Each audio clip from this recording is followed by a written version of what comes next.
Well, hello and welcome to the live watch along 5 versus 5. It is 6 a.m.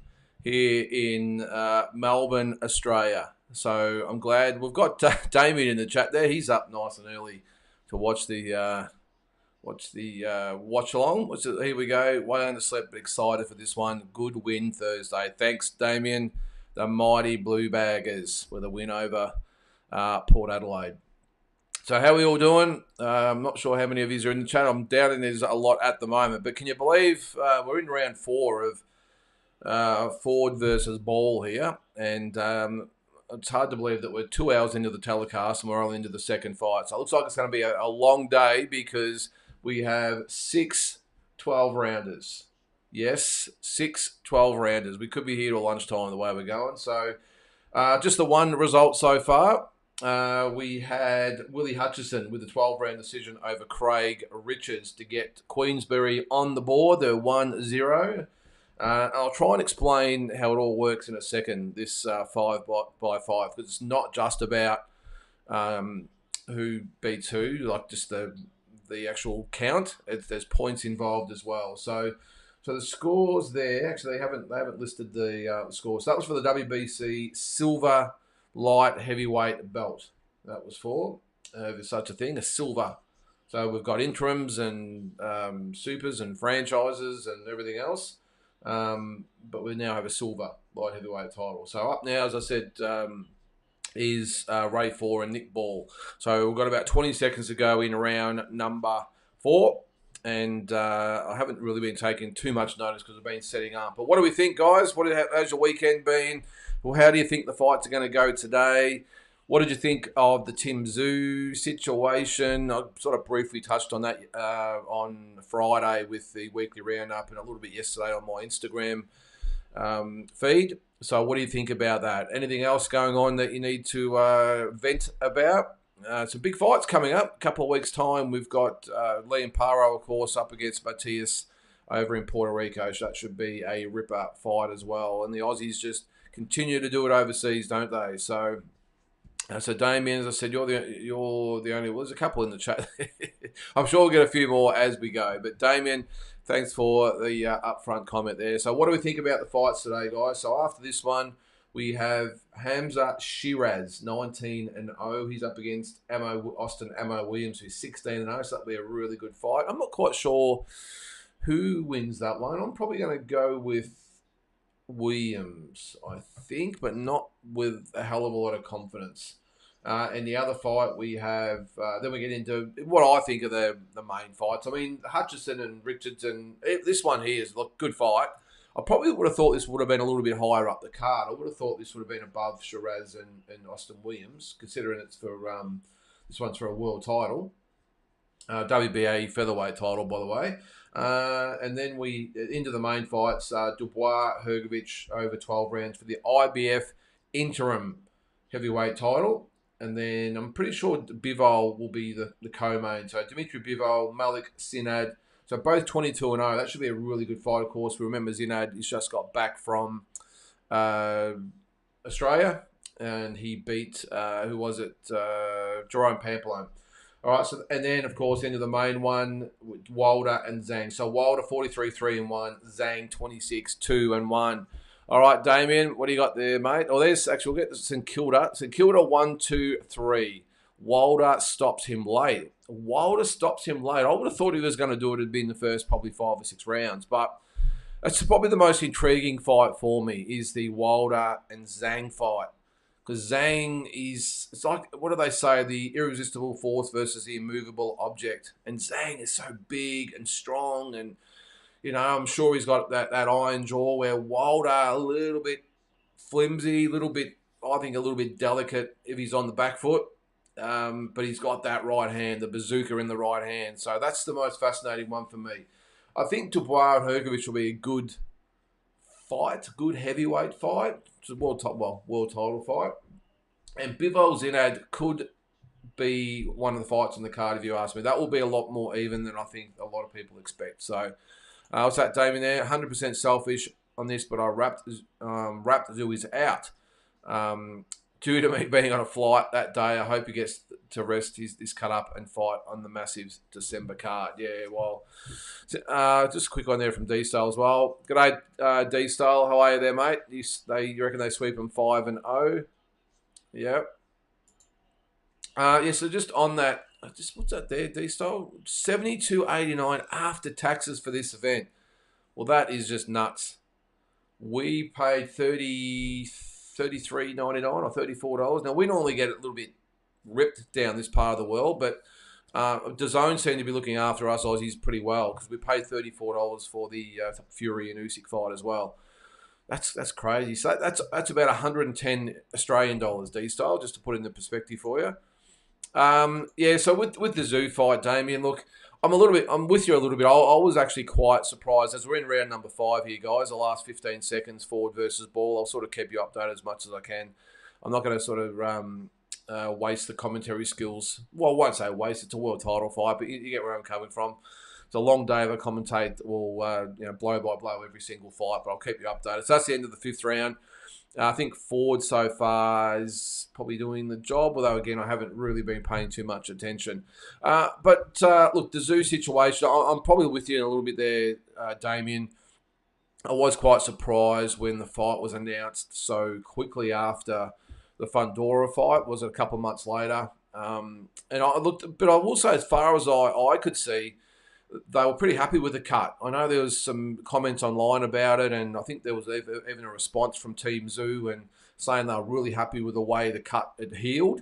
So, and that was a month or two ago before this fight was announced. So it's odd that they signed the fight, they announced the fight, and then 2 months later or 6 weeks later, whatever it's been, it's out because of the cut. And the other question I had was, I think I said it again on the weekly roundup the other day. Now, Tim's been in Thailand with his dad doing some training. He's just got back to Australia.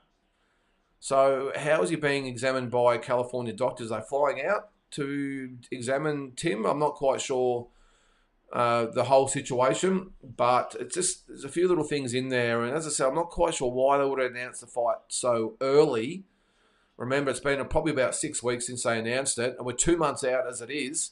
So wouldn't you would have thought they would have just maybe had this in the wings and given it till about now, and maybe said to Tim and Virgil, we're going to have this fight in the wings. No need to announce it. Most big fights don't get announced till 6 to 8 weeks before the actual event. So I don't see the big rush on it. This probably wasn't the fight that was going to sell the card. Crawford and Matchroom, of course, is the main event. I think we all would have bought it anyway. So that's just a little bit odd that they announced it so early, without obviously having, because I'm assuming there would have been correspondence from the California Commission saying, all right, well, if this fight's going to happen, we need to get that signed off. So they've gone ahead, signed, announced it, and then 6 weeks later they say, no, it hasn't healed enough. I just don't understand it. As I said, I would have thought they would have said, all right, let's have this fight in the wings. Both boys can sort of start training if they want to train, but 8 weeks out, we're going to examine this cut, and then we'll make the final conclusion on it. And then if it is passed, well, they sign and announce the fight. Maybe they could have even signed it tentatively, just not announced it with conditions or clauses in the contract that if the cut's not healed, of course, the fight's off and Ortiz can move on to someone else. So, yeah, I just would have thought that would have been the best way to go. But they announced it, and here we are, and just I think makes everyone look, I won't say makes them look bad, but it just makes the whole situation look awkward. But they just didn't need to announce it that early, and here we are, we've got a cancelled fight. So anyway, what do you guys think? I'm glad, though, you're going to be back, or available for this next fight, though, anyway, Damien. What's that, D-Sale? Learn Cable has it for $39.99. What a slap in the face to DAZN describes. Well, that's interesting, D-Style, because here in Australia we have main event, and sometimes if it's a DAZN fight, they will put it on main event for purchase. But they didn't do it for Fury and Usyk. The first time they've ever had a big fight not available to buy on main event. And if it had been on main event, it would have probably been 60 or 50 or 60. Well, I don't think it would have been that. Probably $50 it would have been. The domestic fights here, the ones that we all whinge and complain about that being $60 or $70, that's what they cost. But the big international fights only cost sort of $40 to $50. So But that was the first one, and now this one's not available. So I've got a feeling the Zone have made it unavailable for the main event platform here in Australia, and I don't care. I've got it here on my computer at the moment. I'm not in my studio. I'm just in my office, and I've got it on my computer. It's streaming perfectly. Touch wood, and it's on there and all good. So yeah, it's the streaming thing. Yep, I don't try and understand it, but the main thing is it's on. And the funny thing is, I actually, because again at 6 a.m. here in Australia, I had the website open, and just so I knew it was up and going when I got up. And when I actually got up, the actual event was going, and it was pretty loud. I'm surprised I couldn't hear it from upstairs in the bedroom, but she was going full belt here. So what's that, Damien? Oh, that Pamplone was the one who fought on the Keita fight. You did a watch along to it. Yeah, I did, mate. I did the watch along to that one. And look, he looked good. He looked good against Pamplone. Pamplone had a really good, well, there was a lot of people saying he was going to be pretty good. But he hadn't really fought anyone either. So I think Zinad was his probably first real test. And credit to him, he actually did really well, I thought. But good win to Zinad. And look, it probably worked out well because Zinad came out probably unscathed to some extent and was ready to go when Better Beeve pulled out. So, g'day, Dave. How you going there, mate? Welcome to the show. There's a few, yeah, so there's, what is it, half a dozen of us in there. That's all good. It's pretty early in the morning. Yeah, it's well, normally, I'm really surprised with that D-style because normally the American market gets looked after the best, and it's just us little countries that sort of have to prop everything up. But that's really interesting that you paid that much. I'm just gonna quickly check my app so I don't have egg on my face as far as the main event things because I'm sure it wasn't on. I did check it, but just so I know, we have got a few things coming up. What have we got?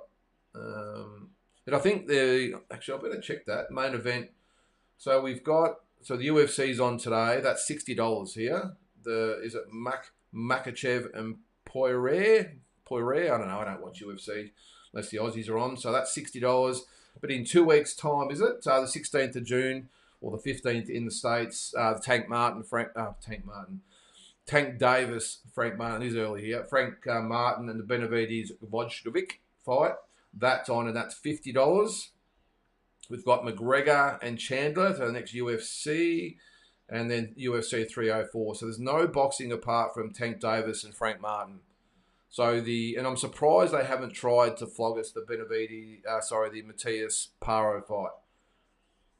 So I'm not quite sure. Okay, I won't try and do that. So yeah, it's interesting what we pay all over the world, isn't it? So getting back to the Tim Tszyu situation, so there is the word now that he might even be out for the rest of the year. They might just say, okay, let's just park him. It's not really going to matter in the scheme of this because when you think about it, all the belts are pretty much in play for the rest of the year. So we've got, of course we've got Crawford and Madrimov for what the WBO, WBA, is that right? Hang on. Ball's in a bit of trouble here, I think, by the looks of things. But a good performance from what I've seen so far from Raymond Ford too. Yep, Ball's in a little bit of trouble here. I did pick Ford, by the way, but Ball, as we showed in the Vargas fight, is tough. A lot of blood coming from that nose. All right, so I just want to check out that card. All right, so that's for the WBA 154 and the WBO interim title.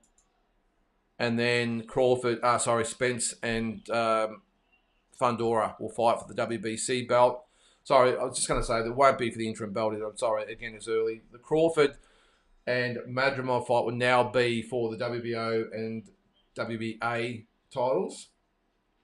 And what do we got there? And Fundora Spence will be for the WBC belt, if that makes sense. All right.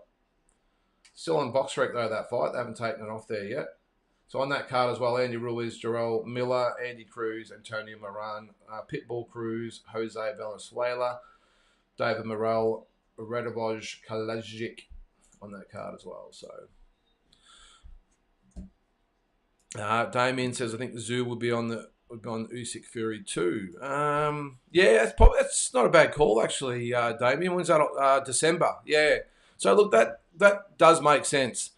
And as I said, I don't see the sense now that the WBA, WBC, WBO, the IBF. I'm not quite sure. I'm not quite really sure. Tim will go down that track, but all the belts are sort of in play. So I don't really see Tim coming back anymore. It just doesn't make sense. Why come back in September or whatever it might be, even October, if you don't really need to. So good call there, Damien. If he waits till December, was it December 21st? Then, yeah, he might be on that card. And who knows, it could be against the winner of Ortiz and whoever he fights next. So I'm sure, I think they're talking about maybe, wasn't Mendoza? Who was it? My brain's foggy this morning. I'll look it up in a sec anyway. Spence Fundora is a joke. I hope PBC is done by then anyway. Yeah. Well, isn't it convenient though, Damien, that after the Zhu Ortiz fight was announced, all of a sudden things sort of get moving as far as the the Spence Fundora situation. So I'm sure it would have been bubbling away in the background, and they would have just been waiting for certain dominoes to fall before they announced it. It was always going to happen. As soon as Spence jumped in the ring after Fundora's win over Tim, I think we all knew what was going to happen next, didn't we? So round number 8 here, by the way, guys. Raymond Ford, Nick Ball. And Nick Ball is very bloodied at the moment, and Ford boxing very, very well. He won't give up, though, Ball. He's a tough little bugger. But at this stage, Ford looks like he's a little bit more polished. And it's good to see, actually, Ball wearing the old Reyes gloves. We don't see him a lot these days. I reckon they're the best gloves. Used to love the days when the fighters wore the same gloves. There was none of this personalised gloves and wearing whatever brand you wore. You wore Reyes or you both wore Everlast. You wore exactly the same gloves. Again, I'm showing my age. What's that, Damien? Turkey said that undercard in December is going to be huge. Well, I mean, they did it last year, didn't they? With the Christmas show, didn't they? That was a massive show, so it probably makes sense. Yep, does make a lot of sense there, mate. They've got plenty of time to put it together. It does. So I doubt it'd be Crawford, because if Crawford's fighting in August, I don't think he'll fight till probably mid next year. Although he's got to get himself going, doesn't he? I mean, was he 36? And if the Crawford Canelo fight is not going to happen anytime soon, or if at all, then does he need, or is he waiting maybe for the winner of Fundora Spence? I don't know, but he's only got a fight or two left in him, you probably think, Crawford. So 15 seconds to go in round number 8. And Ford hits the deck, but it's an accidental slip, sort of semi-pushed. So far, Queensbury 1-0. And I'm with D-Style. I think it could be all Queensbury's way tonight or today, wherever you are in the world. So I'm not sure. What else have we got going in the world there, guys? Let's have a look. We've got Ryan Garcia. What do we make of that? I'm not sure whether if you don't watch it, look, check out ProBox TV. It's probably my favourite online. Well, it's probably a mainstream YouTube show, if that makes sense. It's probably the most professionally done. All the rest of it are just us guys with our own shows. But that's a properly produced show. It almost looks like it should be on TV. And they got stuck right into Ryan Garcia yesterday. And look, I don't really know a lot about the whole drug thing. There's Eddie and Frank Warren at ringside, but there's Anthony Joshua sitting next to is it the Sheik? Turkey? I don't want to call him the Turk. It's just Turkey, is it? Yeah, so apparently Paulie Malignaggi, he got stuck into Ryan Garcia the most, saying it's pretty much this much chance of getting done in the first sample, let alone the second sample, even though the first and second samples are the same or taken from the same sample size, I suppose, in different vials. So they keep one tested. If it comes up positive, then they've got the other one and they bring out and they test that one as well. But It was quite amusing to see that. And we all know Paulie Malignaggi gets excited every now and then, but he was definitely up and going. Probably the only time you will see him probably a bit more excited is when the Canelo Alvarez situation comes up as well. All right, so just going through. There you go. There's one for today. Just speaking of that, Virgil Ortiz Jr. accepts Ryan Garcia's offer to step in after Zoo withdrawal. Now, is that fair income or not? And is Garcia allowed to fight? I'm not quite sure. Let's have a look at that. It's on social media, of course. Ryan Garcia volunteered to step in as Tim Zoo's replacement, saying he's giving his manager the green light for the fight to take place. Assuming it's allowed to happen, he'll be moving up from 143 up to 154. So I think he'd be able to carry the weight okay, though. It wouldn't be a bad fight, actually. I think that's about it. Yeah, okay. So not really. Yeah. So it's a social media beef, as always. Don't you get sick of those? It's the good old social media beef. All right, so we've got just over a minute to go here in round number 9, and I think Ford is boxing very, very well so far. What else have we got there? What do we got? Raymond, that's the weights. So not a hell of a lot. Oh, of course. Do we want to talk about the Jake Paul, Mike Tyson situation? Probably not. Great show. Ryan will probably just get a 6 months or a year at best suspension. Yeah, well, if that's the case, it's really just a little slap on the wrist, isn't it?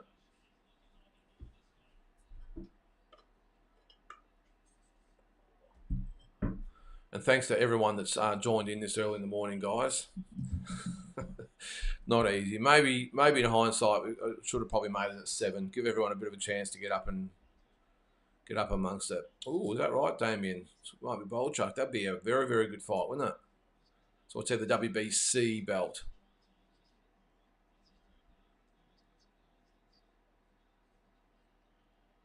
And I think Nick Ball just looking like he's just struggling a little bit at the moment. Raymond Ford's fought a really good fight so far.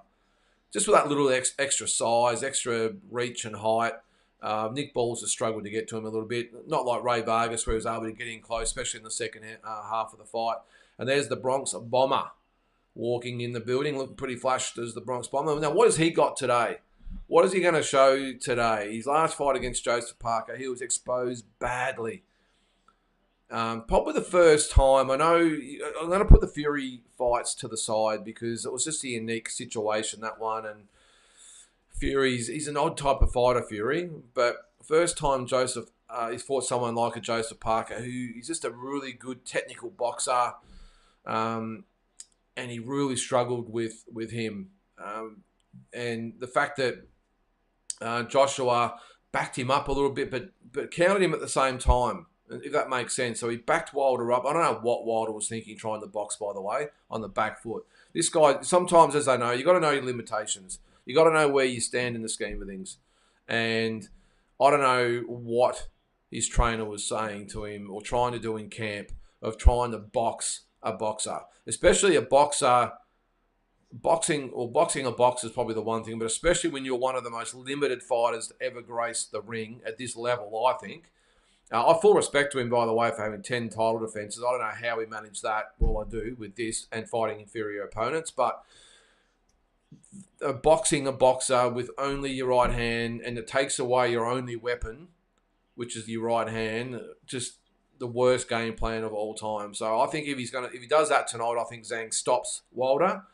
I think he has to come forward and try and bomb Zhang out. If he doesn't, as I said, I think he's going to get stopped. And Zhang's going to be right there in front of you. He's going to be standing right there. There's going to be no head movement. He's big. He's tall. Just pretty much a big lumbering sort of giant. He's not going to go anywhere. He's going to be right in front. So if I was Wilder, I'd be trying to line him up and get that right hand in. Because if he backs up, Zhang will just wear him down and stop him. He hasn't got the ability and the skills or the ring IQ or anything you want to say apart from the right hand. And that's literally all he's got. So as I said, unless he does that, I think he's in a bit of trouble. The other fights, The Hrgovic and Dubois fight, I don't think it'll be the most exciting fight. I think Dubois will probably try and box Hrgovic. Hrgovic will come forward. We know he can bang. So I think, I've got a feeling Hrgovic might actually stop Dubois at some stage. So round number 10, we've got just over a minute to go. And this is interesting. We're going to be, by the time this fight ends and we get a decision, we're probably going to be nearly 3 hours into this show, and we've had 2 fights and 4 12-rounders to go. So full credit to everyone that got up at 4 o'clock, by the way, because I didn't. I got up at just after about 5:15. I was up. The time I had a shower and mucked around, sat down. So that's about it as far as world news goes at the moment. Again, is the Jake Paul and Mike Tyson fight actually going to happen? And I say fight lightly. I've got a feeling I'd still be surprised if it makes it. They haven't set a new date. They've postponed it. When you just start postponing, I've got a feeling it might not happen. But anyway, we'll see. And the only reason I'll be watching because it's free. And I was actually looking forward to the undercard. I'm not quite sure what's going to happen now with Katie Taylor and Amanda Serrano. They probably should just put that fight on as a standalone main event, because it deserves it. All right, so we're in the room. So it looks like, there's Malik Zinad getting his hand wrapped at the moment, looking nice and focused. Big challenge for him tonight. And there is Dmitry Bivol. What a fighter he is.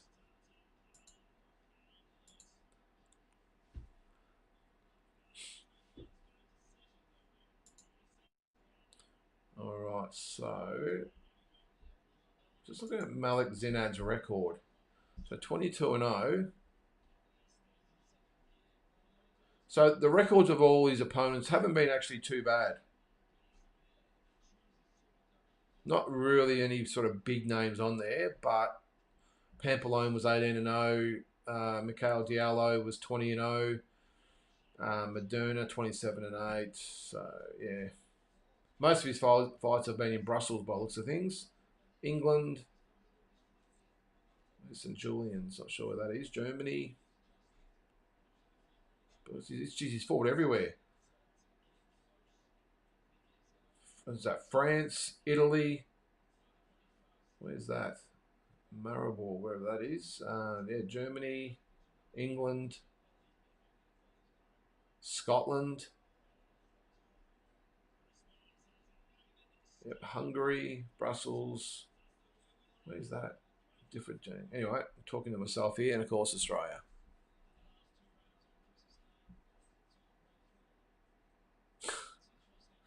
Just put Ryan Garcia in with Jake Paul. All right, let's see if we get some numbers up over the next couple of hours, guys. It is just touching 6:30 here in the morning. So I don't know why we do it to ourselves, especially you guys that get up right when the card starts. He's better than what I am. But I'm probably at the stage where I'm quite prepared to miss the first couple of prelim fights to get into the juicy stuff. Been following the fight game for 40 years, so the days of getting there early for all the prelim fights, that was probably about 25 years ago for me. But so we're in halfway through round number 11. Raymond Ford and Nick Ball. Nick Ball, he's still hanging in there. But Raymond Ford just been a bit slick, I think, so far.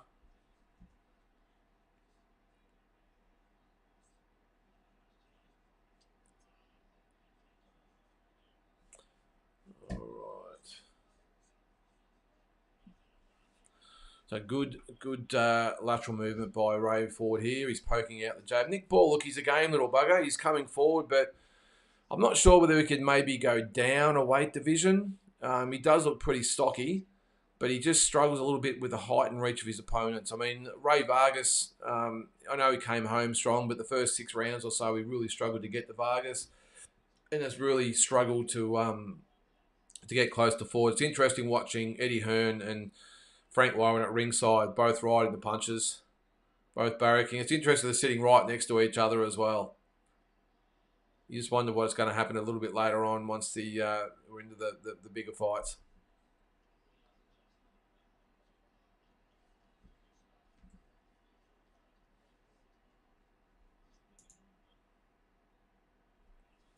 All right, so approaching the end of round number 11. There's the bell. 1 round to go. Be interesting to see going forward whether they keep the fights in Saudi Arabia, or I know they're starting to branch out now. Do they talking about a September show in England? There's been talk. I think who was it? Someone said on the live the other night that they might even be looking at Australia. I'd probably doubt that. Wouldn't be surprised, but I doubt it. So many other big shows around the world, but will they stay in Saudi Arabia or get out to obviously the States and then England? Whether they try and take over those markets, because at the end of the day, if they want the market, they can have the market. They're already pretty much taking over at the moment. They've got Eddie Hearn on side, of course, or Frank Warren, obviously. So the only one out, there were 2 out there that really could pose some problems, of course, is Top Rank and Golden Boy, but even they wouldn't have the resources and the funding you wouldn't have thought to do these type of shows. So really, if they really wanted to, and they're just about to take that first step, it's going to be interesting in another couple of years to see where the landscape of boxing sits. All right, so punches. Also, Ball has actually landed more punches than Ford. Or are they power punches, maybe? Well, round 12 anyway, 30 seconds in. And I've just sort of been glancing sort of back of all. There's a good 1-2 from Ford. But from what I've seen so far, I think Ford's done the job. Oh, nice little uppercut. But Ball's going for it. He does wear a right hand for his troubles, though. Nice body shot from Ford. Good little right rip to the body. Right hook to the head. Eddie Hearns and Frank Warren on their feet at ringside, urging the guys on. Not sure Ford should be doing this, trying to stand with Ball.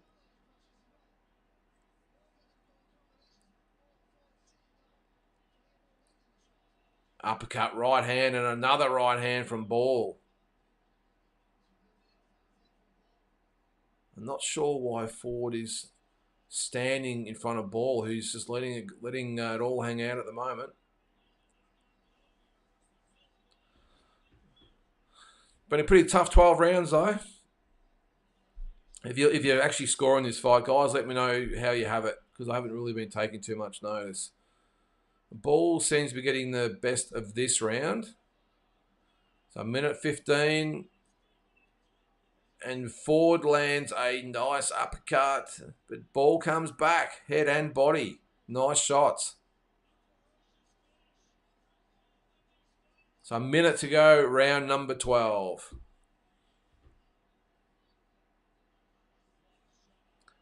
Nice uppercut right hand from Ball, and he continues to fight on the inside. Tough fight, this one.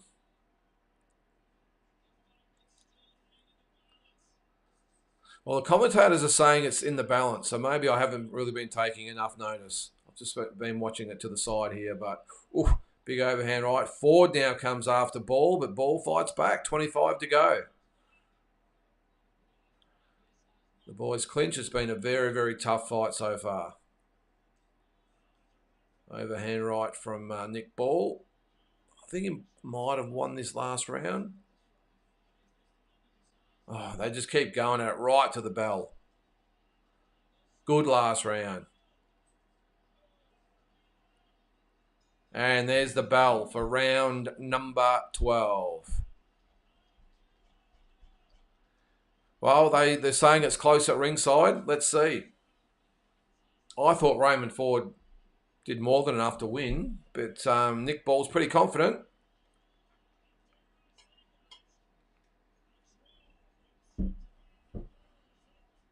See if we can get some stats here. But they're pretty confident in Nick Ball's corner.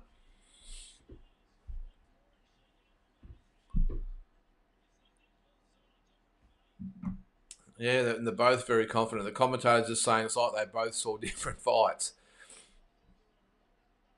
Who we got, guys? If you've been watching, let me know. Oh, there's the scorecard. All right, so Chris Mannix has got Ford in front, 115, 113. So 7 rounds to 5. Does Nick Ball get another draw? He gave Ford the last 4 rounds and 6 of the last 7.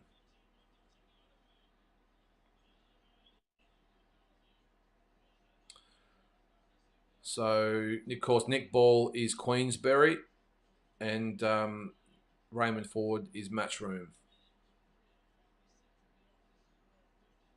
Some good punches landed in that last round. Wow.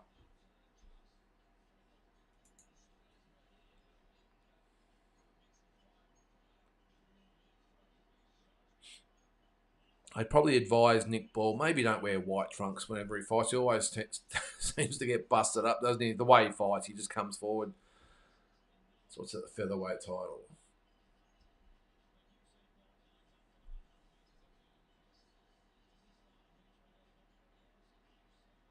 Yeah, great last round.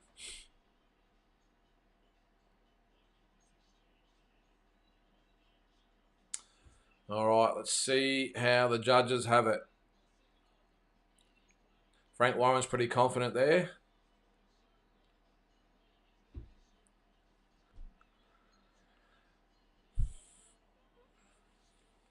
And the boys embrace. You always love to see that, don't you? For such a brutal sport, the respect that they give each other afterwards is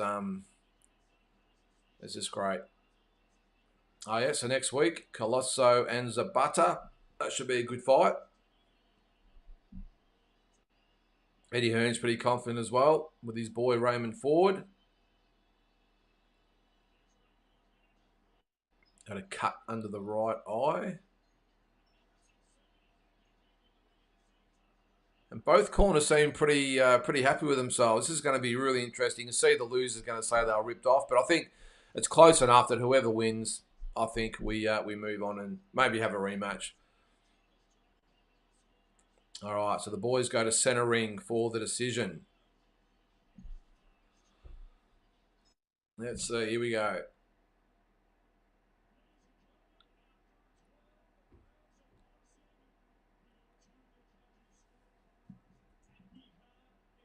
Split decision.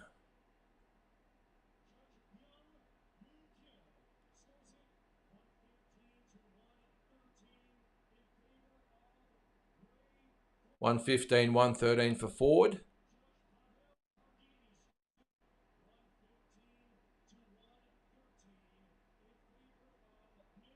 $115, $113 for Ball.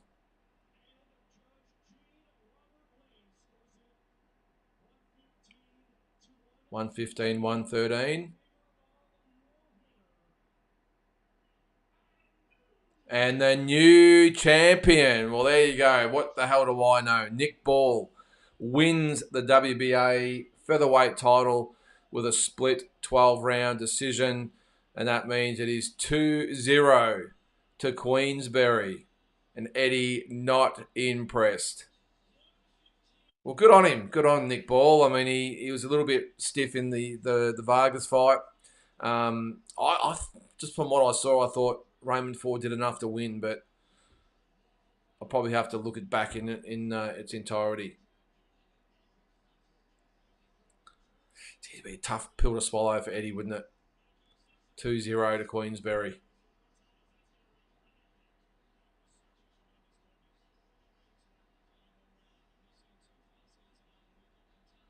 And the boys are very happy in Nick Ball's corner. Well, will we see a rematch with Vargas now? Unification fight. So that was Ford's first loss. He'd had a draw before that. Who was that against? Back at Aaron Perez.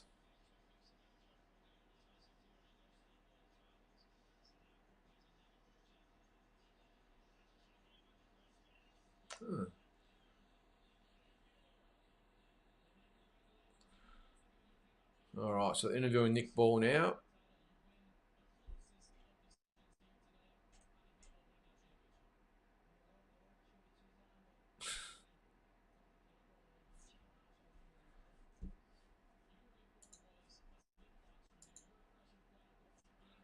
All right, so I'm assuming up next is Shiraz and Williams, I would say.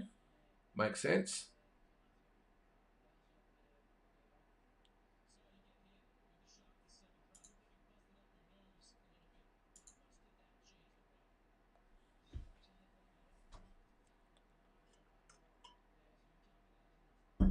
Let's hope there's not too much of a break in between. So what do you think, guys? Who won that fight? I know nothing about boxing because I had Ford winning. All right,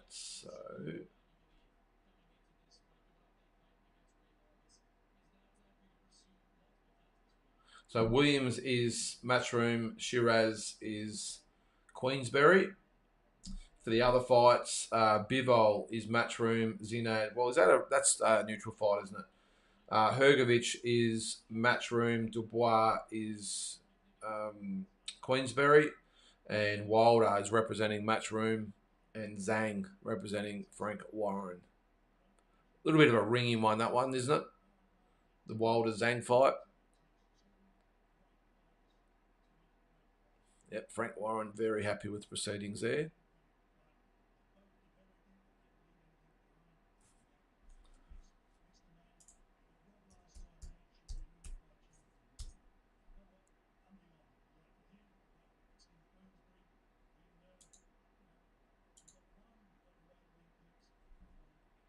So in that division, in the featherweight division, that is, we have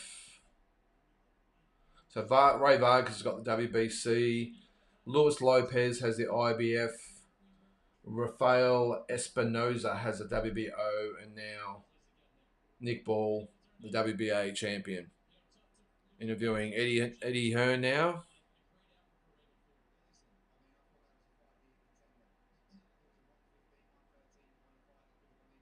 Mm. Yep, very humble Eddie.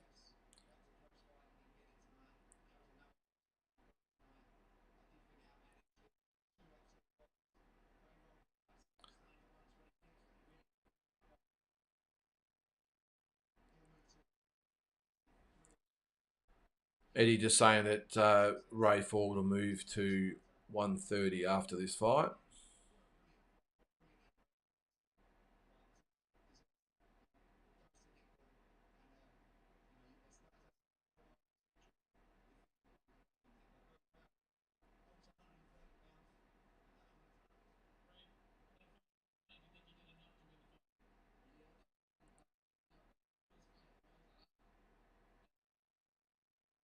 Mm.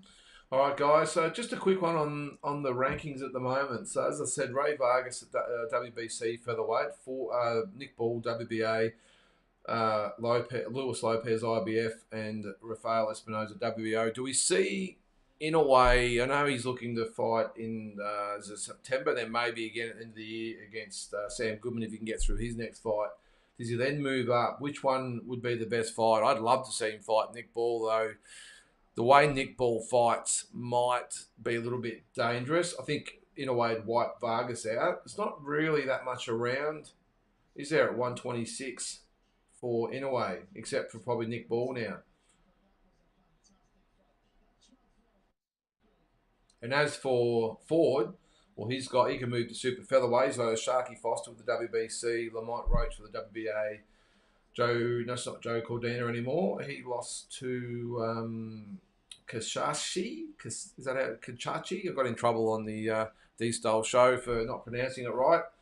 So he's the IBF. Obviously hasn't been updated yet. And Valdez has the WBO belt. It wouldn't be a bad fight, Valdez and Ford.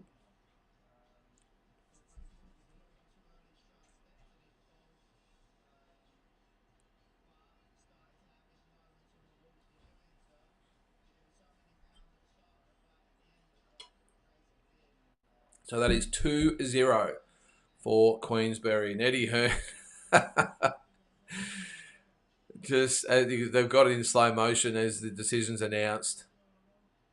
He just winces. Frank Warren very, very happy with himself. I actually had a little mini documentary of the Hearn and Warren.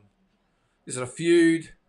They sort of make it up to a feud anyway. But the story about why they used to hate each other, it's actually quite a good little documentary. It only goes for about 10 minutes, but sort of outlines their history and why they haven't got the best feelings for each other.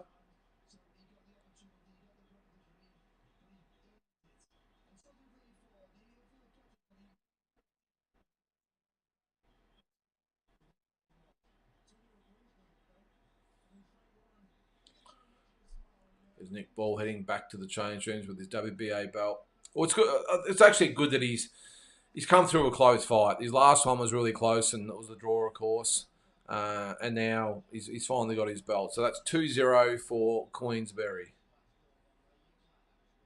And I think 115, 113, both, or either way, I think it's probably a good result. It shows the judges, there's always so much, I suppose, feedback when it comes to judges, but the fact it was so close, normally, because what's been happening a lot lately, it's just the discrepancies, isn't it? It's the, you'll get one judge will have it 8-2 one way, and then another judge will have it 8-2 the other way. It just doesn't make sense. But at least in this one, we've got a little bit of consistency. 115, 113. So a round or so could have gone either way. One judge has given it to a Ball, the other one's given it to Ford, which is the way it should be.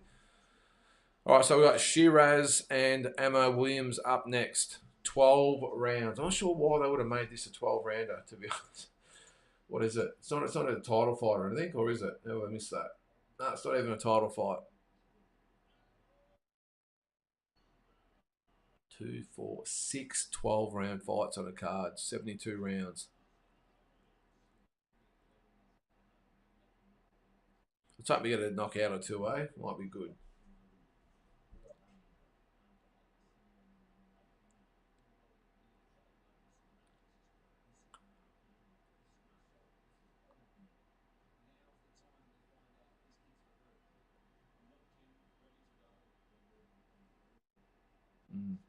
This will be a good one. I like Shiraz. He can bang, likes to come forward, and Ammo, very, very good boxer.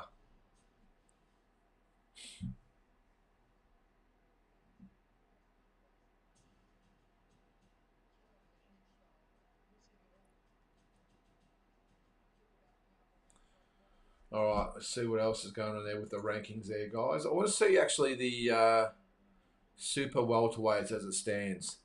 So WBC, we've got Sebastian Fundora with the full belt, Sergey Bolachuk as the interim champion. We've got Madrimov as the WBA champion. We've got Murtazeliov as the IBF. Couldn't think of his name before. The Russian names always trip me up.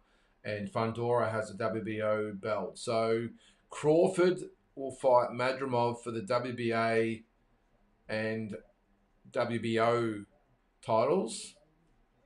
Fundora and Spence will fight for the WBC title. Just looking to see. So Errol Spence is not ranked at in the WBO, hence that's why it's being vacated. So I'm just looking at the next available challenger for Virgil Ortiz, and it's actually Josh Kelly. I've got a feeling they won't bring Josh Kelly. Erickson Lubin is number 4. So that sort of makes sense. Hang on, it was for the... Hang on, I'll backtrack a bit. Sorry, Tim was number 1 at WBO. Sorry, disregard that. I'm going to the WBA.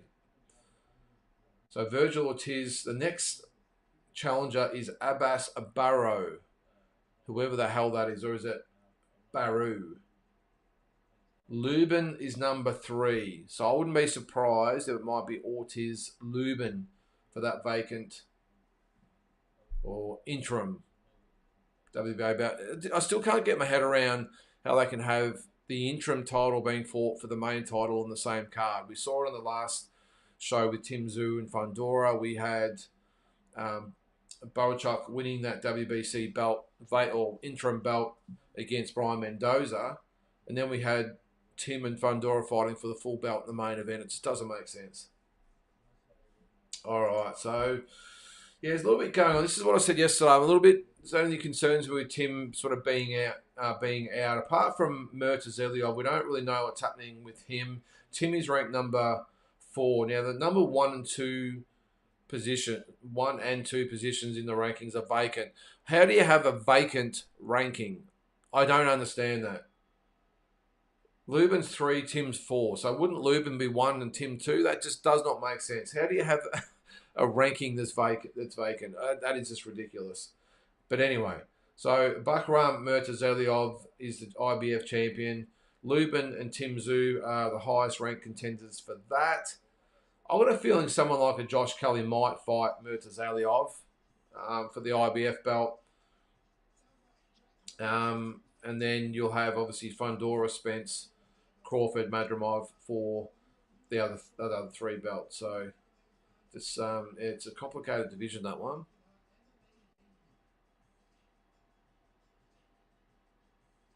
All right, so we're about to get into the third fight on the card.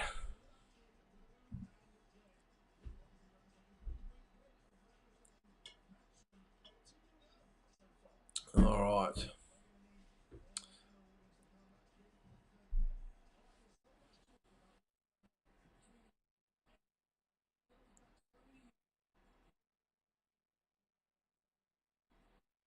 Let's hope there's not too much of a spell in between these fights. When you've got 6 12-round fights, let's just keep them moving.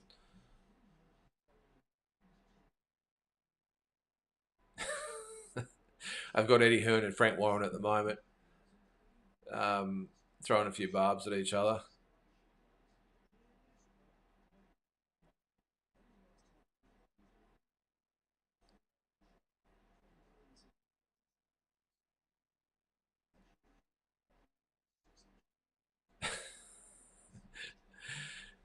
It's good for boxing, though, isn't it?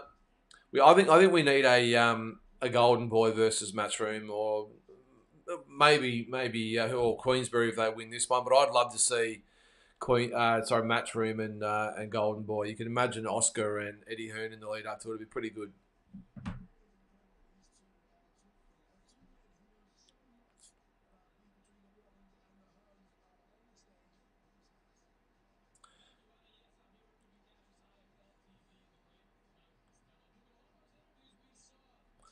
All right, we'll see what else is going on with the world at the moment. So with the heavyweights. So if you don't know, if you haven't been on it in the last sort of couple of weeks, Usyk will retain the IBF belt. That will be on the line against Fury in December. That's something I didn't know, is that Mahmoud Shah is the interim WBA heavyweight champion. There you go, eh? Joseph Parker, interim WBO champion. Not sure whether that's going to come in handy for him. I just can't see him getting a look in for the next probably couple of years, you wouldn't have thought. Fury, Usyk and Joshua. I've got just got the monopoly on things at the moment, which is the way it probably should be. But with those rankings, Joshua is ranked number 1 with WBC, 2 with the WBA, 3 with the IBF. The number 2 ranking is vacant, if you can believe that. And number 1 with the WBO. So they haven't added the Bridgerweight to the rankings yet. I wonder how far away from that. Interesting one as well is the Cruiserweight division. So Badu Jack has put his hand up to fight Jaya Pataya, who's now obviously the champion. We've got Zurdo Ramirez, so Gilberto Ramirez, WBA champion. Chris Billum Smith as a WBO champion. Riapor went up and won the Bridgerweight title from memory. Light heavyweight, so Better Beav is still obviously got all those 3 belts. WBC, IBF and WBO. Bivol with the WBA. Now, this is for, okay, the WBA title. Zinad wasn't rated anywhere, so they would have had to hurry to put him in there.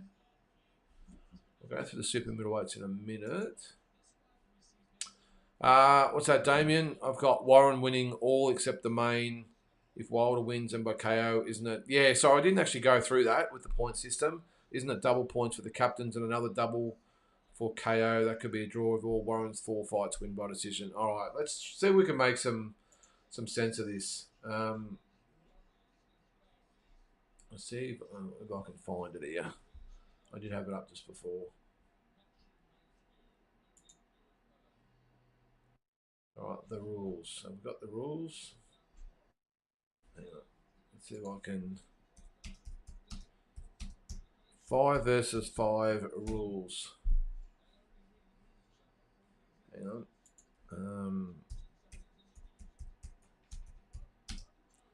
What is it? Queensbury.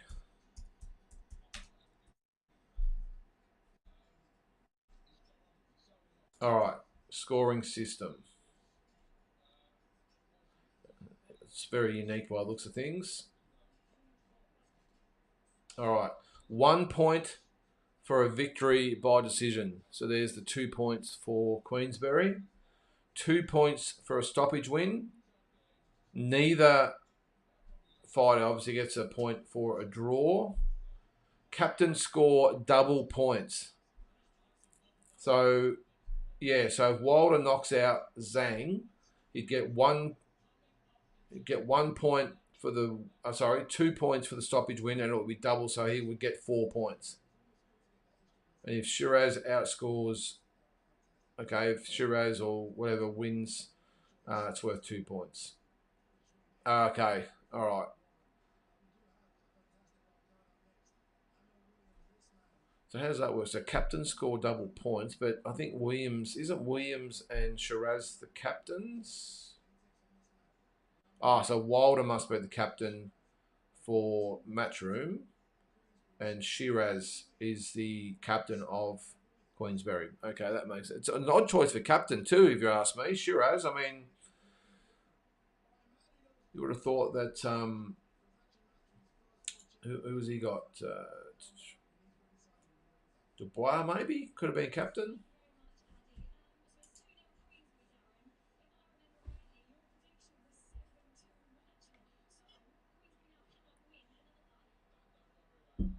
So it's not all over yet, guys. I'm not sure whether we're barracking for one or the other, but judging by that, the Matchroom can come back. So in this one, if Williams beats Shiraz by points, it's only one point.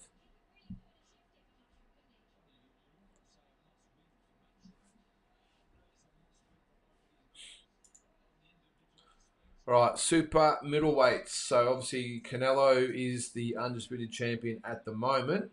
However, he looks like he will give up that IBF belt instead of fighting William Skull, which I think makes a lot of sense.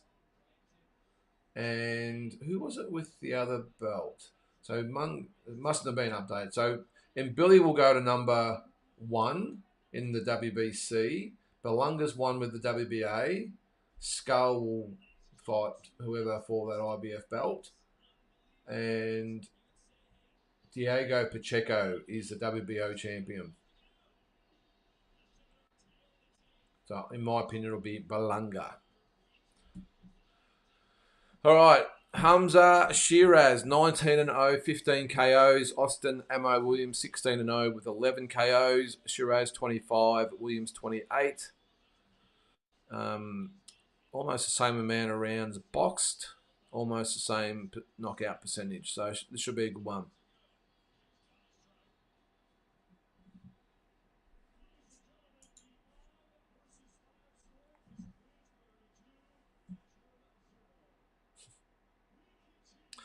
Is there a bet on the line for these two guys? I'm not sure they're allowed to, but with Frank Warren and Eddie Hearn, I'm not sure whether there's some sort of agreement that's been made between them.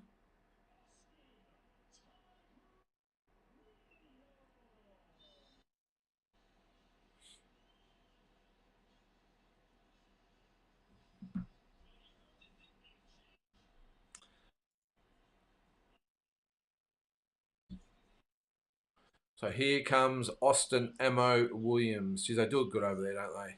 The Saudis.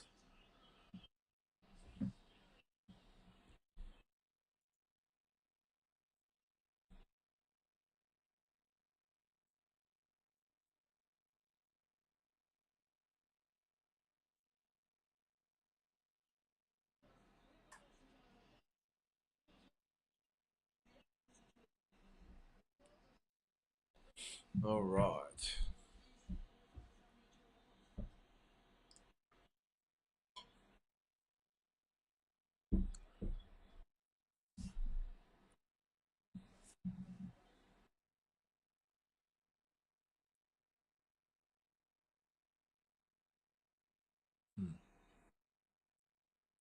Looks very confident, does Mo Williams, representing Matchroom.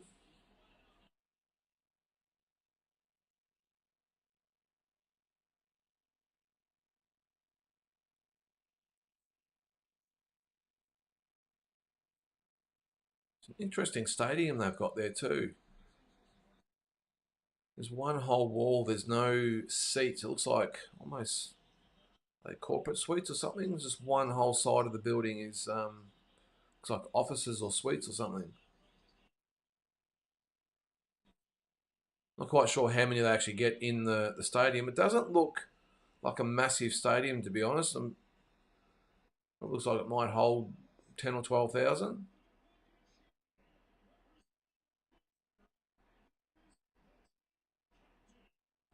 So the captain, Hamza Shiraz, will make his appearance. Again, I'm a little bit surprised that he's the team captain, being little known.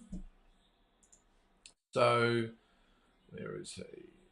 So 19-0. Just looking at his record there.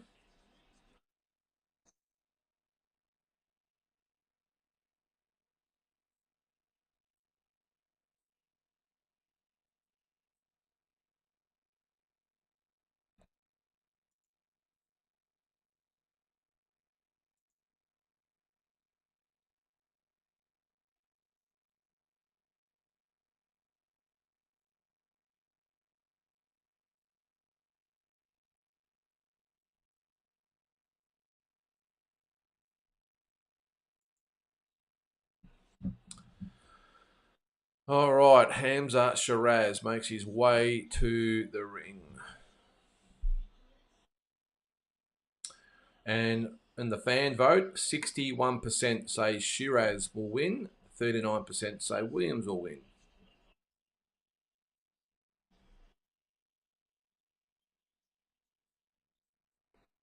Let's hope that for Eddie Hearn's sake that Ammo Williams wins so his head doesn't explode.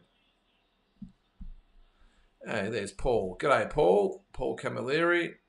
Good morning. Any back news on Tim? Disappointed for him. Hopefully, only a minor setback. Yeah, I sort of touched on it a little bit earlier, Paul. Sort of concerns I had about the whole situation, but look, I've got a feeling. I'm not sure was it Damien said before that he might end up on the December card because there's just no rush at the moment, Paul. There's all the other belts, all the other elite fighters in that division have all sort of are all tied up for fights later in the year. So there's probably no use rushing back. If he only has one more fight for us, it's not really going to matter. Most fighters fight twice a year tops anyway. He's already had that one fight. Last year he had 3 fights. So if he only has one fight towards the end of the year, I think it'll be. I think it's not really going to matter, and then he can attack it in 2025. But I just said yesterday that isn't it amazing how quick it can turn? 2 months ago before the fight, it was the WBO. He was fighting Thurman in defence of his WBO. Oh, no, he wasn't defending, was it? It was a non-title fight. But he was fighting Thurman, had the WBO belt. Then Thurman has to pull out through injury. Then he gets replaced with Fundora. But we're all thinking, well, that's still okay. Now the WBC belt is on the line as well as his WBO belt. So now he's got 2 belts and big fights, still fighting T-Mobile Arena. And then of course, the cut changes everything, loses the Fundora. Everyone else moves on, and Tim's sort of now sort of stuck in the mud a little bit, isn't he? So I just think it's a little bit of a setback, Paul. And I look, it's probably the first speed bump that he's faced in his career. Let's face it, it's been pretty much like from when he first started back in 2016 to now. It's been nice, free-flowing. He's had regular fights. He's got the big fights that he's needed, probably apart from the Zarafa one that fell over, but Stevie Sparker, of course, jumped in there for that one. But pretty much his career's flowed pretty well.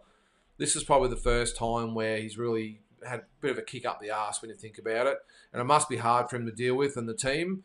But I saw a post from Glenn Jennings yesterday saying, well, pretty much, well, it is what it is. We move on. He'll be back, bigger, better, and stronger, as they say. But I would think that would be the case, Paul. I would think I would agree with Damien that big December card, I wouldn't be surprised if he just saves himself for that. And I'll say it again, I'm still trying to get my head around the fact that with a cut that size and how bad it was, that they'd announced his next fight, not even a couple of months after that fight. So,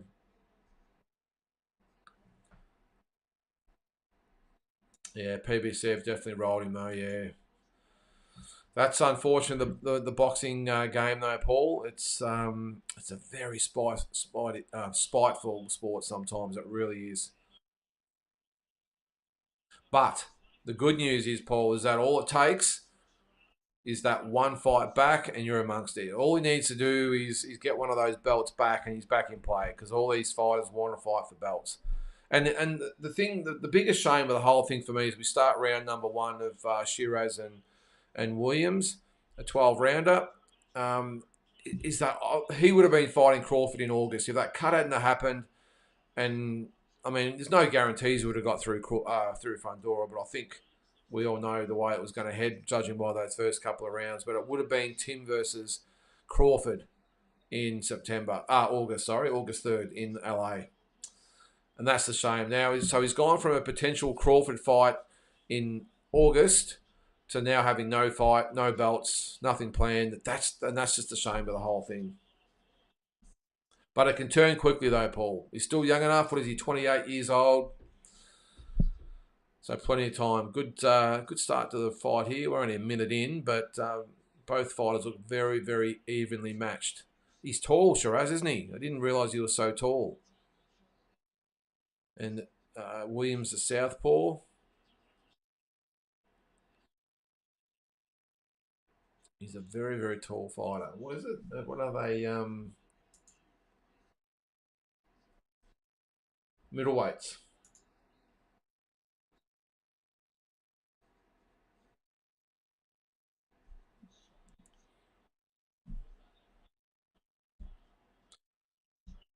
I did see as well that not that he's probably been spoken about too much, but there's maybe some activity with Michael Zarafa as well. I know he's got that PBC fight up his sleeve, but I'm not quite sure how much that matters in the scheme of things these days because they can pretty much get him to fight whoever they want. I'm not sure they really want much to do with him at all after that last fight. I know that's a little harsh, but that's, again, the boxing industry we're in. It's a tough business, and you're only as good as your last fight. And if you don't measure up, they toss you over the shoulder and move on. There's so many other fighters on the production line coming through. So there was that talk with Liam Smith. I don't think that happens. Chris Eubank, I don't think that happens. I wouldn't be surprised maybe if he comes back to Australia. Or PBC say, all right, well, look, I'm sure there's got to be loopholes in their agreements where if they really wanted to, they could probably say to Michael, thanks, but no thanks, off you go. But if they were sort of held to that one fight contract, they'll probably just put him on an undercard somewhere and, hope he gets hope he gets beaten. They never see him again. But it's a long road back for Michael. I'm not quite sure where he goes, to be honest. And that's the shame of the whole industry. I mean, the amount of work and sacrifice that these fighters put in, and they're just literally treated like commodities. So if you make sense, then you're in the gang. If you don't make sense, when you're out the gang, unfortunately. There's the big four at ringside: Eddie Hearn, Frank Warren, Anthony Joshua, and Turk El. Was it El Shaki or whatever it is? El Shali. What's that, Paul? I do feel Tim needs to align with an Eddie Hearn promotion to excel on the world stage. Back up, that won't let him down. Look, I think that's a really good point, Paul.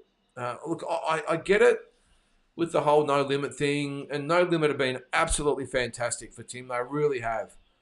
They, from to 2019, the Sheik on there, Turk. From 2019, when he signed with No Limit, I'm not quite sure the length of the agreement or whatever it might be, but I think Tim is outgrown No Limit, and it is a business, remember.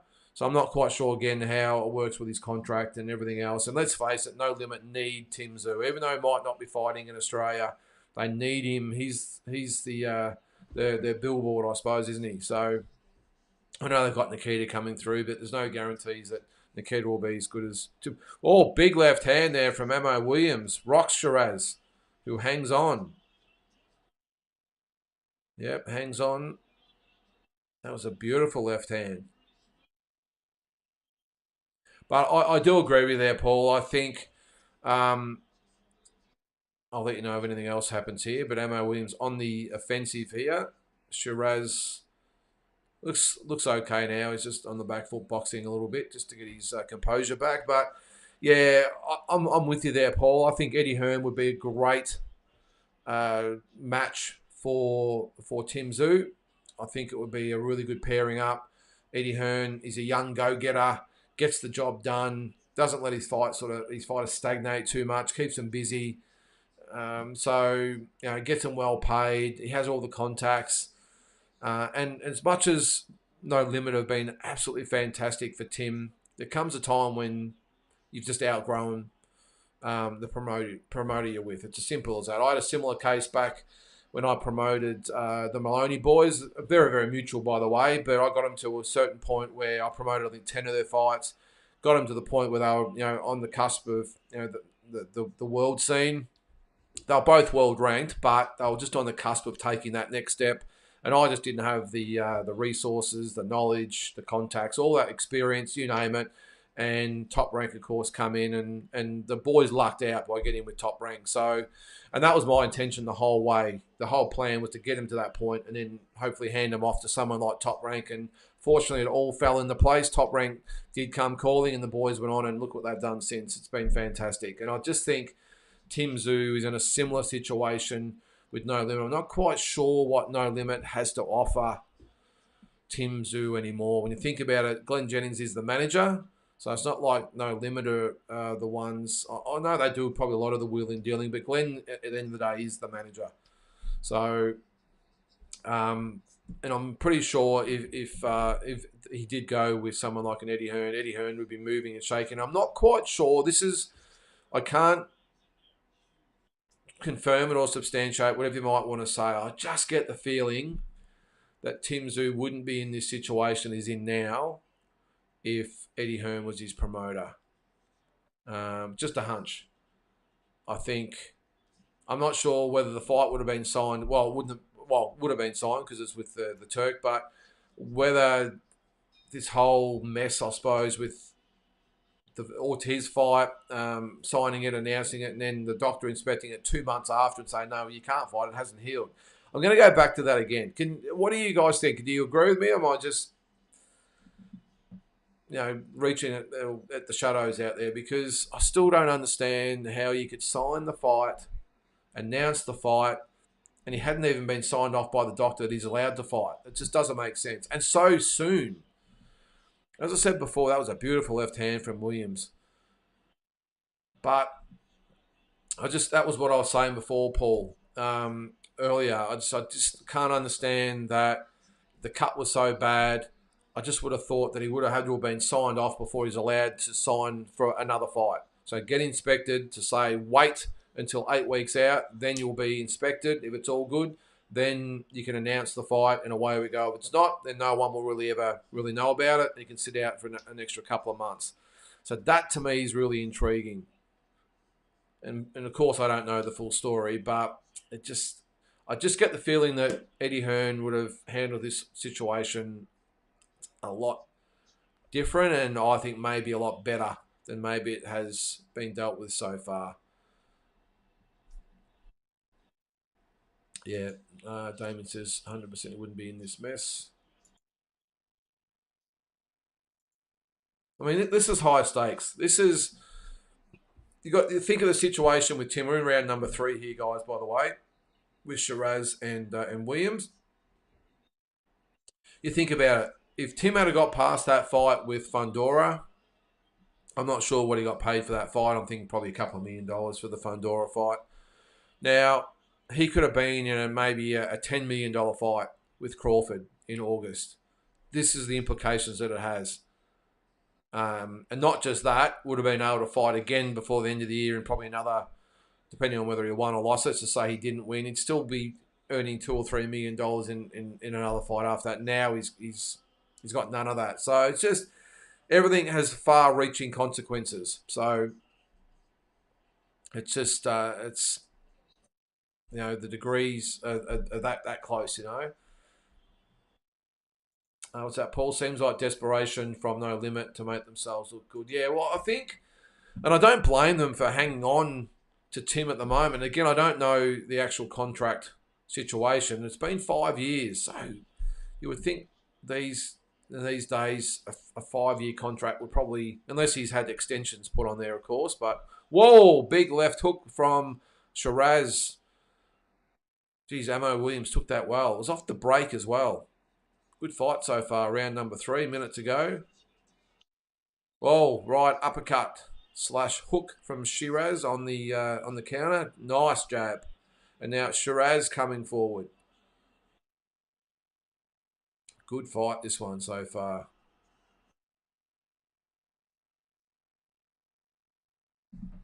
But I think as far as the No Limit thing goes, Paul, as I said, you can't blame them for trying to hang on to Tim Tszyu. He's their biggest asset. And without him, I know, as I said, there's Nikita, to some extent Liam and Sam.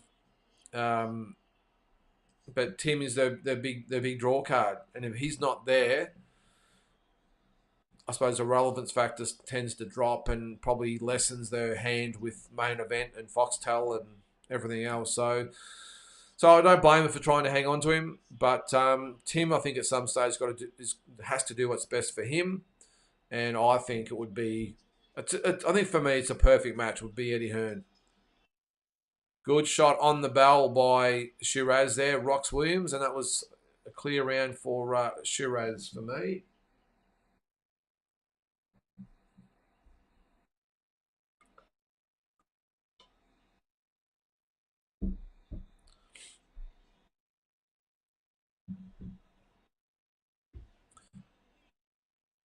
The other thing I'd be interested to hear your thoughts too, guys, is Sam Goodman. Now, we know he went to Japan, got in the ring. Oh, that was a beautiful right hand from Shiraz on Williams there, but he took it well. Went to Japan, hopped in the ring. Now, who knows? Maybe he just went to Japan just to watch in-a-way fight up close. Maybe he was overseas, or maybe he just went purposely to see that fight. And while he's there, they said, well, if you're here, then maybe jump in the ring. Now, from reports, I can't confirm it, but from what I've heard, he was offered the September fight with Inouye, and he turned it down because he had the fight plan for Australia. So my logic is I've got to ask the logic, or if there is such a thing as logic in this situation. Why would you fight a title eliminator instead of actually fighting for the actual title? So he's given up fighting Inouye for the belts for a world title shot to fight a title eliminator to get an opportunity to fight for the belts. That just doesn't make sense to me. I would have thought that if Inouye said, you're on for September, Sam Goodman would have said to his opponent, the Thai opponent, thanks, see you later. There would have been a clause in there that says, most of the time in those big fights, there is clauses that if, say, a world title fight does come up in the meantime, they're allowed to break the contract. I'm not sure. But this Thai guy, I'm sure, wouldn't really have any hand at all anyway. But, yeah, as I said, I don't know why you would give up a world title fight to fight a world title eliminator. So you've given up the shot to fight an eliminator to get another shot. Do you think maybe he's hoping that Inouye will fight in September or whatever and then move up? I don't know. I don't blame you if that's the case, by the way. This is about Tim. Yeah, Glenn Jennings now needs to step up. Look, I'm sure Glenn's working behind the scenes, Paul. He has got experience in the field, but Yeah, again, it's hard for me to comment because I have no idea what they're talking about behind closed doors. I'm just like you guys, looking from afar. I sort of have an idea of the way it works, but again, I'm not in the inner sanctum. I wouldn't have a clue what they're actually talking about. But from the way the industry normally works and the way these situations normally happen, is that the conversation would have to be said. Well, why would an Eddie Hearn or a Top Rank or that really care about what happens to Tim Zhu if obviously he's not signed with them? Um, Wherever they're signed with these promoters, then of course it's in the best interest to go in the bat for them and make sure that they're protecting their assets. So in this instance, it might be to say, all right, well, with Tim, Eddie would be working to maybe make sure one of those belts are vacant down the track or an interim title or something. So when Tim is ready, maybe even with the Turk involved as well, or the Turkish. What do I talk? I'm just going to call him Turk. Um, he would, let's just say in this instance here, and they did say, right, well, he's out.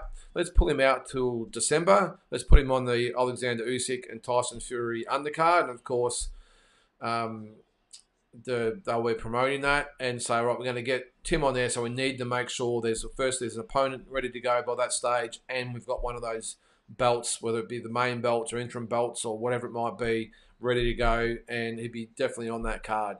At the moment, they don't need to put him on the card if they don't want to. They don't have to. He's not their fighter. So the only reason he would be on that card is because the Turk probably wants him on there. But really, Eddie Hearn could say, yeah, I know you like him, Turk, but I got my other fighters I want to put on in front of him. And the Turk could probably go, okay, whatever. So they're the things. I'm just not quite sure. No limit. They've only been around a few years, let's remember. And they've done a great job so far with what they've done. But, well, with the limited time they've been in the sport. But as they always say, there's levels in the sport, and that includes the promotion um, area and the management, all that sort of stuff. It's more than just being a promoter and just putting on events. And I know firsthand because that was basically me putting on shows, but not. I had no idea how it works at that level. Um, and I'm just not quite sure. And we've seen it to some extent, didn't we, with the Tim Tszyu situation in Las Vegas, where the inexperience probably crept in a little bit there, and they were sort of manipulated, or whatever you might want to call it, played by PBC and everyone else. And that's where you wouldn't get that with Eddie Hearn. Eddie Hearn would know all the tricks in the book. He'd know all the tricks. And he would probably be the one that would be doing the wheeling and dealing and everything else to make sure his fighter would be looked after and in the best position. So I don't know. Again, it's hard to comment because I don't know, but just from afar, I agree with, I think it was Paul who said Eddie Hearn would be the best one. What's that, Damien? Goodman's a dickhead. Okay. Go to a country, call the guy out, go home, have nightmares about it, and fight someone else. He isn't worth a fight card on a KO subscription, let alone a pay-per-view. Well, is that fight worth, was it $70, Damien? I'll get it. Hang on, the scorecard there. Chris Mannix has it 38-38 even, so I'm going to rely on him a little bit for the scorecards.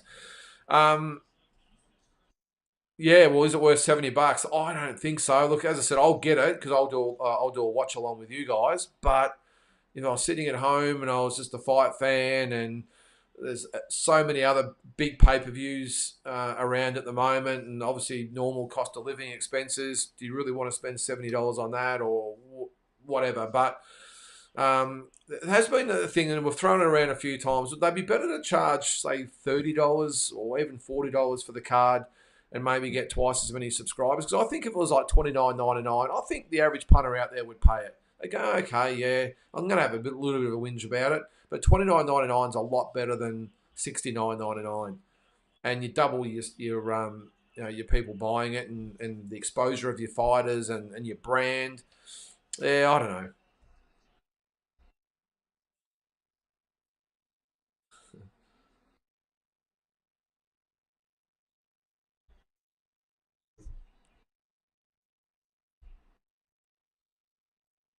All right, so round number 5, we have 1 minute to go.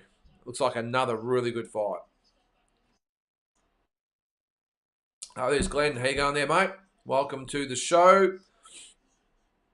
I was only thinking yesterday that Tim would do well to hook up with Hearn. I'm with you there, Glenn. I really am. I've just explained why. look, you only get one crack at it, don't you?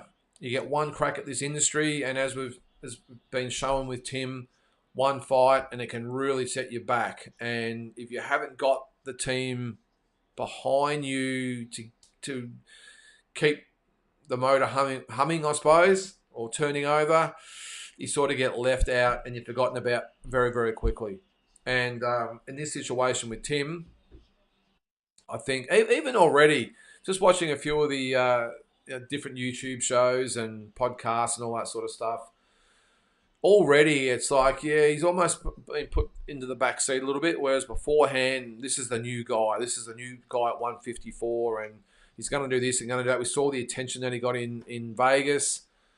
And when I watched that, one of the shows, Pro Box TV, the other day, or yesterday it would have been, when they were discussing the Tim Tszyu situation, and I almost get the impression that it was like, yeah, well, he's just sort of yesterday's news now. We'll worry about him when we need to, and that's just the way the sport goes. And I don't like it, but it's amazing how fickle this sport can be.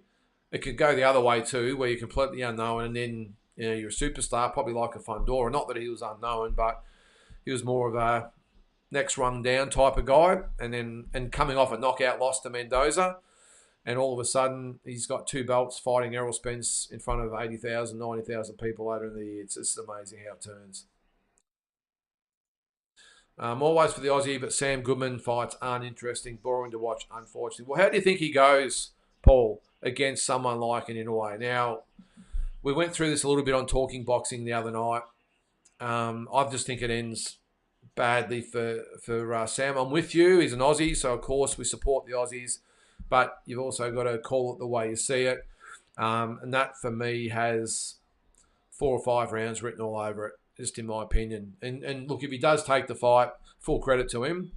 Although, again, I'm just wondering why he would turn down, if it is the case, turn down a world title fight to fight a title eliminator. Doesn't make much sense. I think Liam Paro has a good chance against Matias. Going to be really hard, though, over there in Puerto Rico. But I think he'll give a good account of himself. Will he win? I've probably still got to go with Matias. Liam's capable of winning. I'm just not sure whether and full credit again to him to go to Puerto Rico. He's fight the champion's hometown to take him on. But so it's going to be very, very hard. But again, credit to him. But for Sam, it's a tough ask. Going to Japan as well, if that's the case. Wow. Well, who knows too? Maybe what could happen, you have Sam fighting this one, Inoue fighting September. Maybe the Sheik or the Turk wants Inoue on one of his cards. Maybe that could be in December as well. Maybe they get him over there and it's Sam versus Inoue on that Saudi card. Who knows? I doubt he leaves Japan though. He's on too much of a wicket over there. And you've got to remember, the Japanese fighters, they don't really care about the prestige of fighting on Saudi Arabia shows. And I'm pretty sure the Japanese promoters would make sure he gets paid the same as what a Turk would be offering. So it's not really about that for him. So I think it would be a big stretch to pry him out of Japan at this stage. He doesn't need to leave Japan. He's the A side on every single pro. Apparently, talking to Jason Maloney about it, he said over there, you have no idea just how big Inoue is. He said he's an absolute superstar over there, to the point where he can't go out. He gets mobbed. He needs security. And they have to bring in all these different, have these plans in place wherever he goes because he's such a superstar. So he doesn't need to get out of Japan. So why give up that home ground advantage? He'll get smashed. Agree with you. He's waiting for Inoue to step up in weight. Yeah, well, hey, I don't blame him, Paul. I don't blame him. Because I just, look, and the reason is that, look, Sam has got good boxing skills, and that's great.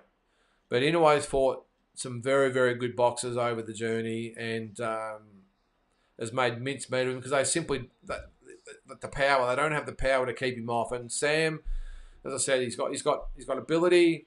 But he just has not got the strength or power, I don't think, to keep Inoue off him. And I think Inoue would, I know it's a bad term, but probably play with him for 3 or 4 rounds and that would be it, I would think, all over.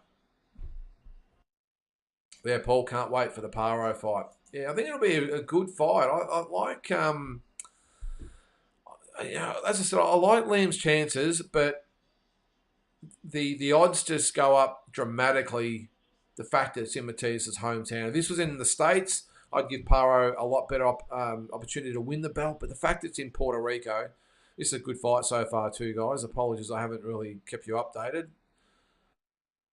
Shiraz landing some great jabs. Ammo Williams throwing some and landing some really good overhand lefts as well. But that jab's definitely giving Williams some problems as the fight goes on. Not quite sure how it would be scored at the moment. I'll just have to rely on Chris Mannix here to see what he thinks. But we're in the round number 7.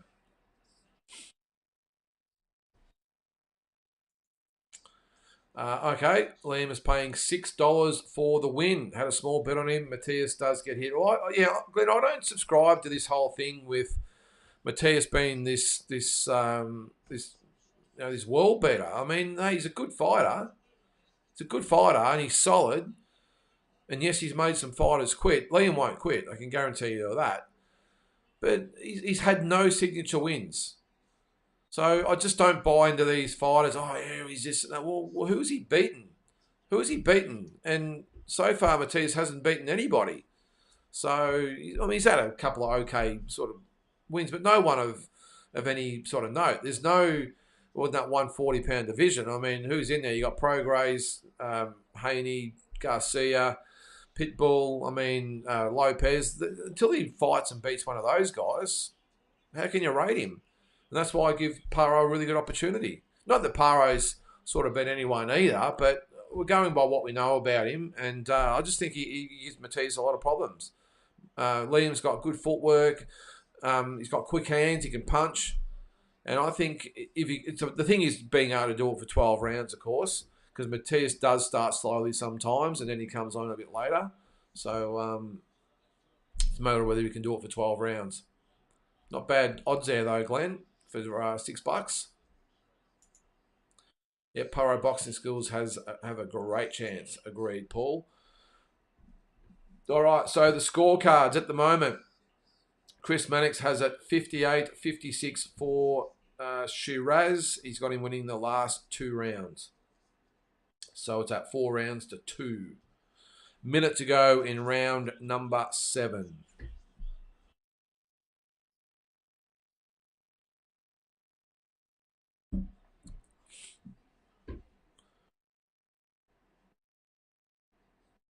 Now, quick question. Riyadi season. Now, is it a season? Is it just a term? How long does it go for? Has it got a length? Because he seems to be doing fight cards all year round, but it's always in Riyadi season.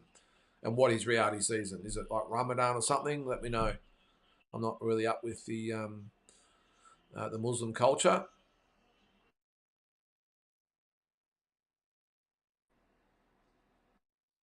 It's interesting too that he's called Ammo Williams, but he's been introduced as Tiger Williams.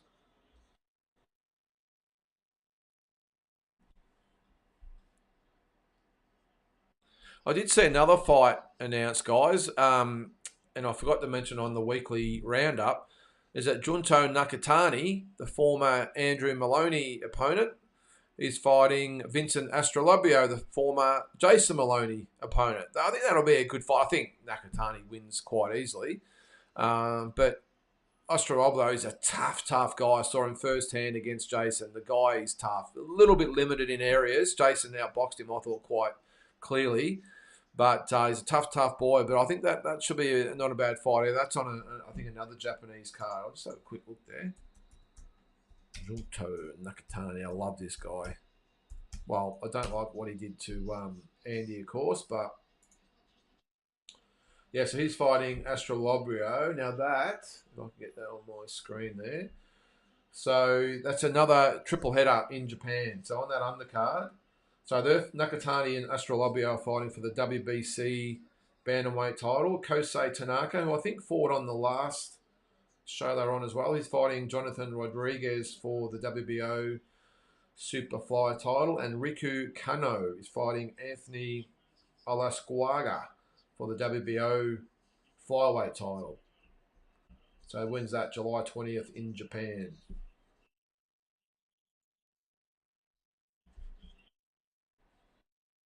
All right, guys, round number 8. Glenn, the heavyweight fights. Good question there, mate. I think. All right, we'll start with Hrgovic and Dubois. I think. I think it'll be semi. Yeah, I think it'll be a close fight. I think it'll be a good fight. I think Hrgovic wins that. I'm going to say by ninth or 10th round stoppage. Let's say the ninth round for me. Ninth round stoppage. As for the big boys, Zhang and Wilder, wow. I just said before, Glenn, I'm not quite sure how. Who you got there? Filip and Zhang. Yeah. Well, for me, the Wilder and Zhang fight just depends. Uh, I think it depends on what fight Wilder fights, to be honest. I think if he stands in centre ring and tries to take Zhang out, I think he can do it. If he tries to box like he did against Parker, I think Zhang stops him. My pick, if I had to pick one or the other, I'm going to go for Zhang as well. I think he can actually stop Wilder. I think Wilder tends to gas pretty easy. I just think Zhang, that big, lumbering, coming forward type of guy, he's not very graceful or anything, but I just think he'll keep plodding forward and just gradually wear Wilder down. So I'm going to go with Zhang by maybe 10th round stoppage. Not knockout. I think he'll just stop him. I think the referee will maybe stop that fight. So either way, but I'm hoping sort of the other Wilder comes out where the old Wilder comes out and tries to take Zhang out. Big ask, but as I said earlier, Zhang's not going anywhere. He'll stand right in front of you with that big frame, no head movement, not much foot movement. He's just in front of you. So if Wilder wanted someone custom made to his right hand, then Zhang is the guy.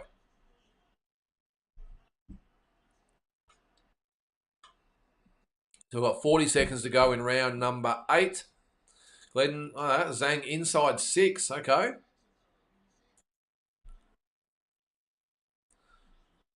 I just think Wilder's always dangerous early, but only if he's coming forward.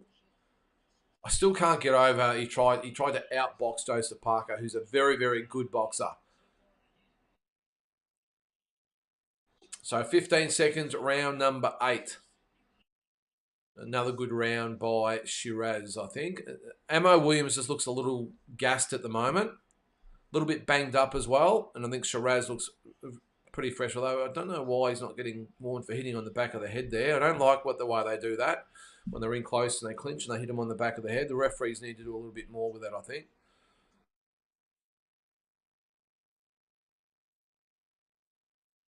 Oh, that's pretty interesting. They've got a new documentary about the Day of Reckoning, which was the Anthony Joshua, Wallen, and Wilder Parker card. That was a great card.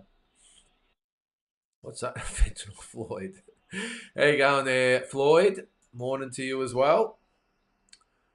Damien, we need Wilder to win this bad. Then it will be him and Joshua in September. Yeah, well, that's probably. Even though I think Zhang will win, Damien, I'm probably a bit like you. I actually don't mind.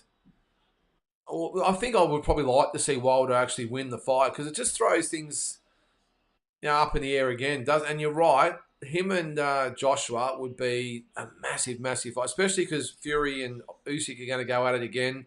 So Joshua's in a little bit of no man's land at the moment. The odds are if Usyk beats Fury, I think he will retire. So that means I think Fury, whether he retires or hangs around, don't know. But worst case, like Fury would come back and hopefully fight maybe Joshua, but he's still got that lapse in time. So Joshua's going to need a bigger fight at the end of the year as well. And Wilder makes a hell of a lot of sense. I don't think Parker is really in Joshua's sights. I wouldn't have thought he's already beaten him. I just don't think there's many other fights out there for Joshua. So that would really whet his appetite is probably what I'm saying. Maybe the winner of this fight with Hrgovic and Dubois could be an option as well. But I think if Wilder wins this one, I think that's the fight to make there, mate. I think it'll be fantastic. But if he doesn't win tonight, who knows? Maybe it's Zhang against Joshua in September. But either way, I think we'll get Joshua's next opponent out of this one. And then after that, we'll probably, if Fury wins, we'll definitely see Fury Joshua. If Usyk wins, I think Usyk will retire and they'll be fighting for vacant belts, I would think. And it depends on whether Fury hangs around. All right, guys, so we're halfway through round number 9. Fight number 3 on the card. Also, the fights have been good. It's a long time, not just sitting here, but just even sitting at home. I'm thinking, watching. I know we're all boxing fanatics, but wouldn't be actually so bad if it was. I think our American friends. I think they. I think it's what is it? What's the time over there? It's a good time over there. So on the western side, it's 2:40 in the afternoon. So what a time on a Saturday afternoon to be sitting over there and watching the fights. I could do that all day, but it's a bit hard when you're up at 4 o'clock here. They don't think of us Southern Hemisphere people that much, do they? What do you got, Paul? I think Dubois outboxes Hrgovic. Well, that's good. We've all got different opinions. That's good. I like it. And Wilder by KO. There you go. Definitely possible, Paul. I hope that's the Wilder that turns up. I really do. I hope we get Wilder that comes out and tries to go back. Let's hope. Well, it was Malik Scott, wasn't it, who thought of the game plan for the Joshua fight. Let's hope he sat down and give himself a slap and thought, what am I doing trying to make a fighter like Wilder try and outbox Joseph Parker. Let's get back to his strengths, which is standing there and ironing people out, and let's see what we can do. And if he gets ironed out himself, well, at least you don't die wondering. Can you imagine back in the day, someone like Mike Tyson saying, "Oh, well, I think the best strategy here is to box this guy." Just doesn't make sense. Yep, Floyd, Team Queensbury. Well, they're doing the job so far, mate. Because with this one, where is it? So Shiraz is the captain. So if he wins by decision, it will be another 2 points. That'll put him up 4-0. If he stops Williams, which I think there's still a chance to, then he would get 4 points, which would make it really, really tough for Matchroom. Isn't it good, though, we've got this different concept where we're actually keeping score of the event, not just the fights. Like this scorecard that's going on with the promoters. I think it's just a great new concept, and let's hope we get a Top Rank or Golden Boy involved as well. Hasn't really got the same. Well, I think Top Rank versus Golden Boy would be a good one because that's the American grudge matchup, I think. Yeah, Malik Scott argued the worst trainer in boxing. Well, just judged on that, Glenn, that the last game plan of Wilder to box Joseph Parker, who's a very, very good boxer himself, to outbox him. I don't think Joseph Parker would have been able to believe his luck, to be honest. He gets in there with a killer like Wilder, with that big right hand, he'd be thinking, geez, I've got to box pretty smart here. He had a really good plan, by the way, as well, did Joseph Parker. But he would have been thinking when he got in there, is this guy really backing up? Is he really trying to box me? And it was just an easy fight for Joseph Parker. I thought he won 10, if not 11 of the 12 rounds. Floyd missed the first fight. I was still snoozing. All right, so far, mate, that was a good shot there. Oh, so the results so far: Willie Hutchison with a 12-round decision over Craig Richards, and Nick Ball with a 12-round decision over Raymond Ford to win the WBA featherweight title. And we're in round number 10 of Shiraz and Williams, which has been a really good fight so far. A really good fight from what I've seen. I would think Shiraz is winning. Amo Williams started very, very well, but I think as the fight's gone on, and looking at Eddie Hearn and Frank Warren at ringside, the body language of both promoters, I think Eddie Hearn's thinking, geez, I'm going to be 4-0 here, down. I don't mind the look of Shiraz. I think he's going to be a handful for a lot of fighters because he's slick, he's tall, very, very good jab. And Amo Williams at the moment looking very, very well gassed. A little bit worse to wear.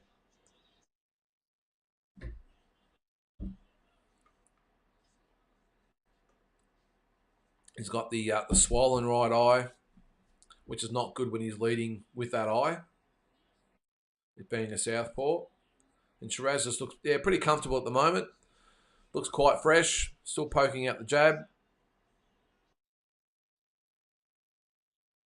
And just boxing very, very smart.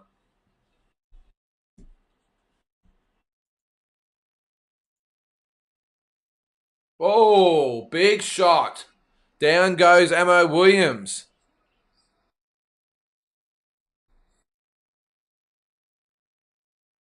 Yeah, that was a beautiful right hook from Shiraz right on the bell. And I think that will be enough with a couple of rounds to go to probably cement this decision, I would say, unless he stops him. So if he does stop him, it'll be 4 points for Queensbury. If he wins on points, it'll be 2 points.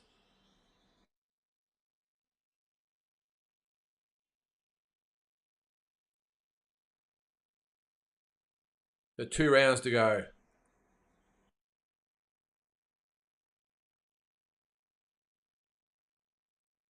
Yeah, Emo's in trouble, all right, Glenn. So I'm just looking at there. So yeah, jab, jab, jab, and then that little short right hand. Beautiful right hand. It was like a right hook, even though he's an orthodox fighter. And just hooked it in, the little right hook. Yeah, it was. It was a right hook from an orthodox stance. Beautiful shot, though. Frank Warren jumped out of his seat, started yelling, and Eddie Hearn just sort of sunk. All right, so round number 11. By the way, I'm hoping Eddie wins. I'm an Eddie Hearn fan. I love Eddie. I think he's great for boxing. Frank Warren, great promoter as well, obviously, but I love Eddie. All right, so round number 12.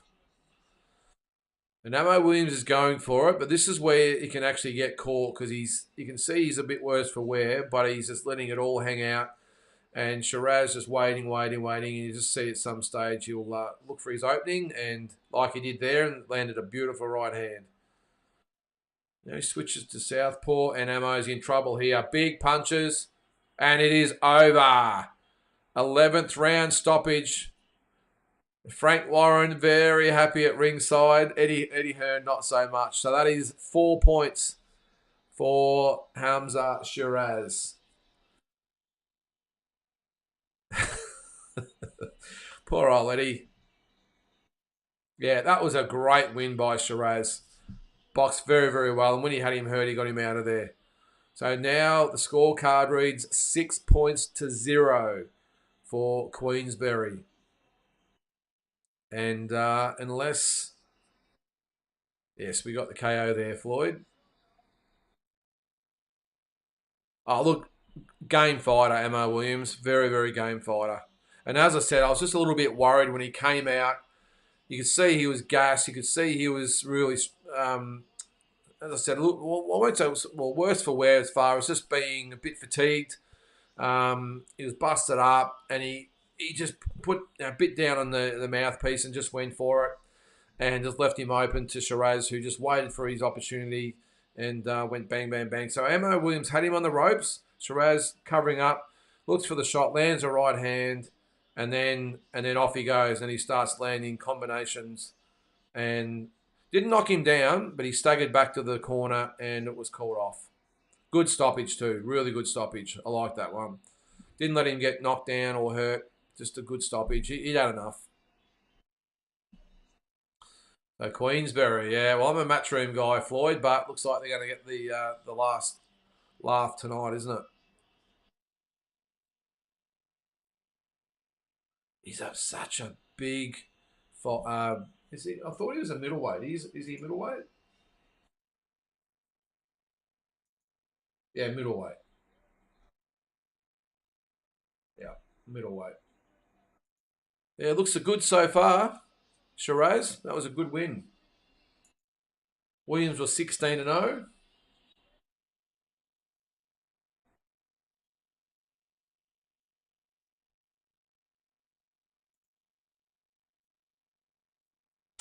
And that is it. Yeah, I agree, Glenn. Good stoppage by the ref. So I shouldn't laugh. I'm just looking at poor old Eddie Hearn. He had Frank Warren jump up in the air, and Eddie Hearn just sunk in his seat.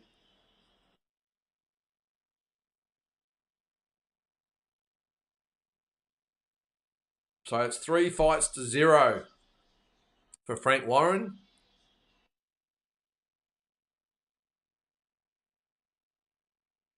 And now we're getting into the heavyweights and Bivol as well, which will be a good fight, I think.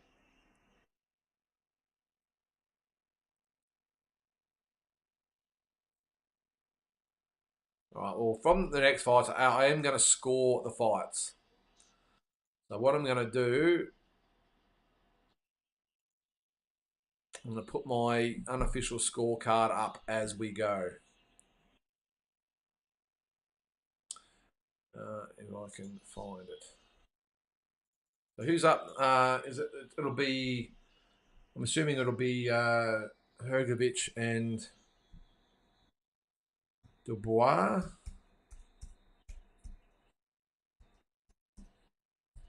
Hrgovic versus Dubois.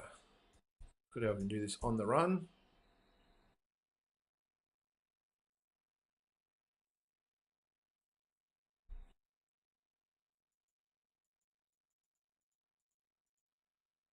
A little bit of editing on the run here. So what I'm going to do, I'm going to put the score. Actually, we'll see if that works. I don't think it will. No, we don't want that, do we? Especially at that speed. Let's slow it down a bit, eh?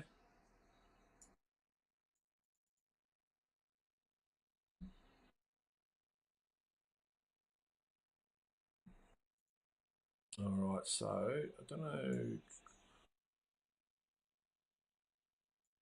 So what I'll do, I'll put my live scorecard up there, guys. Oh, geez, hang on. There we go. That's a little bit better. And I'll put the rolling score underneath. I'll just see if I can get the writing a little bit smaller.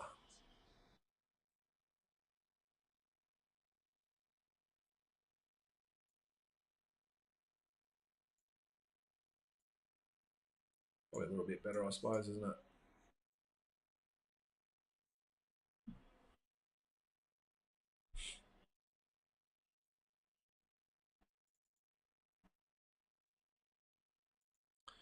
I just want to see if I can. Hang on, maybe that's it. Maybe that'll be a bit better. How's that? There we go.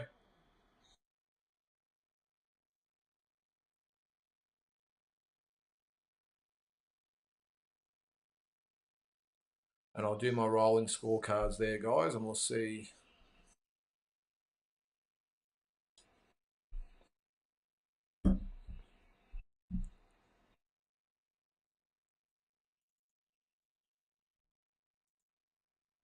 What I might do as well.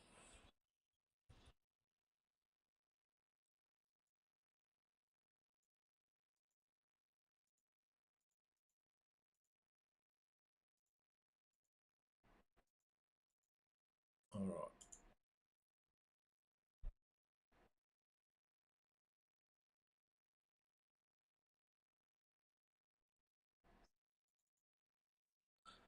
I'm going to get a little bit creative here. Oh, no, wait. I'll leave it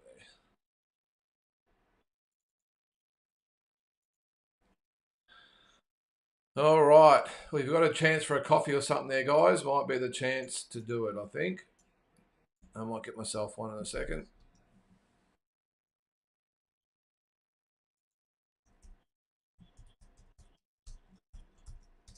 I'm going to get a little bit creative here.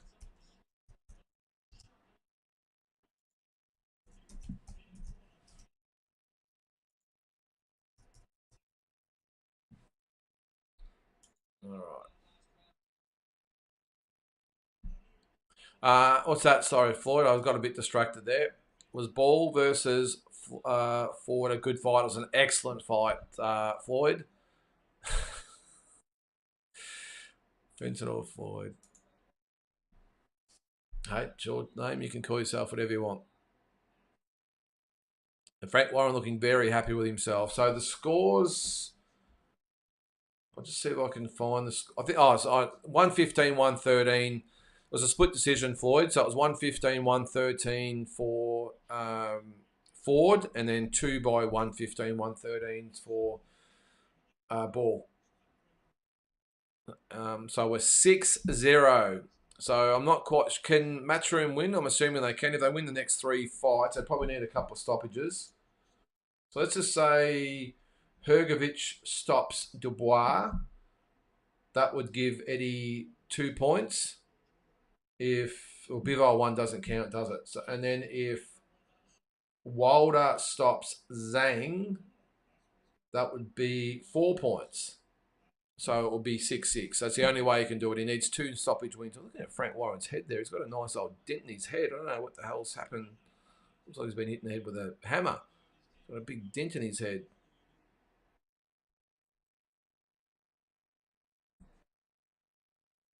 Yeah, full respect to Amo Williams too. Very, very game fighter. Gave it his all.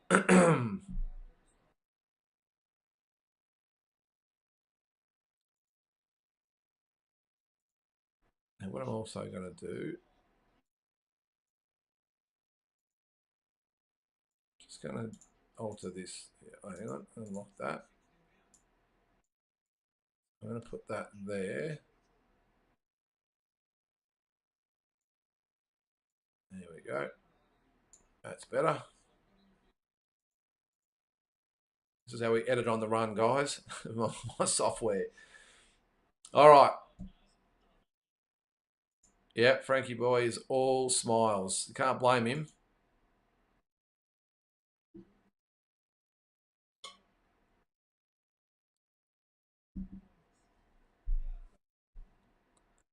Interviewing Turkey is it El Shali or whatever it is? El Sheikh. His Excellency. I like how they can just call themselves whatever they want. I'm just going to be His Excellency. That's going to be my name. Now, me for one, I'm not Saudi, so I'm not going to call him His Excellency, but we'll just call him Turkey El Sheikh. Doing great things for boxing, though, isn't he? Fantastic stuff for boxing.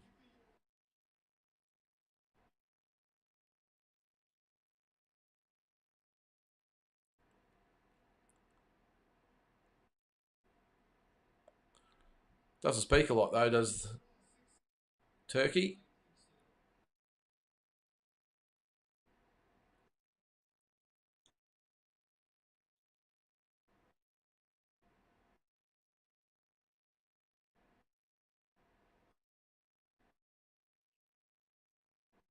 I wonder what this guy's actually worth.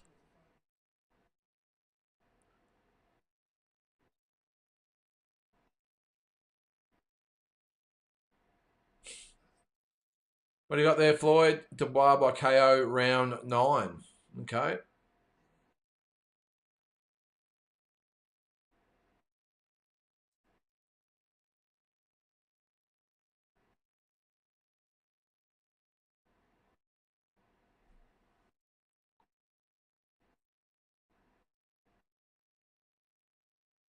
So what Turkey is saying is that they they want well, in his mind, he would like Wilder to win tonight and set up Wilder Joshua in September.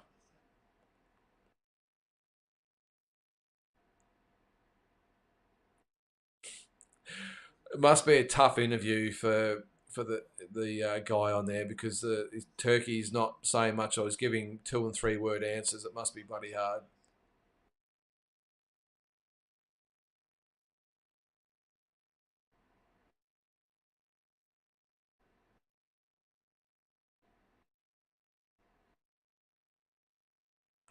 Saying he wants Crawford Canelo.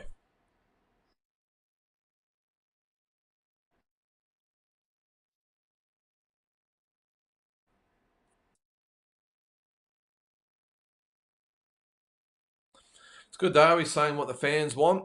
They will deliver. I think it'd take a fair old payday for Canelo to fight Crawford. I don't think it's a well, it's a lose-lose situation, isn't it, for him? And I know Canelo gets accused a lot of ducking and all that sort of stuff. It's just at this stage of his career, it's business decisions. That's what it is. Like it was with Floyd.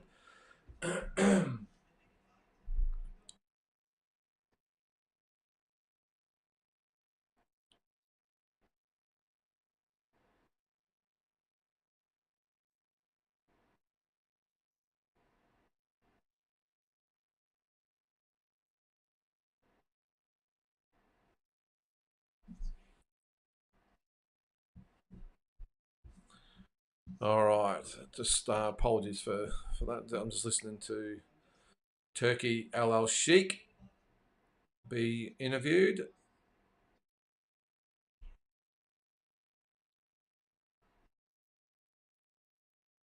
I wonder if he was always a boxing fan,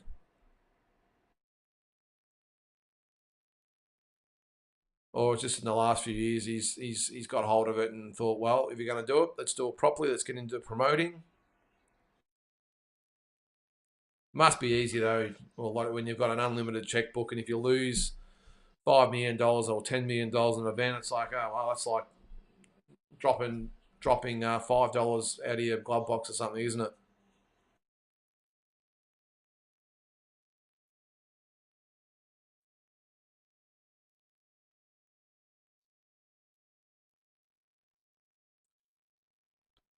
All right. Well, I've got that wrong, guys, because it is not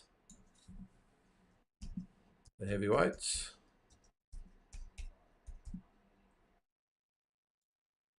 It is Zinad and Bivol. Is it Malik? I keep calling him Milak Zavid, but it's Malik Zinad. All right. There we go.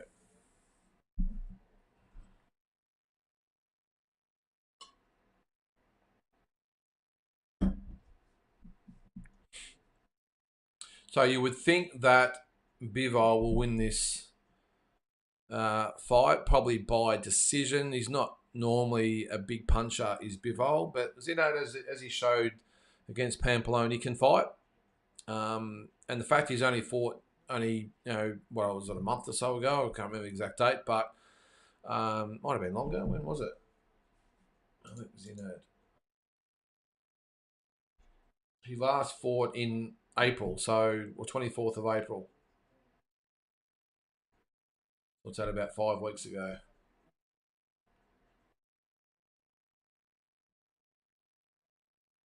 Before that, hadn't fought for a year.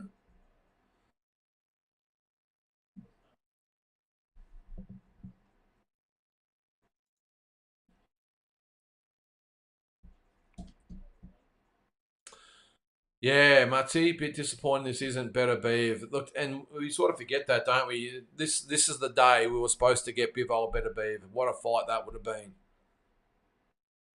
It's extremely disappointing, Matty, because that obviously would have been the main event. Yeah, very disappointing.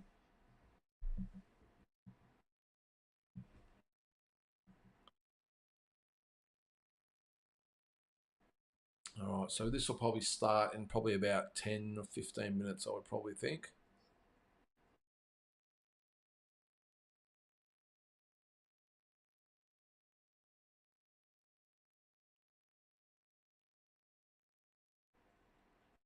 Hmm. All right, what is it here? It's just after 8 o'clock in the morning here in Australia. And what are we? 3 fights down, three to go. Three 12-round fights to go.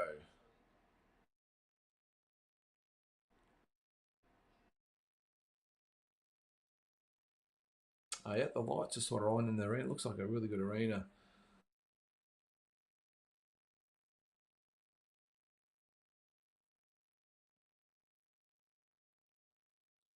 There's some good fight nights coming up to Zone. They've left a lot to be desired, I think, over the journey so far. But not big names coming up, but it seems like every weekend they've got fight nights, which is really good. I was talking to Mick Francis from Tasman Fighters sort of last week or two, and they're looking to do some big shows here in Australia too. So we'll see what happens with that one.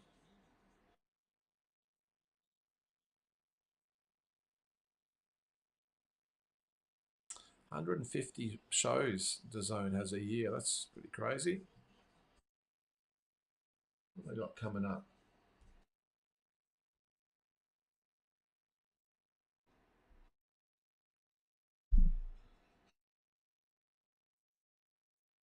Yeah. All right. So this is for the WBA light heavyweight title. Has no effect on the scoreline though, apparently.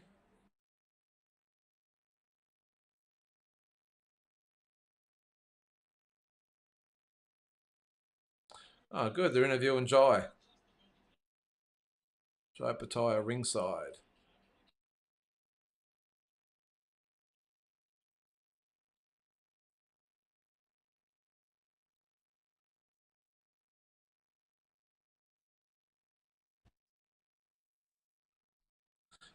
Says he likes the 5-on-5 concept.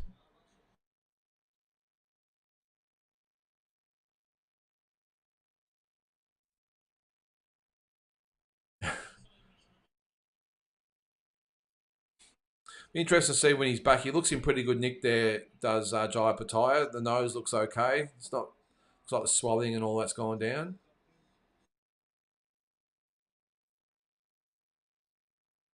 September he's looking at. On that'll be the Wembley show.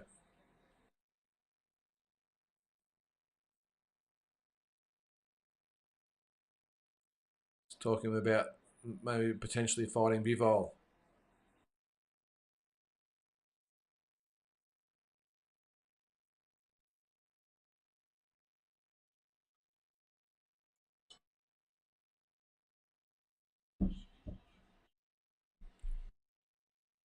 So he's talking about he wants to unify the division. He'd love to respectfully fight Dmitry Bivol. Maybe Zerdo Ramirez as well in the US. He's just saying he doesn't care. He just wants the belts.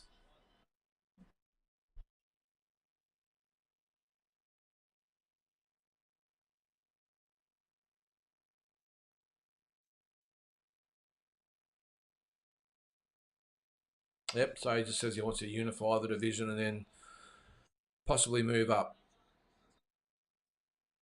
All right. So we're about to see the entry of Malik Zinad. 22-0 against Dmitry Bivol, who's also 22-0. Now, one box rec, they have Dmitry Bivol with spelled with two I's, not a Y. But on the telecast, that's with a Y. All right, so Bivol 33, Zinad 30. A lot more experience for Bivol. Has had 184 rounds compared to 102 rounds for Zinad.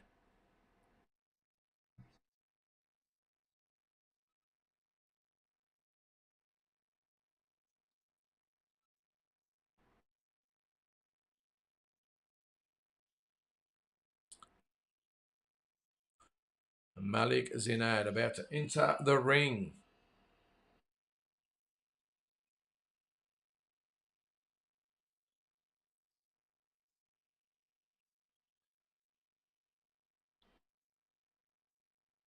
I only fought 5 weeks ago. Did Zinad over Pampelone with that decision win.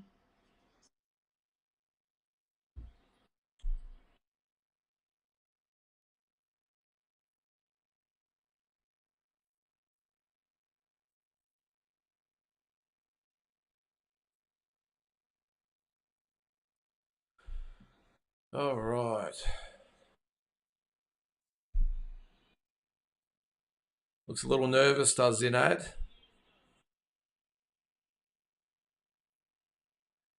Be interesting to see. I mean, we always talk about the levels factor. He looks so good against Pampalone. Did we maybe overrate Pampalone? Um, so I'll be interested to see how this guy goes against Bivol because he looks so good against Pampalone. I was impressed with he's just his whole range of punches, his toughness, his durability, stamina.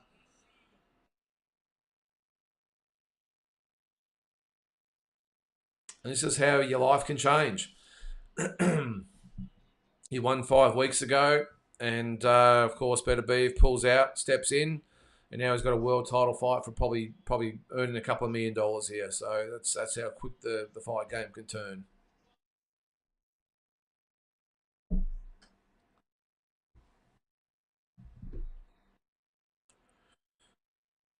At some stage, he's going to make his way to the ring. He's just standing on the stage. He's been there for about the last minute. Here he comes. Waiting for the verse of his song to kick in, I think.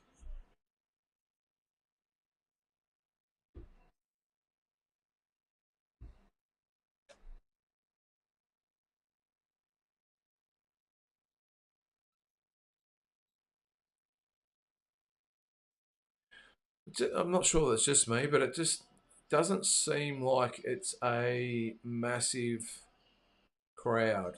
Maybe it's still early. Maybe is it early? It's early in the card. Be late at night over there though. What time is it over there?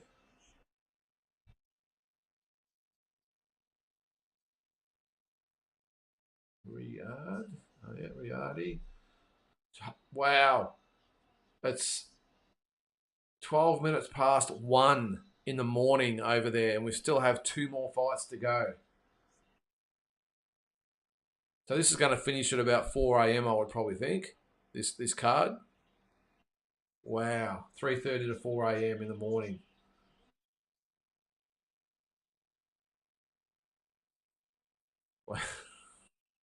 That is crazy. Because I think the Usyk and Fury card started at 2 in the morning, so 2 hours earlier. I'm not quite sure why this one would start 2 hours later, especially when you've got 6 12 round fights on the card. And the thing is, I think we all love what they're doing over there, but do we really need 6 12 round fights?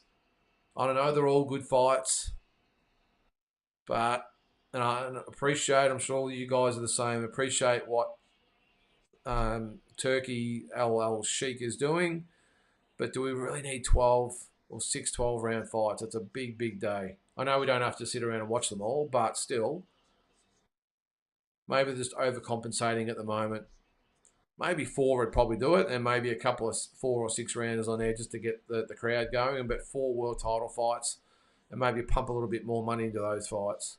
So here comes Bivol, and pretty much 95% of people think that he'll win the fight, which is not surprising.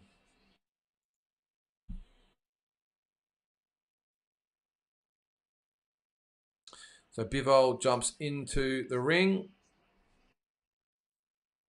And I'm pretty sure, let's just see how many defenses he's made.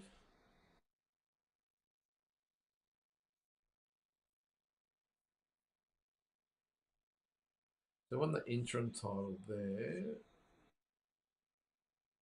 All right, so he won it actually against the Aussie Trent Broadhurst. He stopped him in the first round back in 2017, and that was for the full title. It's defended at 1, 2, 3, 4, 5, 6, 7, 8, 9, 10.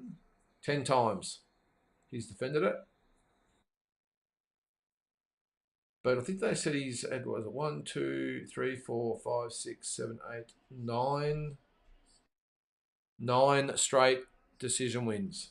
So his record's 22-0 with 11 knockouts. From Tokmak Kyrgyzstan, I think that's how you pronounce it.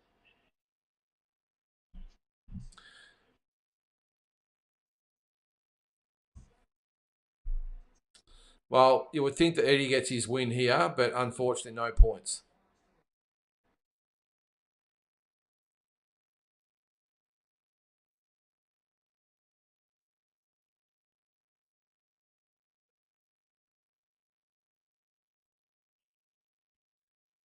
I've just got a little bit of volume there, guys. We'll just see how much we can sort of play with.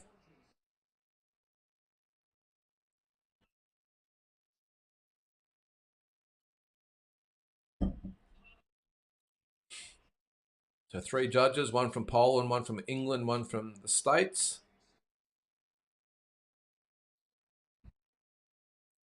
And the referee, Howard Foster.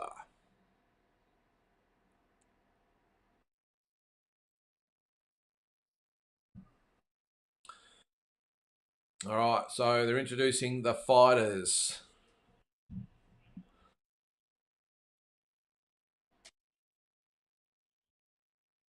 From Libya. So Malik Zinad, 22-0, 16 KOs.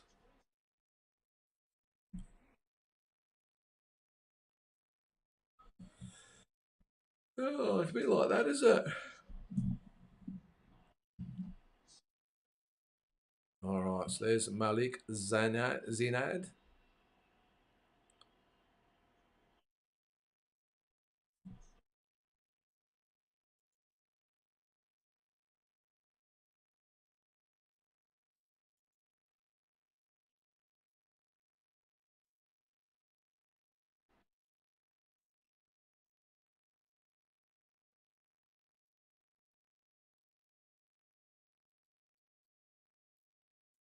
All right, so Dmitry Bivol, 22-0, 11 KOs from St. Petersburg, Russia. So I'm not quite sure why they put that on his box rec that he's from, nationality Russia.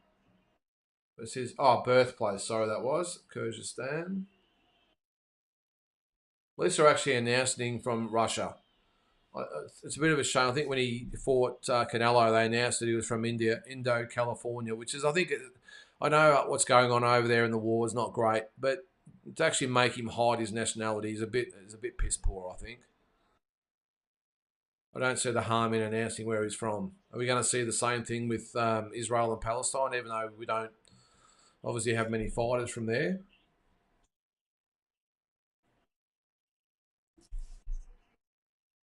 All right, so we're about to get ready for round number 1. And we will score this one.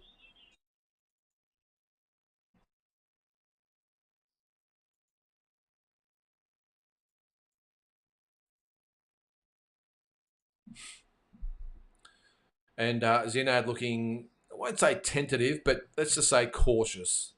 We all know Bivol is such a great fighter. Zinad poking out the jab. Yeah, good couple of jabs followed by right hand from Zinad.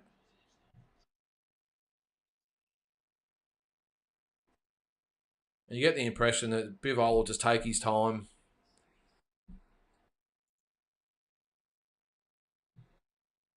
Just so balanced. Just good head movement. There's a jab followed by a hook. But Zinad throwing some good jabs.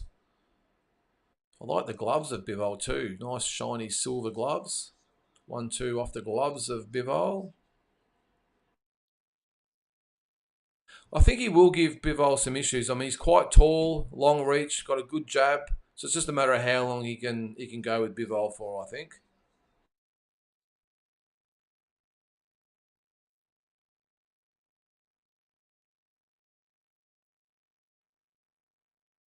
Yeah, good halfway through the first round. Good even round so far. Hard to score. You just get the impression that he's going to hang around. Nice right hand. Nice right hand from Zinad, followed by a hook.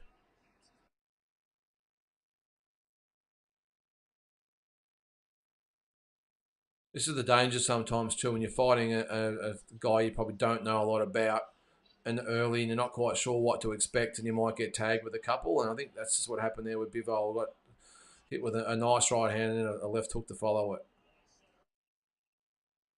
I think he's 45 seconds to go. Oh, there's a right hand, left hook, and down goes Zinad. I was just about to say he's had a good first round, Zinad, but right hand, left hook, and down he goes. Looks okay, but not a good sign.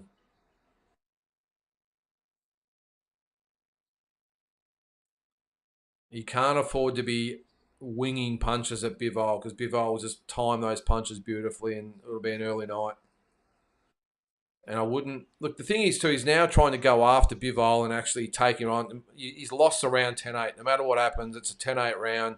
So I would think in this situation, he would just back off, recover, play it safe, get through the second round, and regroup. All right. I thought Zinad had a really good round, but still a 10-8 round.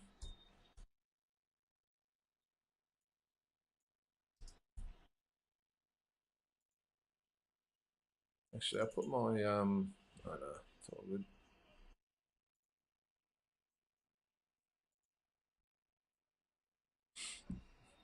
So apart from getting knocked down, it wasn't actually a bad round. I thought he was actually almost winning the round up to a point there, but so he hit him with a jab, another jab, right hand, left hook, and down he went.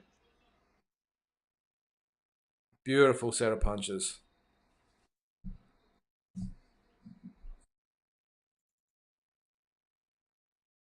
Yeah, just counted. Boom, boom, boom.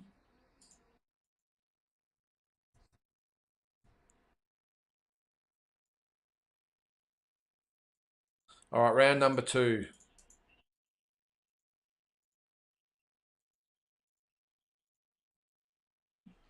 All right. Let's see if Zinad learned from that. He's come out quite aggressive, though, throwing some good jabs again. Got caught with another hook, though. You can just see Bivol, he's in, he throws a jab, follows it with a hook.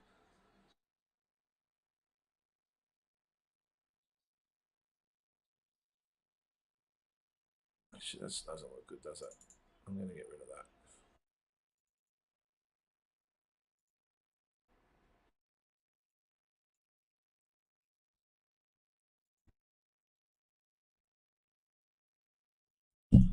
Oh.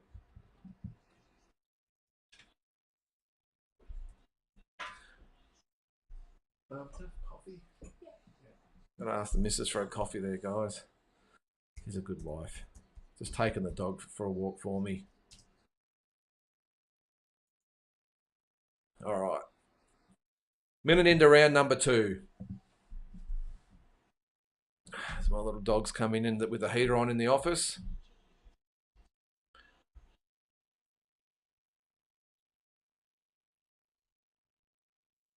I'm not sure my scorecard's going to matter a lot by the looks of things, guys, because Bivol's looking very comfortable.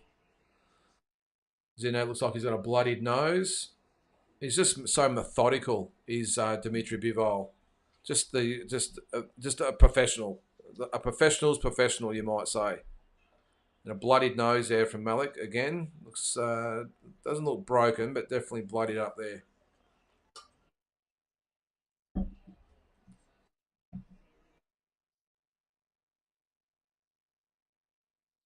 And there's another 1-2 from Bivol.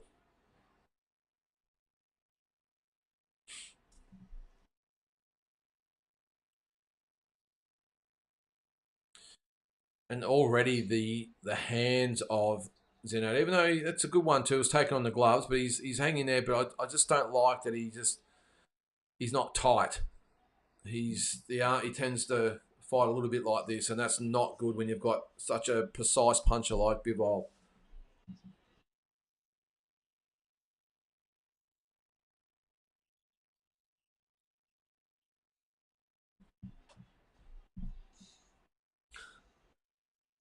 Doug just making himself comfortable in his bed there with the heater on. Another good round from Bivol here. Boxing really, really well. He knows that Zinad's still dangerous early, so he hasn't tried to take him out, even though he had that first round knockdown. Just boxing really well in this round. So there's the end of round number 2. And a good round again for Bivol, I think, in my opinion. So I'll give him that round as well, which makes it 20-17 on my unofficial card.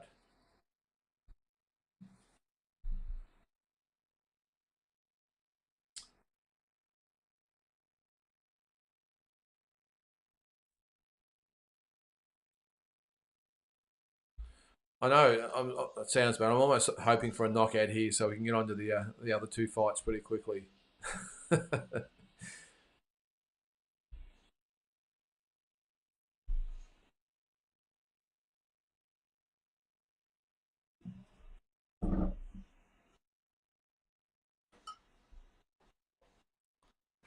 interesting, the arena too. It looks like, I'm not sure it's corporates or something there, but a lot of flat. Like the ground is very, it's where most of the people are. There's not much in the grandstands from what I can see. All right, round 3.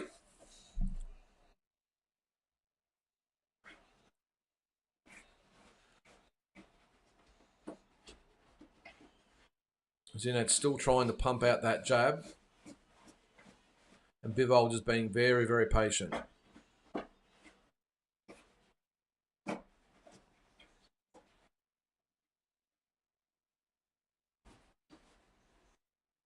So apart from the knockdown, I think Zinad's actually done quite well so far. He's been poking out the jab, just giving Bivol something to think about, keeping him on the back foot a little bit.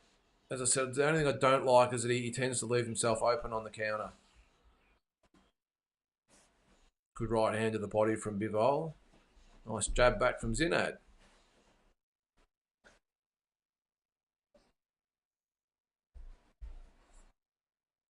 He's not really landing the jab, but he's getting it out there and at least giving him himself an opportunity to land the right hand afterwards. But Bivol just coming back with his own stiff jabs as well.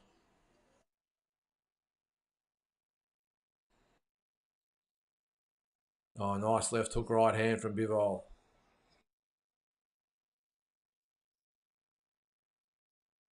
How would he go against Zhilei, guys? Remember, he's got to move up in weight. He's got to go up 15 pounds. What's that, 7 kilos?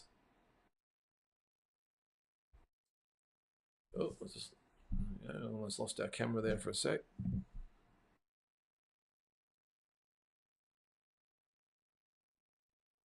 Thank you.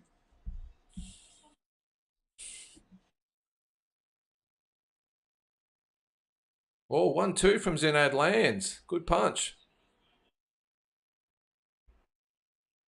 But again, Bivol, 45 seconds to go on the round. He's had his moments here, Zinad. But Bivol just boxing very, very well at the moment. I think Malik's doing well. Or Zinad, sorry. He probably just needs to pick the pace up, and he has to take a couple of these early rounds because of the, well, nice punches. I think he's almost won this round.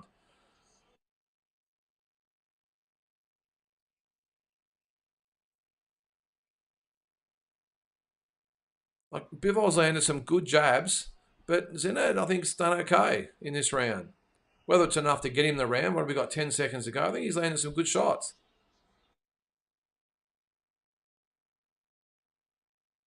Bivol's got that look on his face like, okay, you've landed a couple.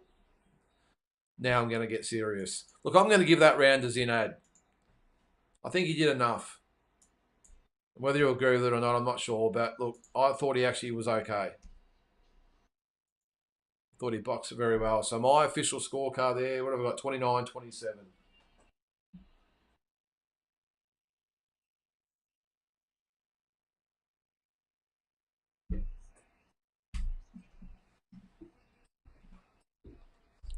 What do you guys think? So 29-27, I have it at the moment. 2 rounds to 1 for Bivol. Daniel Dubois warming up in the change rooms. This is a big boy, isn't he?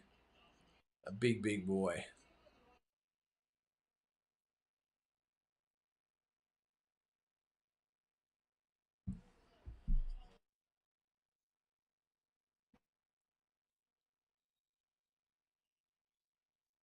All right, round number 4.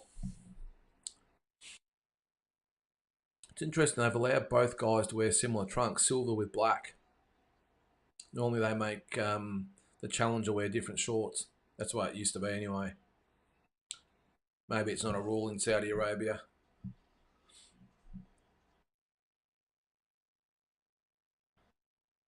So to start the round, pretty much the same. You've got Bivol coming forward, just bopping either side, and you've got Zinad looking for the jab. You can see he's looking for the jab just to get Bivol just to come that fraction closer, draw him in, and then land the right hand. But Bivol's way too smart to fall for it, which is why we're getting a little bit of a stalemate here at the moment. So the punches landed. Bivol's landed 40, Zinad 26. Okay. Zinad's throwing twice as many punches, though. I think most of those are jabs, though. But you can see, as I said, that Zinad's just trying to tempt Bivol to come into range. But Bivol's like, no. I've probably had 200 or 300 amateur fights plus the 22 pro fights. No, I'm a little bit too clever for that. I'll just stay where I am and wait for my chance. A couple of good right hands landed from Bivol and some jabs. Good hard jabs too he lands. He doesn't just poke him. He really throws it out there.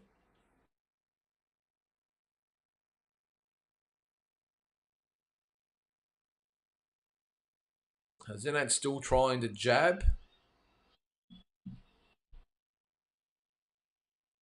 But Bivol's just starting to find his range. You can see it, even though obviously he already did in the first round. But now he's starting to get close, and that was a good right hand landed there. Zinad comes back, though. Doesn't seem intimidated, Zinad, which is good. And he's definitely having his moments. But let's just see, what are we, a minute to go in round number 4, whether he can do it for another 8 rounds against such a great fighter like Bivol.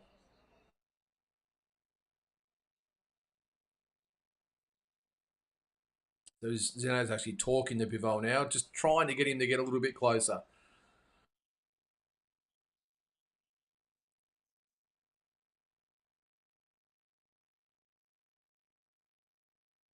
All right, so 30 seconds to go, round number 4. Probably the first jab to the body we've seen from Bivol there.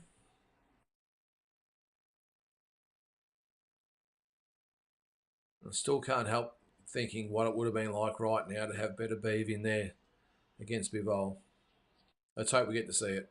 Was it meniscus in his knee or something, wasn't it? So.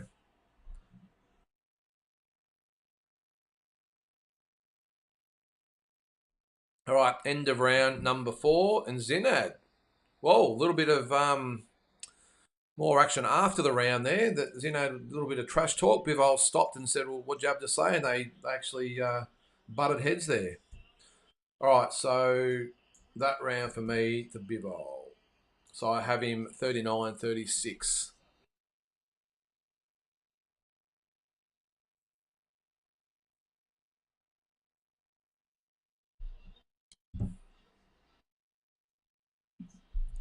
Yeah, after the round, there's a little hot step from Zinad.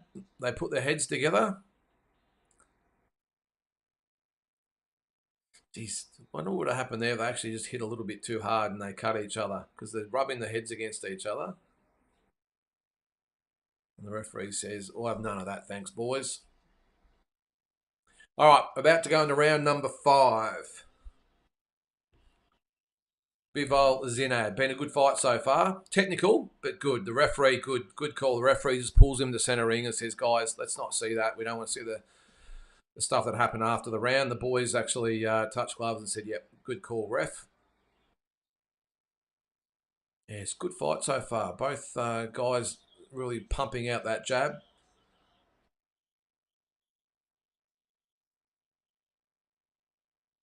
I think Zinad, regardless of what happens now, has shown that he's at the level. We saw it obviously against Pampelone, but this sort of proves he's in him with a quality opponent with Bivol that he deserves to sort of be there. I mean, Bivol's winning, of course, I think. Well, what have I got, 39-36, but Zinad's been okay as he continues to pump out the jab, trying to tempt Bivol to engage.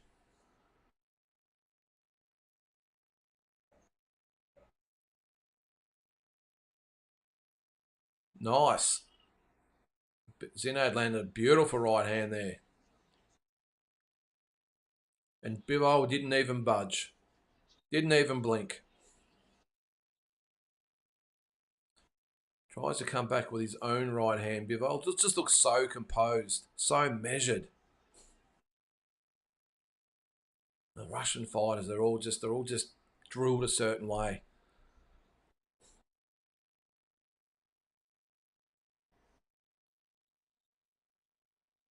He just seems to have the answers at the moment. David, he could get a week for that, yeah.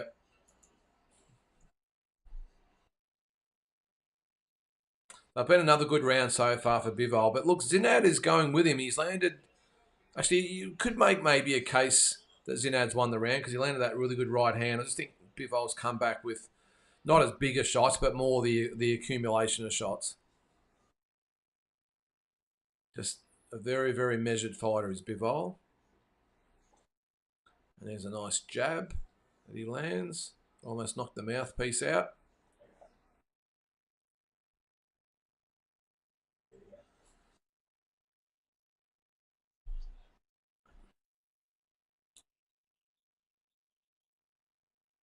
And Zinad, I think for the first time, just looking a little gassed. This sometimes happens, of course, around this time, and then they get a second win later on. But both boys exchanging punches there. Bivol, you think, gets the better of it. Nice right hand. Fair bit of blood between the two at the moment as well, mainly coming from Zinad. And it's interesting, Zinad holding that left hand out there. Normally you would get a warning for that.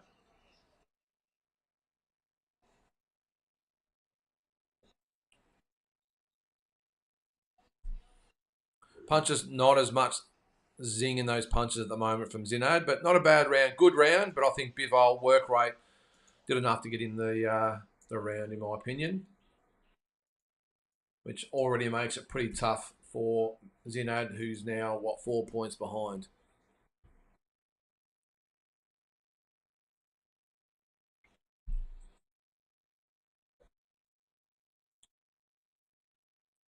Yeah, just showing the fight cards coming up. Regular fight cards they've got every weekend. They seem to have at least one, which is good.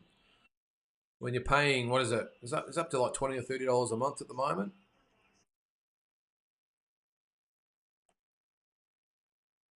So Zinad landed a beautiful right hand earlier in the round, and Bivol did not even budge.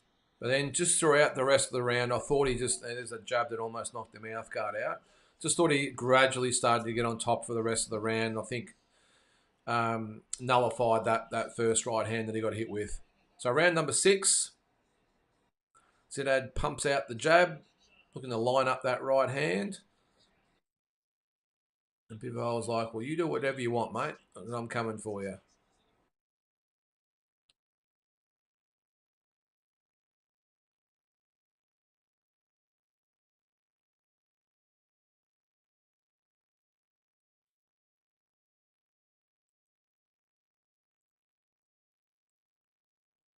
A nice 1-2 from Bivol there.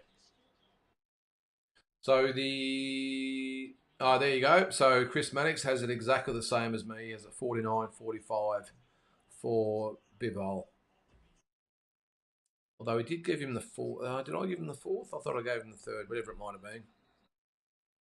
Either way, same scorecard.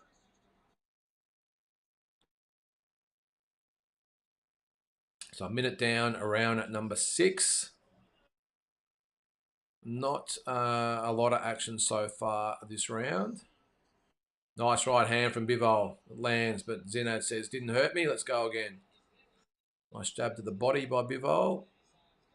You can just see guys like Bivol, they'll jab to the head, they'll jab to the body, they just poke holes or just poke, looking for the weaknesses. Then when they find it, then they drop the bomb. Oh, jab and a hook from Bivol. Nice punches. Nice jab again.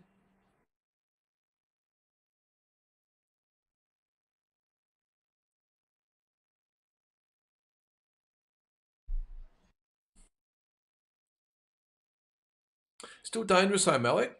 Zinad, I will say, he's still, but nice right hand from Bivol, left hook. Now the flurries come and Zinad looks in a bit of trouble, shakes his head, but he is in trouble. And Bivol senses it. This is going to be stopped, I think. Zinad, that's it. It's all over. Just like that. And this is what makes fighters like Bivol so great. Just a nothing round, tap, tap, tap, a few punches there, and then he just puts the foot to the gas and just gets him out of there in the space of 20 seconds. Amazing fighter. Amazing fighter. Well done to Dmitry Bivol, who gets the 6th round stoppage.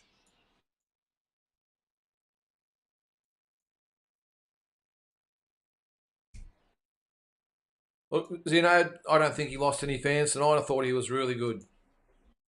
I thought he showed he was at the level. Just Bivol is at another level. He's another stratosphere. He's such a great fighter. And I'll say it again. I think he beats Better Beav. Better Beav is that brute, strong, tough guy. But Bivol, just in my opinion, just takes all that away by his pure boxing IQ, boxing technique. I just don't see Better Beav being able to really get close enough to really hurt Bivol. And Bivol showed tonight. He got hit with some good shots. Did not budge. So he's made of that Russian steel that they seem to, that production line of just hard, tough fighter. So the replay there, so it was a jab and it was a left hook. Zeno did come back with a right hand, but yeah, nice left hook by. So it was a jab and a hook is what set it up. And then the overhand right rocked him, and then from there on it was just, here we go. It was just one punch after the other. Zeno tried to fight back, but from there on it was just all one-way traffic. Oh, just and the finish, just the way he just like that. He flicked a switch and just it was over in 20 seconds. 15, 20 seconds it was over. From a fight that was, I won't say it was even because I think Bivol was well in front. But Zinad had done very, very well so far. But just like that, all over. What a fighter.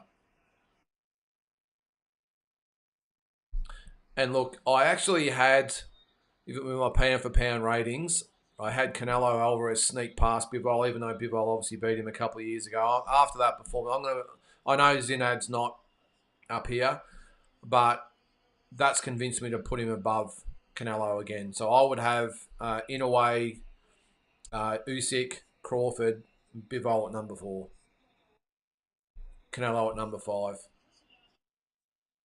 Very, very impressive fighter. Wow. Right hand, left hook. Yeah. What do you guys think? Top 10 pound for pound? So mine, as I said, would be Inoue still. I know that's debatable with the Usyk situation. I've still got Inoue at number 1, Usyk at number 2, and Crawford at number 3. If Crawford was a bit more active, I would still have him at number 1.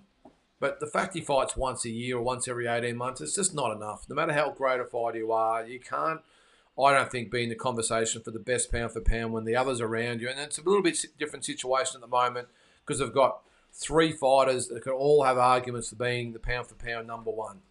But you've got to have a bit of a tipping point. And I think the fact that Crawford hasn't fought since July last year, Inoue's had or 2, 3 fights, whatever it's been. Usyk's had a couple of fights.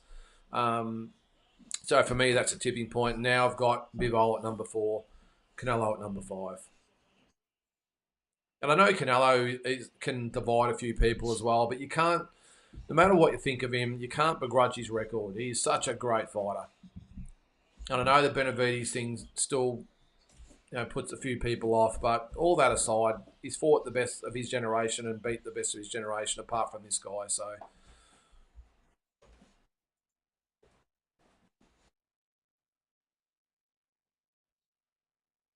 Malik looks okay, taking it in good stride. I don't think he lost anything out of tonight, did Malik Zinad? Just come up against a great fighter. Not a good fighter, a great fighter.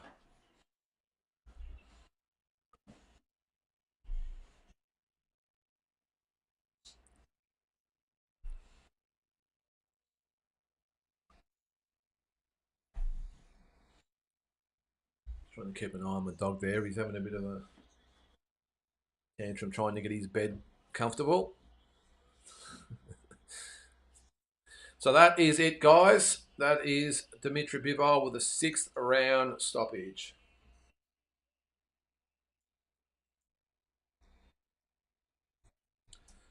All right, now we have Hrgovic. I'll try and type that out.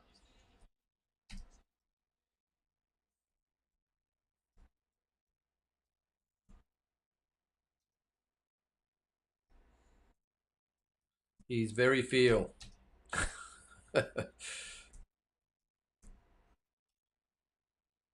what happened? Oh, yeah. Speaks good English, actually. So very well spoken too. And these are the fighters who you want to have your young up and comers look at as examples. So respectful, but just a killer in the ring, but so respectful and dedicated to his craft. And I would much prefer, if my kids or if I had fighters that were looking up to fighters. These are the types of guys. Don't worry about the Ryan Garcias of the world and the Devin Haney's and the Tank Davises who do more of this than actually fighting. And when they do fight, it's just a circus. Credit to guys like this. This is who you want as role models. And when you've got other Russian kids, I suppose, coming through, looking at guys like him and Triple G and Usyk, I know Russia, Ukraine, all that sort of stuff, but from that part of the world, have those type and Lomachenko and all these types of fighters to look up to. No wonder they keep churning them out. I mean, all we seem to get getting at from America at the moment, and I hope there's not many Americans out there watching, is their role models are the ones that are just, I think, are just disgraces to the sport sometimes, and they're the role models they've got to follow. If you're watching out there and a young American fighter or any fighter, young American fighter, watch these guys. That is a role model. I'll get off my soapbox now.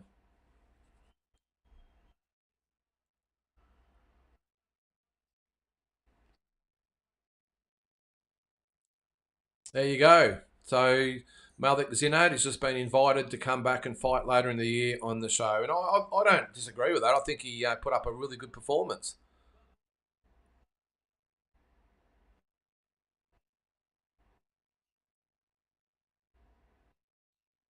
So he's a middleweight. So I'm just trying to think who he might fight. But I like it. I like the fact that if you perform on the cards, then he brings you back for another crack.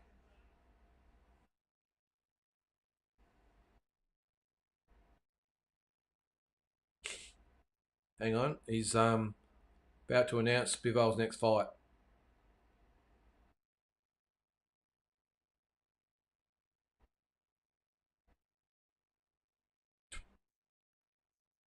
12th of October. There you go. October 12th, we will see Bivol and Beterbiev in the Undisputed Light Heavyweight title fight.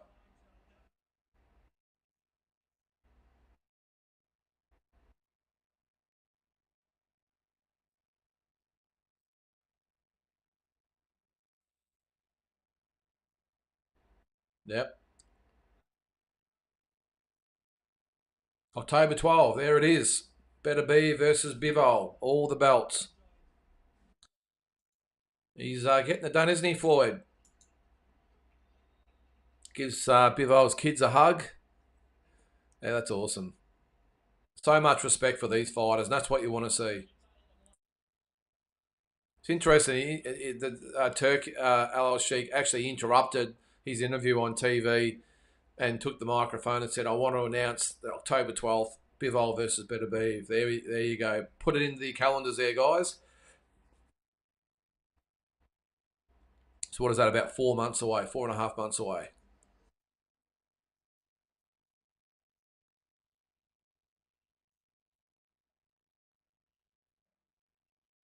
So it's going to be a big couple of months, isn't it? So we've got the AJ fight at Wembley. We're going to have this one in Saudi Arabia. And Usyk Fury 2 in December. Zhang, 281 pounds. Yes, Damien, I'm with you there, mate. Yes.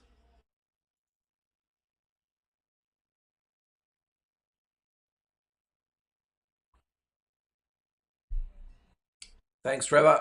Yep, he is, mate.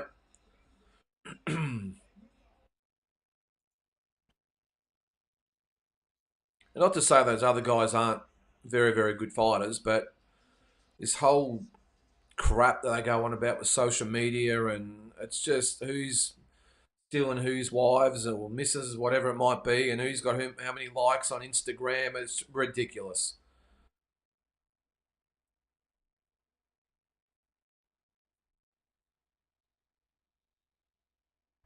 All right, so we've got Hrgovic and Dubois coming up.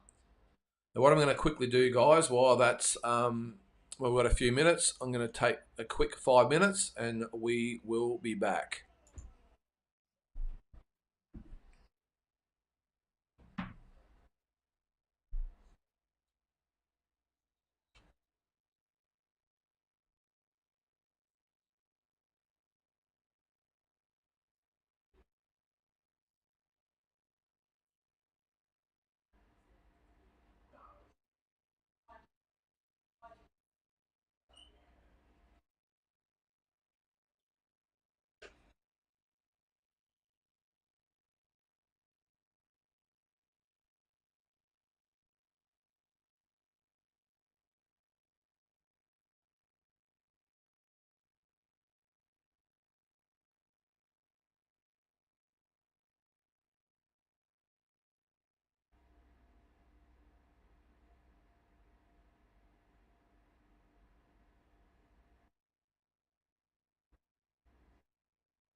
All right, we are back.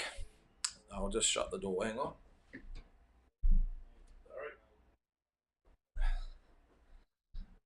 Oh, there you go. Now we're back. All right, Damien, what do you got there, mate? Yes, we have some massive, incredible cards coming up. I just can't keep track of them, Damien. There's that many. Um, it just seems like every weekend. I mean, this year, I mean, actually, I probably won't try and rattle them off. I mean, we've had the Usyk Fury, there was Canelo, and the Cambosis Lomachenko card here, and I mean, there's just too many. This year's probably been the best year for boxing I can remember for a long, long, long time. And there's still so more to come. And I suppose, obviously, being an Aussie as well this year's been great because I think we have 10 Aussies in world title fights in the first half of the year. Just amazing.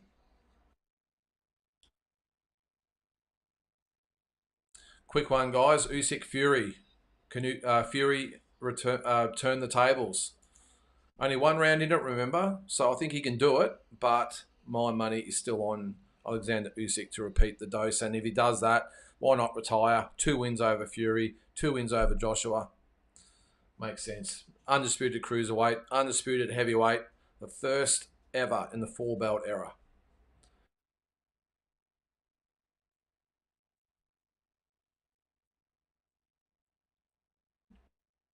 There's another one coming up too, Bam Rodriguez, and one Francisco Estrada. Can't wait for that as well. June, was it June 29, was it? June 29. Good day. That's my birthday, so I'll be watching that. And I think there's, here in Australia, there's a wild fighter card in Melbourne as well. So there you go. So Estrada Rodriguez, June 29. Ennis Crowley, July 13. So you can add that to the list as well. But that Estrada Rodriguez fight, that'll be good. I think Rodriguez will probably get the job done in that one. But yeah, that would be a good fight too. G'day Ed, how you going there, mate? Had to stop by at work listening in off and off, on off and on. That's awesome, mate. We've got 2 fights to go, so we're about to get into Hrgovic and Dubois, and then of course Wilder and Zhang. David, missed the last 5 minutes of chat, but caught a bit of the role model stuff. So the topic, can we please stop our Aussie boxers throwing the F-bomb on live TV? It's cringeworthy. David, you took the words out of my mouth. I'm not sure how long you've been watching the channel for, but if you have, you would have seen I've been on this a few times. A lot of people agree with it, as I interview Eddie Hearn and Frank Warren, by the way. Let's hope Eddie can get a couple of points on the board. But I'm 100% with you there, David. And look, I understand this is a different world that we live in. But for me, I know with the different social media and the way kids or young people speak these days, and interact with each other these days and express themselves these days has changed. But for me, it still does not take away just, is it decency or whatever you want to call it, being a professional, especially in this instance here. I'm with you there, mate. I absolutely hate in the ring when they drop the F-bomb. I know they're emotional. I know their adrenaline's pumping, and I know they're all hyped up. But hey, the fighters back in the day never did it. And I know the young people interact differently these days, but I like nothing better than what we just saw then with Bivol. I didn't hear a lot of it. The volume's sort of down a little bit, but I heard enough that there's no swear words. There's just respectful. And even, you look at back, even I'm going back to the Aussie days. I mean, with Jeff Fennick and Lester and Costa and Jeff Horn, you never heard those guys swear. Even Cambosis, the Maloneys, you never hear those guys swear. Jai Pataya, he can, but never, I don't think I've seen him in the ring do it. And sometimes it's the tone.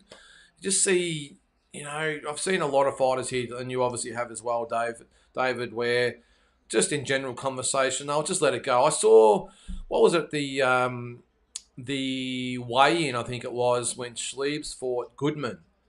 He dropped the C-bomb, and that was at the weigh-in, not just the fight. That was at the weigh-in, drop the C-bomb. I mean, it is just so unprofessional. And again, I might be showing my age, but if this is showing my age, well, I'd rather be my age than 30 years younger or 20 years younger. I'm not that old, 20 years younger. But look, I just think you got to conduct yourself a certain way, and I would think these fighters, I know a lot of them don't really care about how they're perceived in the public, and unless those people that are saying stuff about them are liking them on Instagram, whatever it might be, they don't seem to care. So, but I'm with you there, mate. It's when that happens, I just go, oh my god, yeah. And I know sometimes in the heat of the battle, it's come out. But when they're composed and they just say, and not just boxing, you see it in the football and the rugby and all that as well. I don't like it. Don't like it, mate. But anyway, I'll jump off my soapbox. Been on it a bit. All right, so we're about to get into the two main fights. Now, Michael Buffer steps up as the announcer. Not a big fight without Michael Buffer or Jimmy Lennon Jr. Who do we like the best? Jimmy Lennon Jr. or Michael Buffer? I'm going to be a little bit controversial here. I like Jimmy Lennon Jr. I love the way that really old school type of thing. And I must admit, I love Michael Buffer, but he's got one line, let's get ready to run, which is obviously iconic. But I just love Jimmy Lennon Jr. I loved his dad as well. He was a great announcer back in the day. He was also in, I think it was Rocky 3. He was the announcer in that as well. So we were debating that the other night as well, weren't we? The boxing movies. And we're having the argument about, well, not an argument, but what were the best boxing movies, but who was it? I think it was Cole Champion in the comments that had the nerve, if you will, to say that the Creed movies were better than the Rocky movies. I mean, there's a virtual slap for you there, Kyle. That is ridiculous. And just quickly on those movies before we go into Hrgovic and Dubois. Now, one of the reasons I'm not sure I said it the other night, but one of the reasons I would say to people like Kyle with the Rocky situation, and I watched Rocky 2 last night. I watched Rocky 1 last week and Rocky 2 last night. I just love it. But when you walk out of a Rocky movie, and if you're from my generation here, the 80s, 70s, 80s, whatever it might be, just let me know if you feel the same. But when you walked out of a Rocky movie from the theatres, now I was lucky enough to see 3 and 4 at the movies. I was too young for the first 2, but I saw them at the drive-in years later. But when you see them at the movies or even the drive-in back in the day, I'm not sure drive-ins are around much these days, but you walk out of those movies and you're pumped. You want to take on the world and you're super hyped, super motivated, and you're ready to go. But when you walk out of a Creed movie, and I've seen all of those at the movies, it's like, yeah, okay, yeah, good movies, yeah, pretty cool movies, okay. But do you really walk out of there on top of the world, ready to take on anyone? No. And that's why I'll always say, till the day I die, the Rocky movies blow the Creed movies away. And to the fact that at least Rocky and his characters look like they could actually fight. Michael B. Jordan, I'm sorry, no matter how you look at it, I have to watch it like that. I'm sorry. But anyway, that was just a little side note to what we've been speaking about. As I've been going on and rambling on, Daniel Dubois has entered the ring. So let me know about the Rocky and Creed situation. Just, again, watching Rocky 2 last night on the big screen. Wow. Great movies. Great. The training montages, the fight. That Rocky 2 fight is underrated. Rocky 2 doesn't get enough love for me. Everyone loves Rocky 4. I think Rocky 3 is the best, but I would have Rocky 2 as second. Drags on a little bit in the middle stages there, but the training montage and the fight itself, wow, amazing. Anyway, on to the fight. So Filip Hrgovic is about to enter the ring.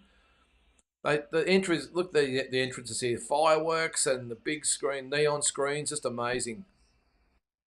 All right, so the fan zone, 51% think Hrgovic will win, 49% think Dubois will win.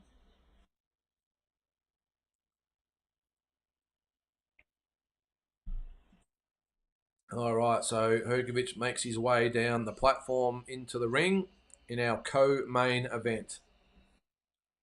So far, if you're just joining us, Willie Hutchison with a 12-round decision over Craig Richards. Nick Ball won the WBA featherweight title with a 12-round decision over Raymond Ford. Hamza Shiraz stopped Austin Williams in the 11th, I think it was. I'll just see if I can... No, they haven't updated everything yet, I don't think. Oh, yeah, with a 12th round stoppage of Austin Williams. And just then, Dmitry Bivol with a 6th round stoppage of Malik Zinad. What's that? Another side note. I remember watching a young Lyndon Scott boxing back in the league days. They had a bit of potential. We thought, is that right, David? You're back in the day, did we? Yeah, that was a long time ago, mate. That was would have been the late 80s. That would have been. I would have been 15 or 16 years of age from memory. That's well, I don't remember the name there, David. But if I hope you're doing well, if that's the case, and if I knew you back in the day.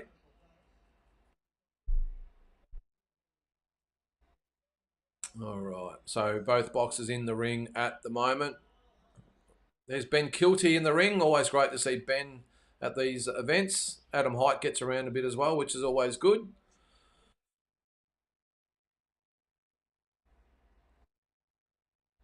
All right, so 12 rounds for the interim IBF heavyweight title.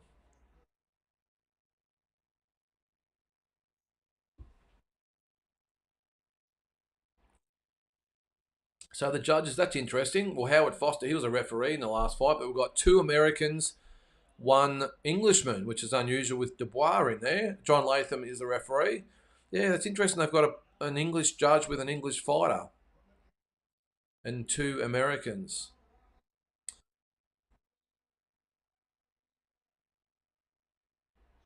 All right.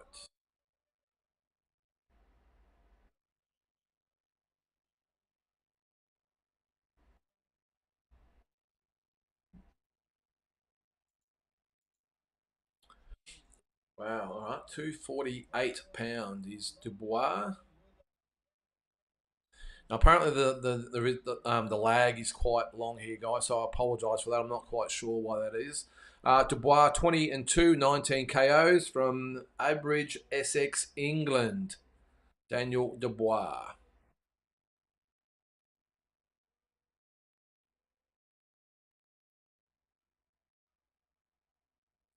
It's interesting having a name like Dubois being English. Well, you'd think that'd be more French, wouldn't you? But all right, representing Matchroom Boxing, and I would say, is he from Croatia? Is he?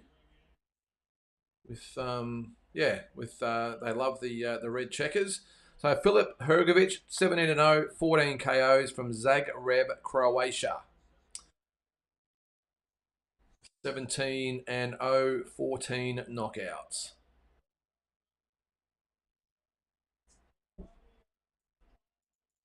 So his last fight was against Mark Demora. Now he's the Australian, I think. I don't know how he was. He the Aussie? He was. Geez, I don't know what he was doing in there, but so yeah, because he hadn't fought. Oh no, he hadn't fought the first round knockout. And Dubois coming off that loss to. Oh no, sorry, he beat Gerald Miller. That's right, in a really good win, 10th round knockout back in December. All right, guys, let's do it. Round number 1. Hrgovic, Dubois. Let's see what both of these guys have got. So it's 6-0 in favour of Queensbury at the moment. Round number 1 as the bell goes. The big boys.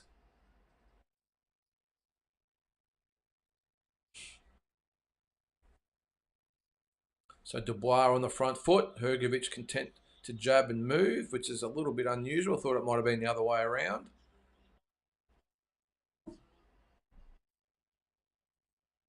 Big overhand right misses from Dubois there.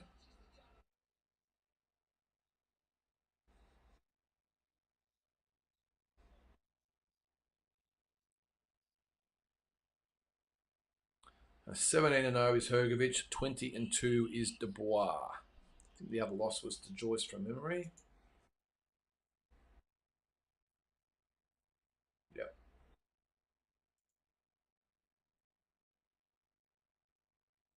Oh, nice jab from Dubois lands. Just rocks Hrgovic a little bit there. And a right hand back from Hrgovic.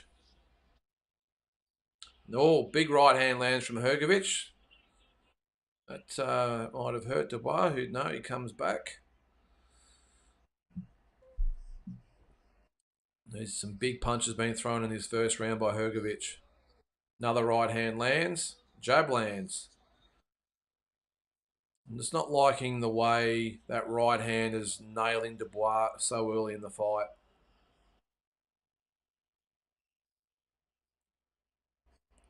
I'm not sure either why Dubois is coming forward so much. I mean, Hrgovic is just sitting there waiting for him to come and just teeing off with that right hand and landing it.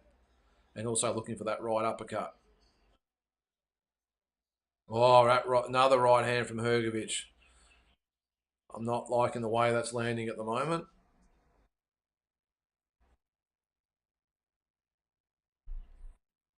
So a minute to go around at number 1. Oh, they exchanged right hands there. I got a feeling this might not go the distance, guys. Some big punches being thrown and landed by both boys. I'll score it anyway, but especially Hrgovic, those right hands is really getting through early. He's looking for that right uppercut as well. Hasn't landed it yet though. Another right hand. I think Dubois should get on the back foot and just start jabbing a little bit more.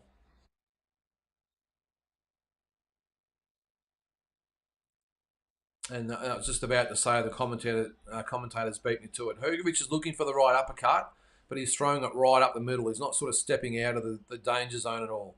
And it really opens him up for that overhand right. Dubois just having a little bit more success now, but I think Hrgovic has won this first round. Just misses another right hand there. Good jab on the bell by Dubois, but I'm going to give that round to Hrgovic.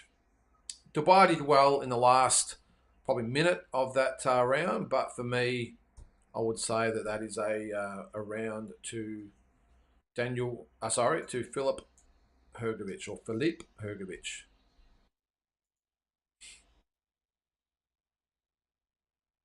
Actually, I'll just put in my scorecard there.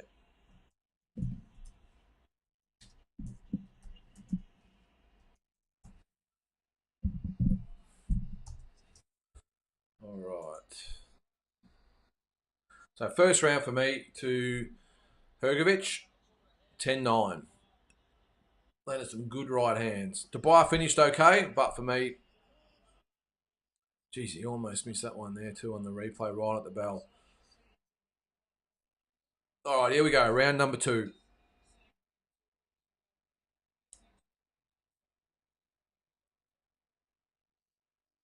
Both guys exchange jabs or poke out the jabs.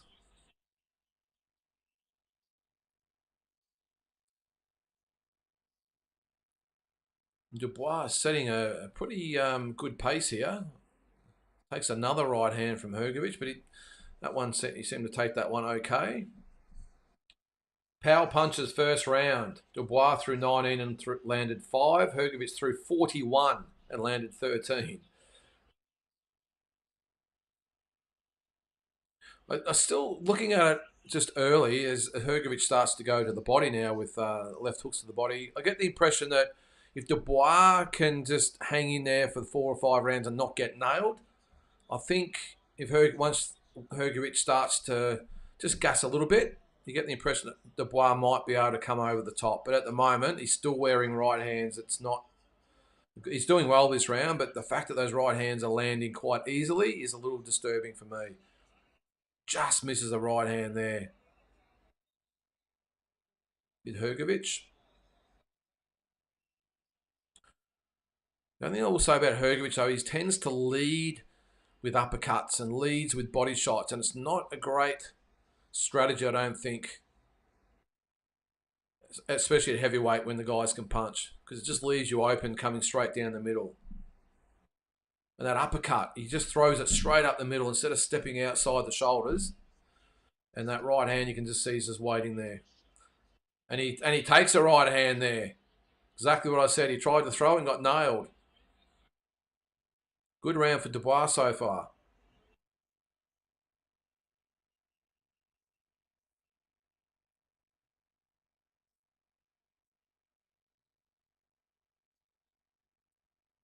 He can sometimes look a little bit wooden, Hrgovic.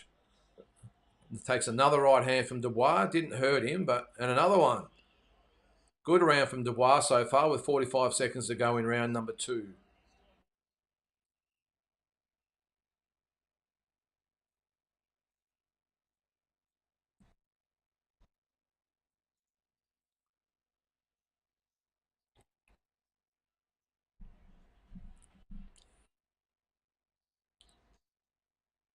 As the guys clinch with 20 seconds to go. And so far, this round for me is Daniel Dubois. Good jabs. Goes to the body as well. Nice. Left hook almost landed by Hrgovic. So that'll be it for round number 2.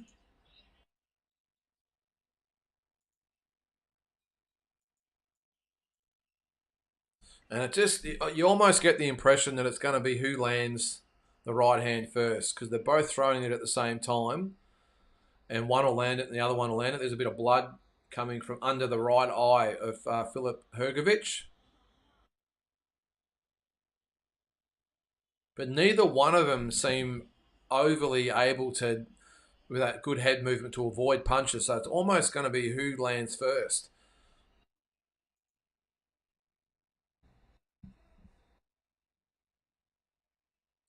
So it looks like his trainer is telling him to jab to the body, then follow with a right hand to the head.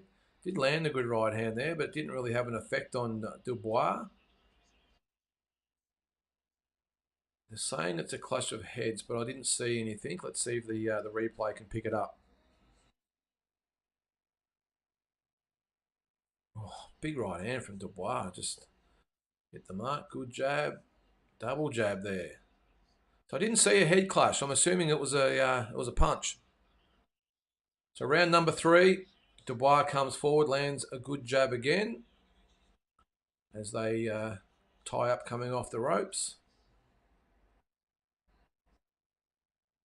Good jabs too from Dubois, doubling it up. 1s and 2s, I like it.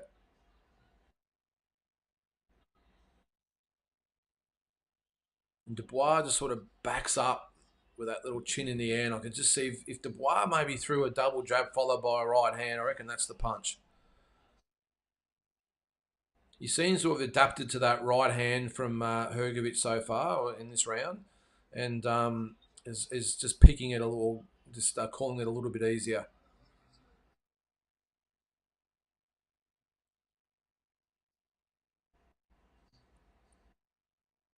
And yeah, definitely a fair bit of blood on Hrgovic from that cut on the under the right eye.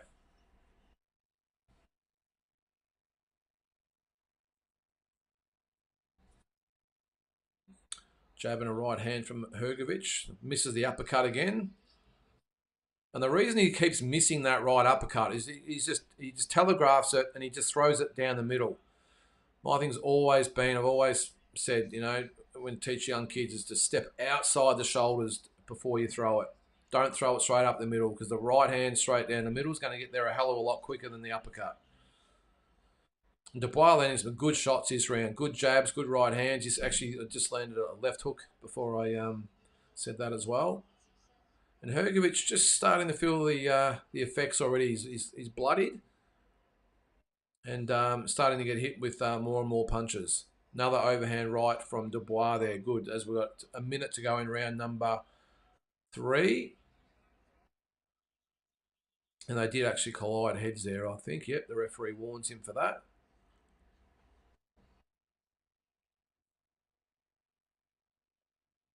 Hrgovic comes back with a right hand. But I like Dubois so far. He's boxing very, very well. Very smart. A little bit shaky in that first round, as he just misses a right hand, Hrgovic.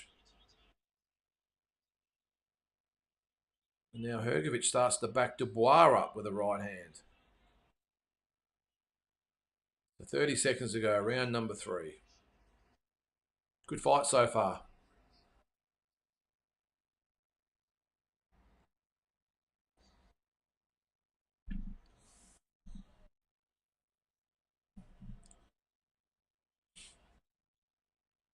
So far, good round for Daniel Dubois. I think I'm going to give him round number 3. Good jab on the bell.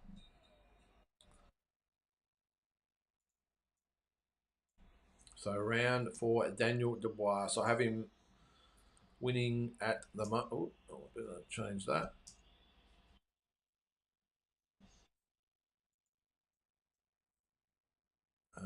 Dubois.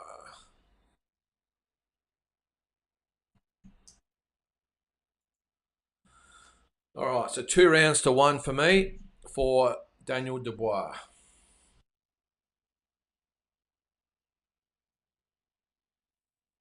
You still get the impression, though, this might not go the distance. Both guys landing some big shots.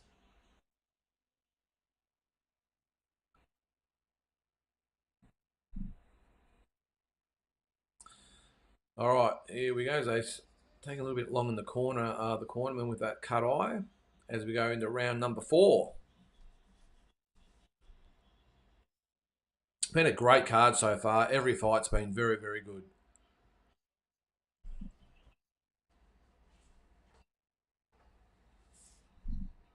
Good jab from Dubois to start round 4.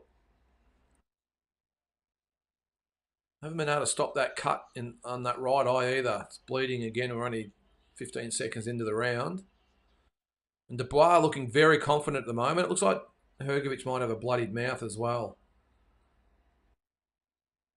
And just looks like he's struggling with the pace a little bit at the moment, does Hrgovic. Dubois boxing very well as now. He's nice and tight coming forward. Seems to have adapted to that right hand. He's picking it a little bit easier now, and he's now blocking it or slipping it. So he's adapted very well.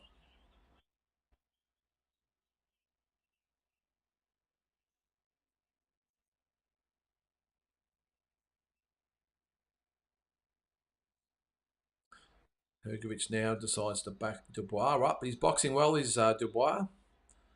Good jabs followed by right hand, going to the body as well, which is good.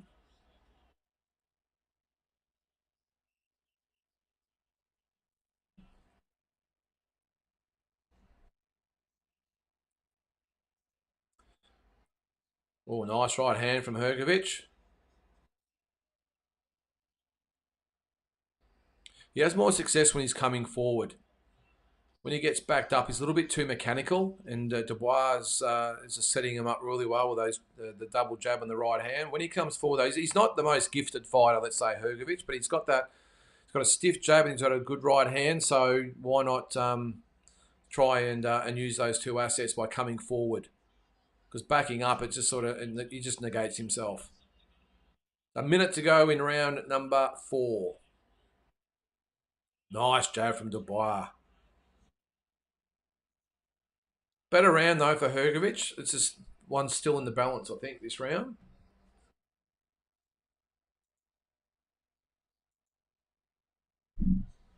Just misses the right hand, does Hrgovic.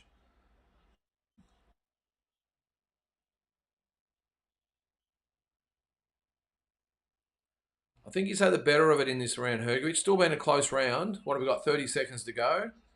As I say, that Dubois lands a good uppercut and a left hook. But I think that blood is definitely bothering Hrgovic. But I think he's had a not a bad round. And he lands another right hand.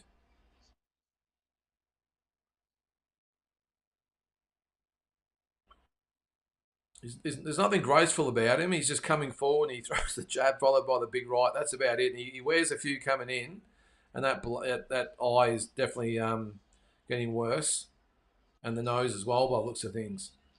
So look, I'm going to actually give that round to Hrgovic. I think it was a close round, but I'm going to give it to him.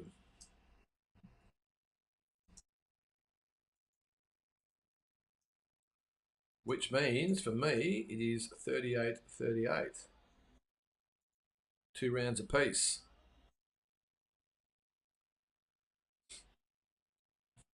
So good pace for a heavyweight fight so far. More punching than holding, which is good. Sometimes in a lot of these heavyweight fights, they're just clinch vests, but barely any clinches so far. Both guys have kept their distance and looking to land their shots. So Dubois is landing some good jabs, but Hrgovic is coming back and landing some good right hands. So that round could have gone either way, but as I said, I've gone for Hrgovic. I think he just landed just a couple of more better shots. And Anthony Joshua looking on, very interested at ringside because he might be fighting the winner. I think if Wilder wins, I think it will be Wilder. If Zhang wins, I don't think Joshua would fight him, but you never know. I think the winner of this will fight Joshua for that IBF belt later in the year.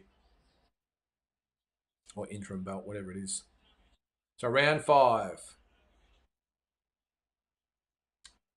Okay, so they're saying the referee said the cut on the eye of Hrgovic was from a punch, not a headbutt. So if the fight does get stopped, then Dubois will be the winner. It won't go to scorecards. All right, so Chris Malik has it, same as me, 38-38.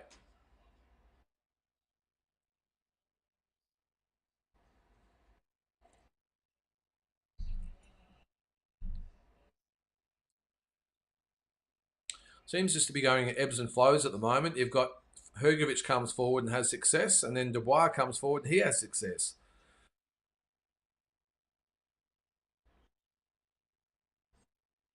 So Dubois continues to pump that jab, head and body, which is good. Hrgovic has got that left hand down on his hip, trying to throw it from there, which is obviously is a dead giveaway for it. But end of the day, if it's just to set up that right hand, well, I suppose it doesn't matter.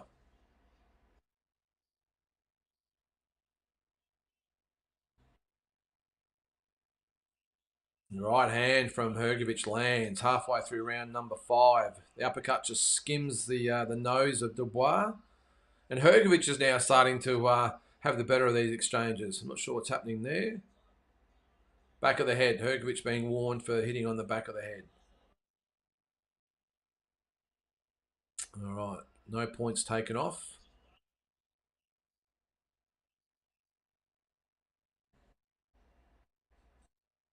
He's trying to set up that right hand, is Hrgovic. He just can't find the mark. I think he's definitely having the better of this round, though.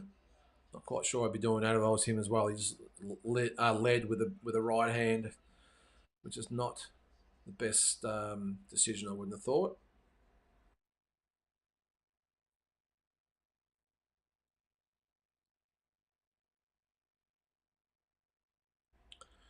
So 45 seconds to go, round number 5. Good fight so far. Dubois trying to pick the pace up a little bit here, but I think Hrgovic has had the better of this round. And that eye, they just can't stem the flow. It's bleeding freely again. I think the fact that it's under the eye is probably good, although I'm not quite sure whether it's now above the eye as well. It's hard to see with the blood.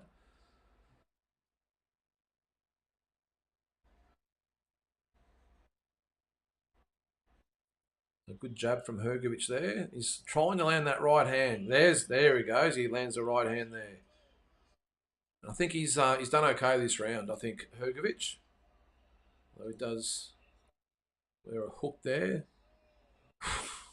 Wound up the right hand there. Just missed. All right, so I actually gave that round to Hrgovic, which for me puts him in front.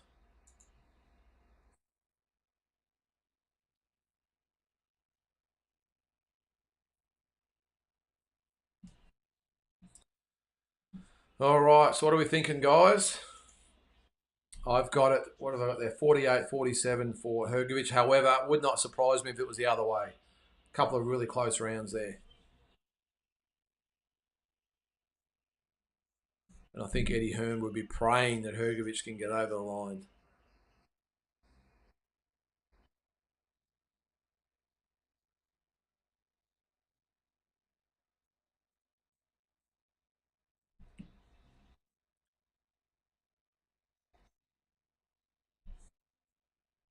It's hard to believe we've been going 3.5 hours already. Crazy. All right, round 6, I should say. As Dubois comes out, takes centre ring. Pump the jab. Really good, even fight so far. And I think whoever wins, if they do get the win, the fight with Joshua, I think it'll be well earned, well deserved.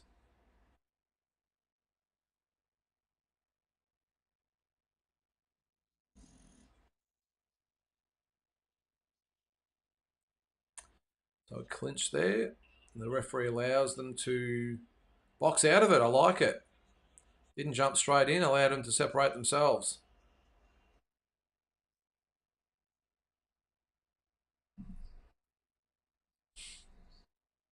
And Hrgovic just misses that overhand right as Daniel Dubois made his way in.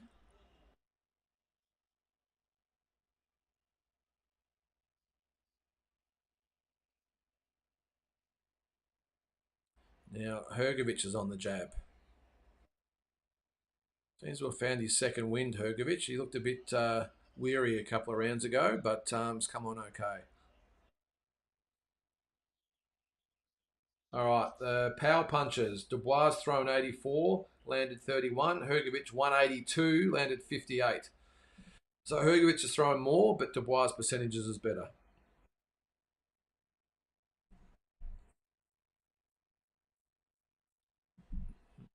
Not an exciting round this one, but I think Dubois boxed quite well. Throwing some really good jabs. He's doubled it up.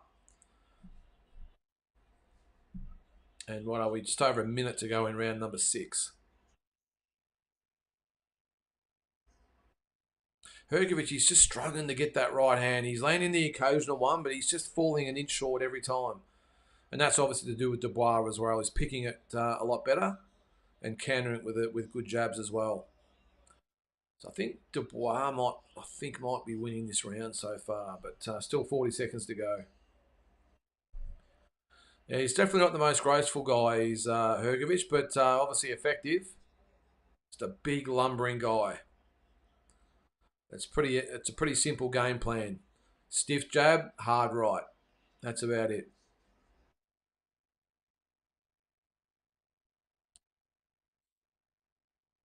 Both guys miss right hands there. That's good. Jab, jab, hook from Dubois.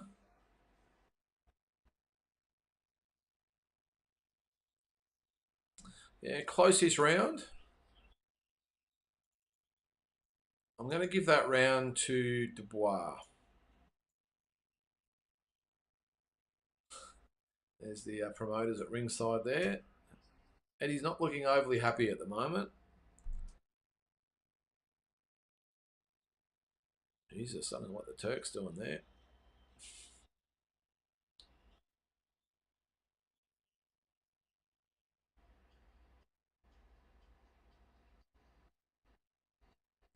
All right, so there's my scorecard, 57-57. I've got it even at the moment, 3 rounds each.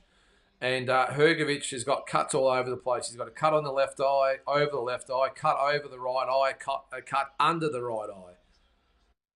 So the cornerman or the cut man working very hard in there at the moment. I'm pretty sure, I think at least one of those would have been from been from head clashes because they have been coming together a little bit, but definitely the one under the eye, that was ruled a punch. All right, so we start round number 7. Even fight so far in my books.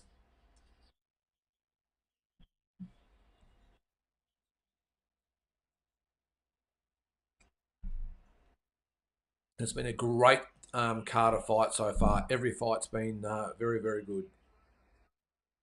It's been a long day or morning.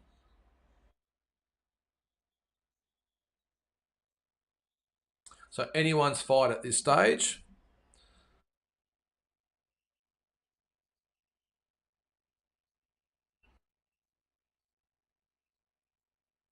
Yeah, Dubois coming forward, double jab, and just misses the big overhand right. And then just commentators were just saying if with the cuts, even if he gets that September fight with Joshua with the cuts healed up, he's got 3 cuts. One over the left, one over the right, and one under the right.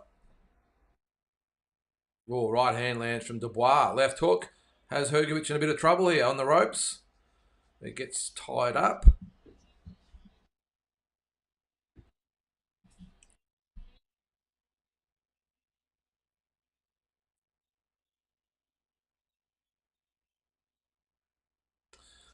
So there's a bit of commotion in the crowd there. A lot of people standing up looking towards the stands. Not quite sure what's going on there. So halfway through round number 7. Good round for Dubois to start so far. And Hrgovic just, again, looks a little gassed. It's amazing with these 12-round fights how one will get the second win, one will struggle a little bit, and then they'll reverse it. Good body shot there from Dubois. Hrgovic on the ropes, and good round for Dubois so far. Right hand lands. And Hrgovic looks like he's buckling a little bit here.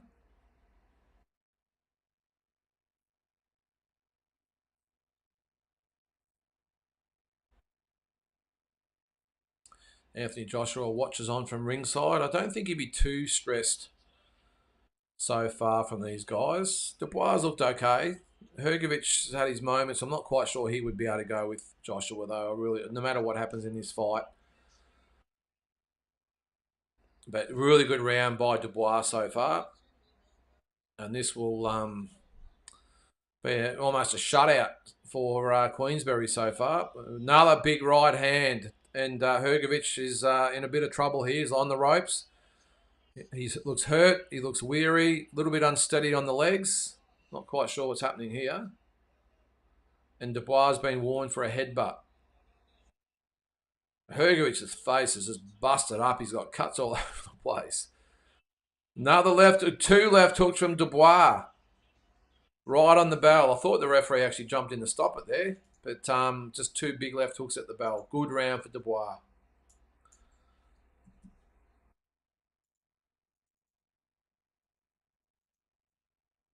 All right, so for me, that puts Dubois in front.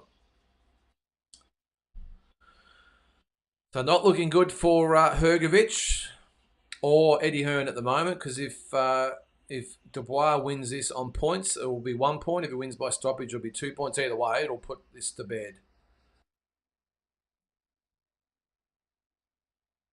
Well, what he needs is Hrgovic to stop Dubois and then Wilder to stop Zhang. And at the moment, it doesn't look like Hrgovic is going to be able to get the job done. I tend to agree there, Glenn. I tend to agree, mate, that the next round might be it for Hrgovic. Really struggling, and Dubois got his tail up, and Hrgovic he's busted up. He looks tired, and he's getting tagged at the moment. So let's see. So it's round number 8. You can barely see he's got Vaseline over both eyes. Both eyes are swelling.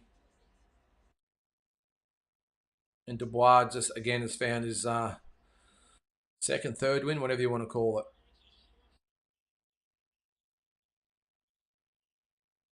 Oh, another right hand from Dubois. And Hrgovic looks like a beaten fighter at this stage. I think Joshua and Dubois in England, big fight. Big fight.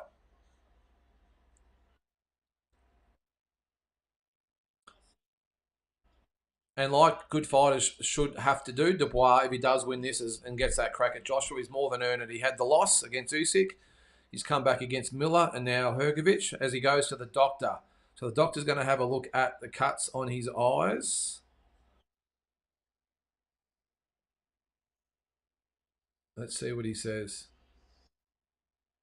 The fight is over. Stopped it on cuts now. The question remains, the cut that caused the fight to be stopped, was it a punch or a headbutt? Because there's 3 different cuts all caused by different things. Looks like it's going to be a win because the corner is celebrating pretty hard there. Yep, definitely looks the case. There's no protest coming from Hrgovic. Good call there, Glenn. Very good call.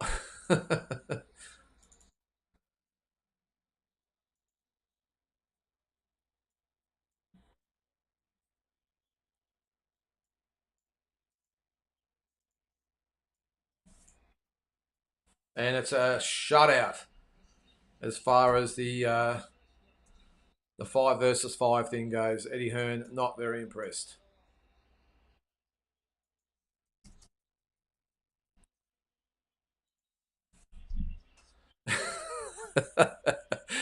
I hate to say because I'm oh, was it okay? Sorry,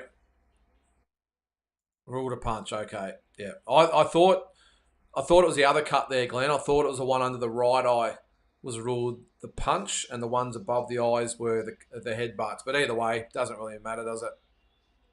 Yes, Paul, you did. Very, very good performance by Daniel Dubois, and look, a credible opponent for Anthony Joshua later in the year.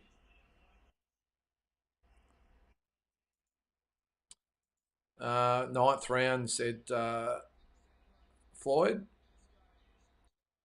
Almost got it, mate. But Glenn got it. So that means the scorecards. Queensbury 8, Matchroom 0. And if Zhang can get the job done in the next fight, especially maybe if he stops Wilder, that'll be a 10-0 win for Matchroom.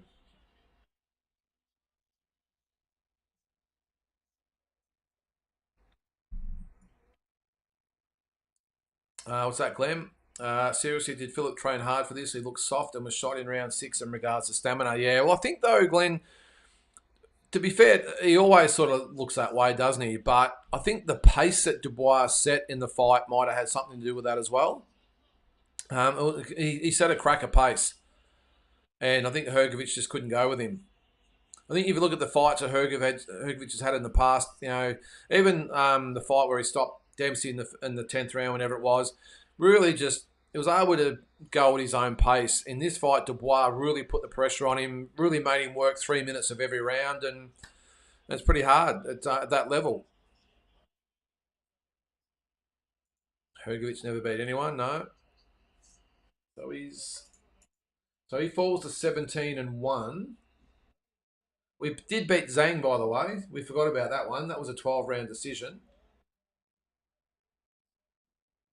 But in the scheme of things, I agree. Frankie Boy going up and down the street singing "We Are the Champions." Well, he said he was going to do that, didn't he, Floyd? He looked like that against Zhang too. Yeah. What were the scores in that fight?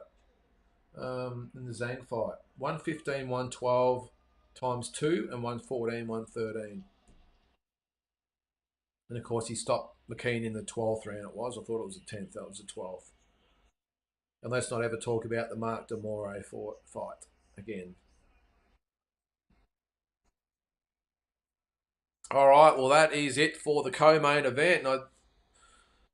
So you would think it'll be on in about another sort of 15 to 20 minutes. So about 10 o'clock a.m.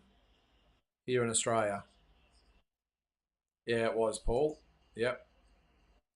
Super close fight. Not so much on the scorecards because he won by 3 points on two of them, but I'm with you. I thought that was a very close fight. Ennis and Crowley. Yep, July 13 should be a good fight. You would think Boots Ennis will make a statement there, though.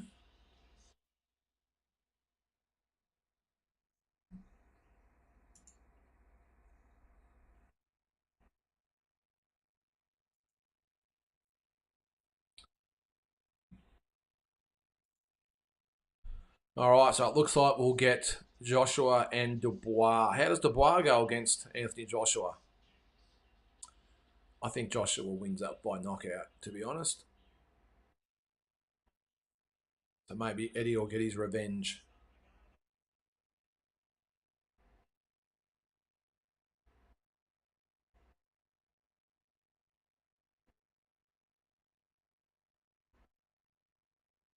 Looks like a humble young guy, does Daniel Dubois. And credit to him as well, as I said, he hasn't sat around waiting for the opportunities to come. He beat Big Baby Miller, and now he's beaten. Was it Anderson or Miller? I think it was Miller, wasn't it? It was Miller. Yeah, Big Baby Miller, Big Baby Miller, and now Hrgovic. So no, good on him.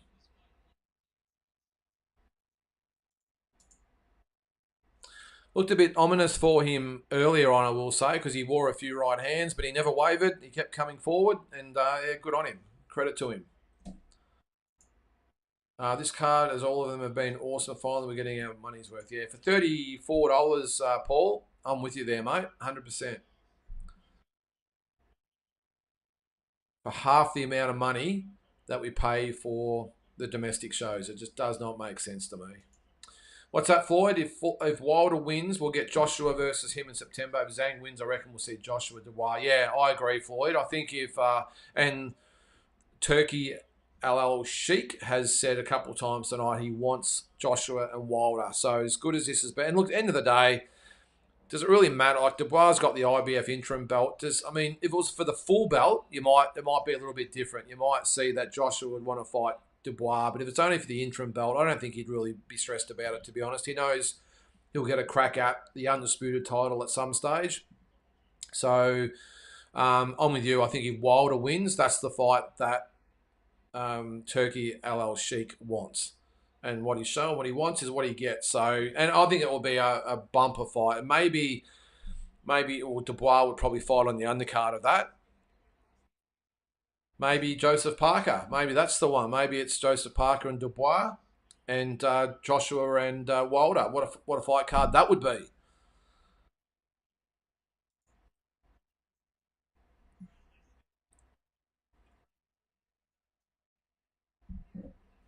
All right. Well, that is, as I said, guys, 8-0 for Queensbury. Poor old Eddie Hearn hasn't been able to get in the ring yet for an interview because none of his fighters have won. 4-0 with the stoppage.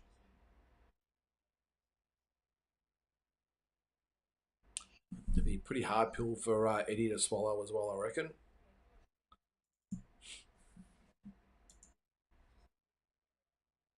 All right. So coming up.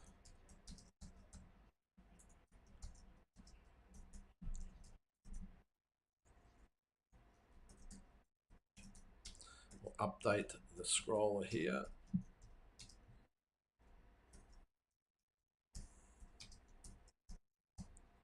All right.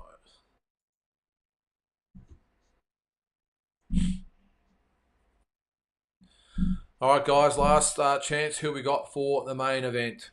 I'm going to say. Oh, I don't know. I think again, it depends on what Wilder turns up. I think if he takes in a ring, he can knock Zhang out. I don't think he can win on points. I think he's not fit enough to keep Zhang off him for 12 rounds. If he stands in the middle of the ring and tries to take Zhang out, I think he can knock him out. If he tries to box, Zhang by stoppage.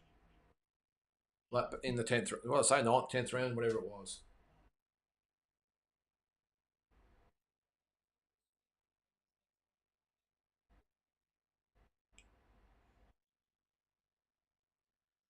All right, so that is it for the co-main event.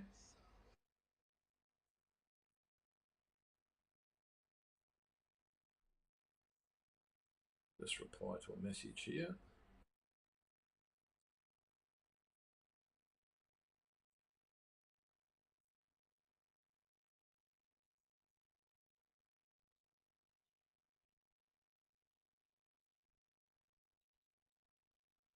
All right, so Joshua, um, Joseph Parker, I should say, getting interviewed now with Ben Davidson.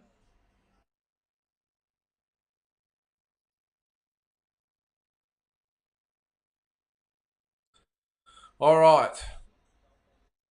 Floyd says Zhang, round 4. Geez, you haven't got much faith in Wilder. I don't know. I mean, anything's possible, but the Zhang that I saw against Joseph Parker was pretty piss poor. Pretty piss poor.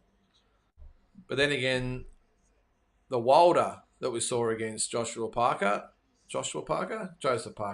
was pretty piss poor as well. So both probably had career worst performances against Joseph Parker. Now, does that say something about Joseph Parker or those guys? Maybe it's more about Joseph Parker, but it's an intriguing fight for me. I really don't really know who to pick, to be honest. Now, just on that, also they're just showing the replay of the doctor stopping the fight. I don't necessarily think that fight should have been stopped. I know it was cut, but it wasn't like he was.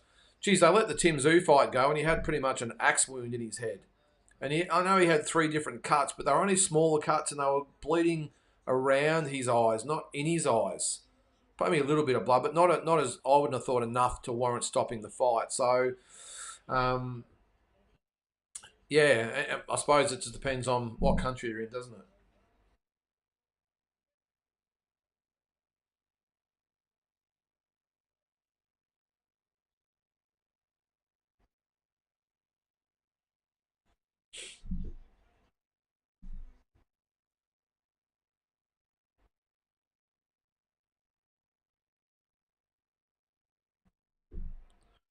All right, interviewing Teddy Atlas on there at the moment.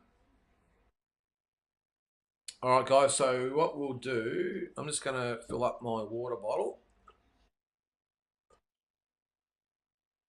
So we might have a. Will we get a clean sweep? I think we might, Floyd. I think we might get a clean sweep. I think we might get a stoppage, which would what make it 10-0. So the team captain is Wilder, I think, isn't he?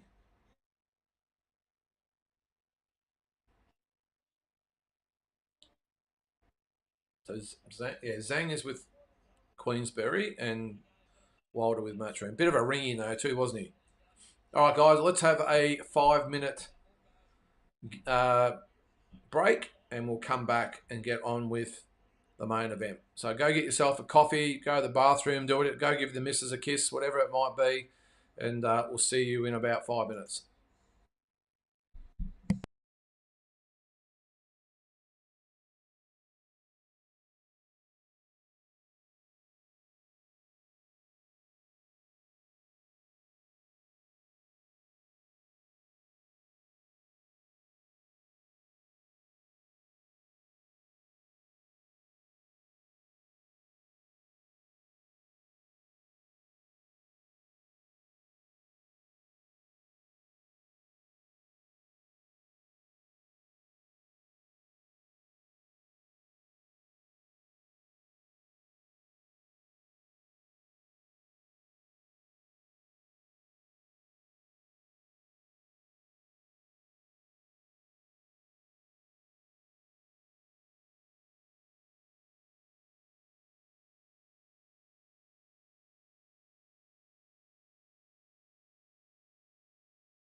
All right, we are back. Sorry, I'll just shut the door 1 sec.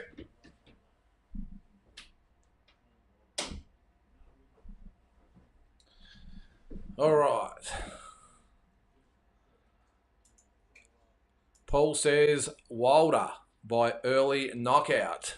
Wouldn't surprise me. Wouldn't surprise me, Paul. Again, I'll say it just depends to me what Wilder shows up. You know, I just think he's so limited, is Deontay Wilder, but he just has that right hand. So he goes to centre ring, lines him up, and just tries to keep throwing that right hand. That's his only way to win, if you ask me. Because as limited as he is, he's still a massive puncher. But on the other hand, Zhang, big, strong, tough, durable guy. Will it actually have the effect on him that it has on so many in the past? Probably will, because he's knocked out some pretty big boys, Wilder. But Zhang has been pretty resilient. He's a tough, tough guy. Bivol won for Hearn. I don't think that counted, though, Paul, because Zinad wasn't a Queensbury fighter. He did get a win, which is great. At least he was enabled him to get up in the ring and have a chat about it. That's the only time he's been up in the ring. So, yeah, I don't think it counted there, mate. But at least he got a win for him. That's the main thing.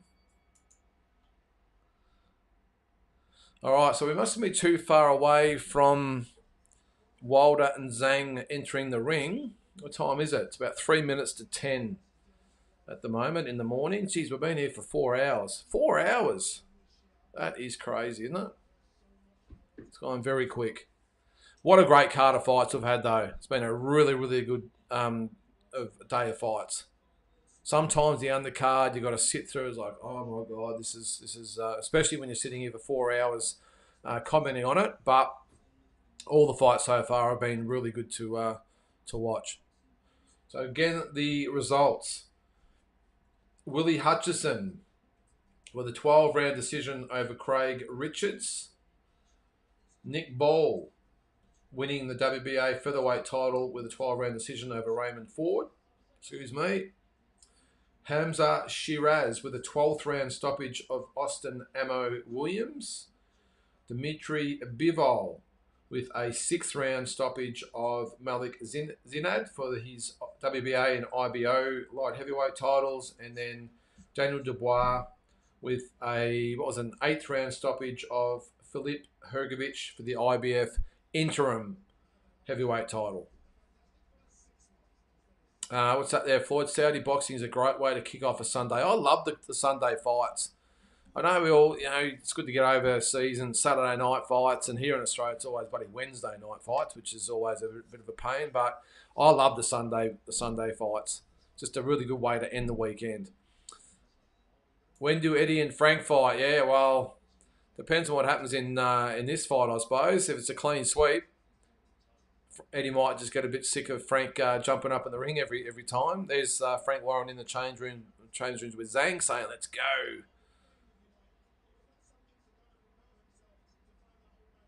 And there's Wilder. Let's see what he's doing at the moment. So he's just got a shocking technique, hasn't he?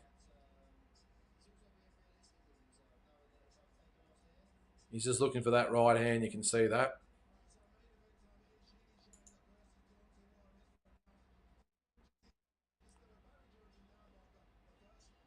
All right. St Kilda 1, 2, 3. I just think Zhang will be a walking mummy come the 6th, and Wilder will accumulate too many punches that will eventually send him out of there. Yeah, that's the thing, mate. That's what I've said. Like, I'll just quickly the tail of the tape. So Zhang 41, Wilder 38, both 6'6".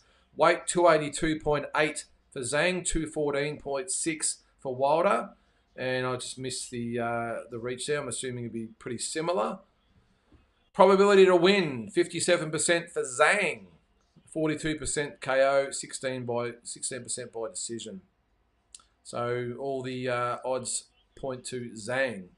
Fight going the distance, 73% say no. Yes. Sorry, the fight going the distance, 73% say yes. Only 27% say no. Well, I'm just thinking it's not going the distance, but that's a good call there. St Kilda 1, 2, 3. I think that's again, it just depends on which Wilder shows up is the direction this fight goes, I think. If he, like he was in the change rooms there on his pads, like jab, and then just trying to just land that right hand, I think he's definitely a chance. But if he tries to box, nah, Zhang by stoppage. Old Bazza must be spewing. Yeah, he would be, Floyd. He'd be saying, Eddie, you're out of the will, mate.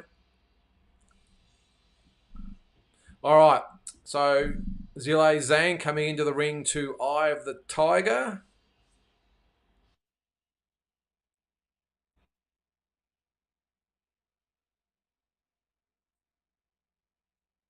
As he steps up to the podium.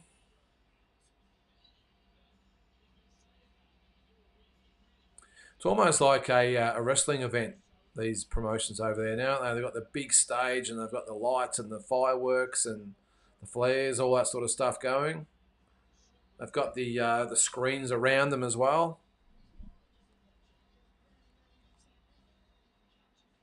He does actually look a little bit like a pro wrestler too, Zhang.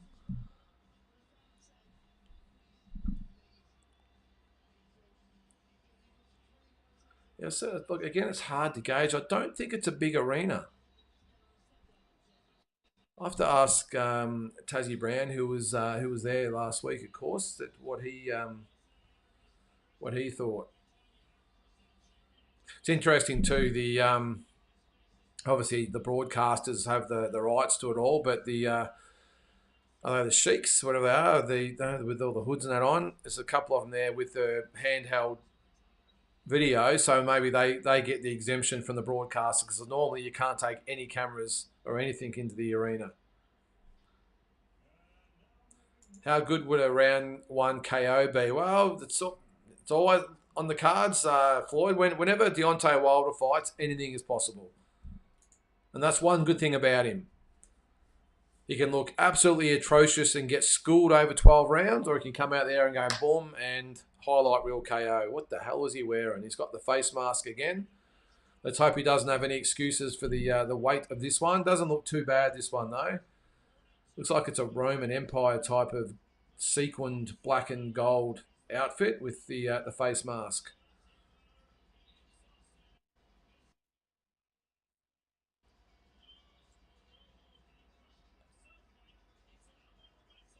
It definitely looks intimidating, doesn't he, Deontay Wilder?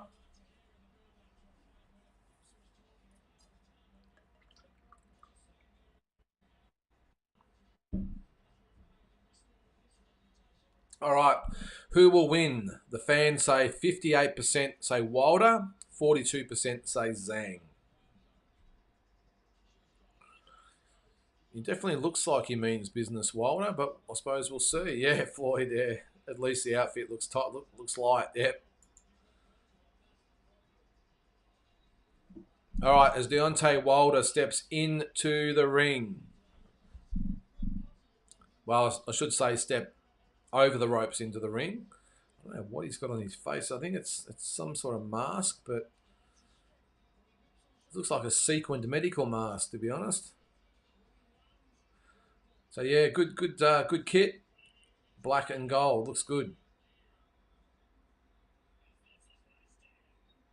You would think that if he can't beat Zhang, it would be career over for Wilder. I'm probably thinking he's probably made a lot of money. So, all right.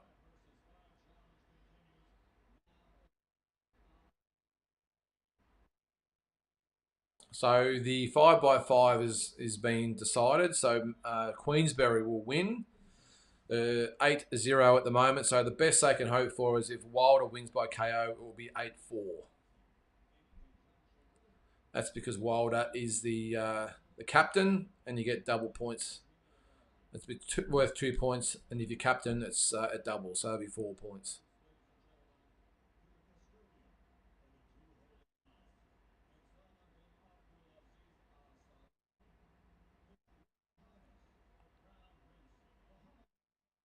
I'm pretty sure we've had the national anthem, so hopefully we'll just get on with it.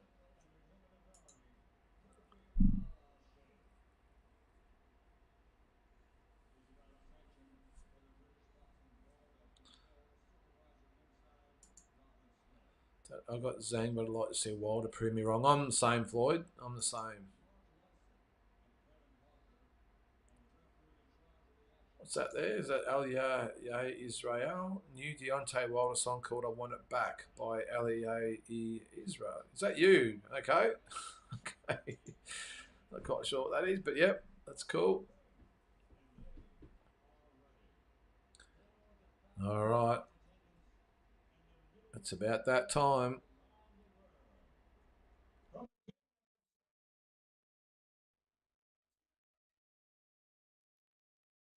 All right. Hope you heard that. I better turn it back down or else I'll get blocked.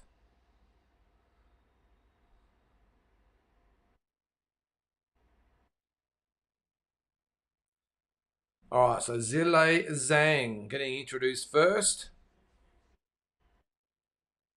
Olympic silver medalist from memory. So 26, 2 and 1, 21 KOs. They've introduced him coming from New Jersey, USA, by the way. Zhilei Zhang. We all know, obviously, he's a Chinese national. I don't know why they would say he's from New Jersey.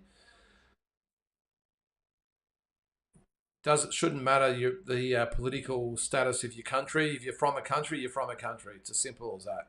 You mightn't like what they stand for, but the fact he's from China, say he's from China. Bivol's from Russia, say he's from Russia. All right. Looks a pretty formidable specimen, does Deontay Wilder. Let's see if he can fight as good as he looks.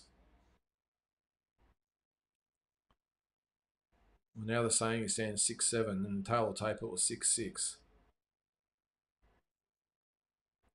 I'm not sure whether I should even bother scoring this, but I will. All right, 43, 3 and 1, 42 KOs from Tuscaloosa, Tennessee, I think it was, USA.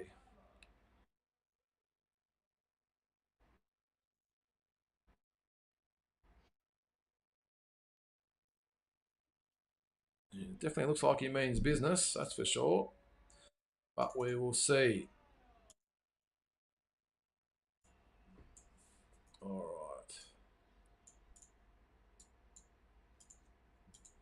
right. As the two fighters come to center ring for the instructions. Yeah, both guys. Similar size, obviously. Zhang's a lot heavier, but same height, same reach. Let's see what we've got. Let's see if Wilder comes out and tries to get that knockout. All right, here we go. Round number 1.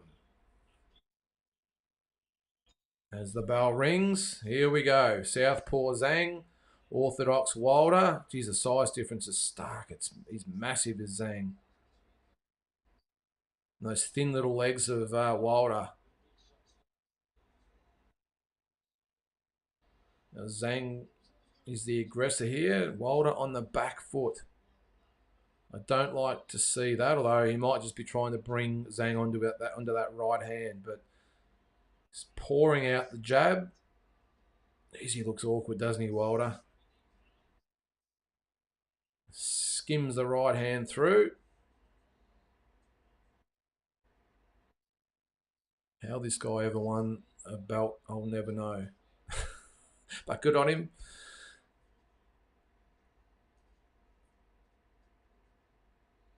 Zhang's so much technically better. Yeah. Floyd with the flamingo legs. Yeah, they're skinny little legs, aren't they? But Zhang looks nice and composed. He looks like already looks a little bit better than what he did against Parker. I don't like the fact that Wilder's already on the back foot. I know Zhang's obviously putting him on the back foot. Maybe, as I said, he's trying to lead him onto that right hand, but I would think that Zhang would be right onto that. So halfway through round number 1. Easy. This looks so awkward, Wilder.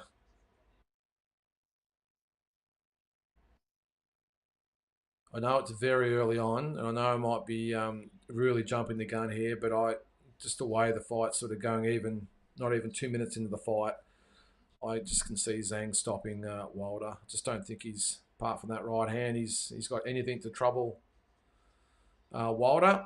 And I think Zhang's got Wilder's got anything to trouble Zhang, and Zhang, I think, has got the chin to wear the right hand. So we'll see. Just the size difference. The calves. The calves different on the two fighters.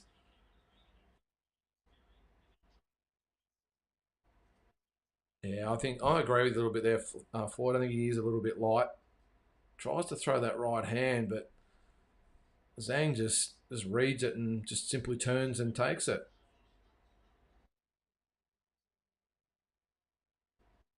So Zhang looks pretty comfortable this first round. Wilder still looks a little bit stiff, and that's why I want him to come forward. He just does not look any good on the back foot. But 10 seconds to go in round number 1.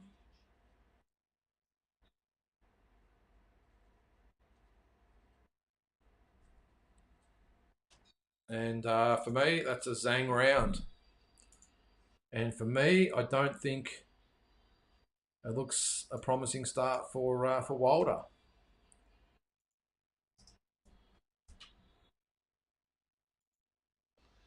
I mean, look, he was cautious. Maybe it's not a bad strategy to be on the back and just wait, and not expose yourself too early to Zhang. But the fact he's just on his back and he's sort of back here as well, and so when the times he throws the right hand, he's throwing it from too far back, and yeah, I think Zhang, nice, composed, cool, calm, collected, whatever you might want to call it, and just looks very comfortable in there. And I think already just an early tip would be that he's on his way to victory, but we'll see.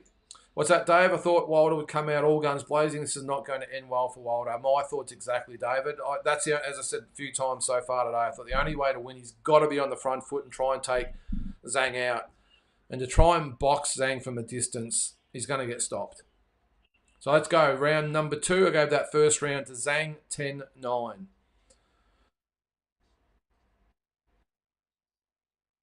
You can see he's sort of trying to take centre ring, but Zhang's does always skims the right hand there. Just misses another right hand there. But even his jab looks really awkward, doesn't it? I'm not sure why he's being allowed just to keep that left hand out there either. He sort of got it out he's just pouring his gloves.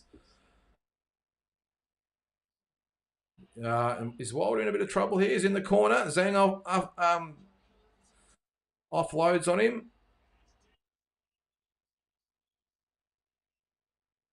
Or unloads, I should say. Wilder comes back, but wears an uppercut. I'm not sure he's in trouble there, but he's in the. This is not the place for Wilder to be in the corner trying to cover up and be defensive against Zhang. Zhang is too good. And Wilder, regardless of what's been said to him over the years by his hangers-on about how great he is and how much of a great boxer and everything he is, I mean, the reality is he's not. And that's okay. He's got his one wood, which is his right hand, so I don't know why he would not be trying just to land that and that only. And Zhang just teeing off here in the corner. Does get warned for pulling the head down though. But Zhang so far looks like he has absolutely no fear whatsoever of Wilder. And Wilder's got that look on his face at the moment, thinking, I'm not sure I can beat this guy. He had same look he had against Parker. Zhang, that just a big, strong guy standing in front with very, very good skills, by the way, Zhang, and southpaw. So probably negates that right hand a little bit as well. And Wilder almost has that defeated look. He's going to his right, but he's stepping with his front foot first, which means he's crossing his feet, which is just the absolute novice mistake. He does look tired, Floyd. And as I said, he almost looks defeated already.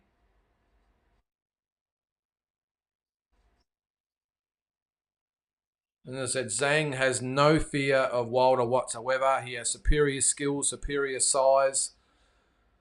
And Wilder, if you're going to box, at least try and go to your left.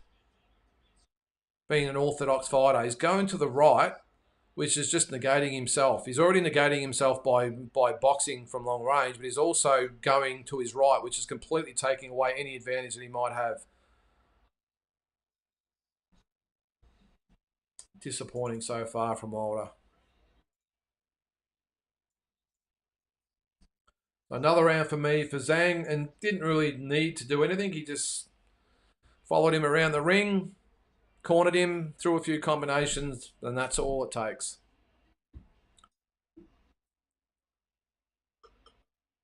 So the thing is, guys, the golden rule, if you're an orthodox fighter, you're trying to move to your left. If you're a southpaw, you're trying to move to your right.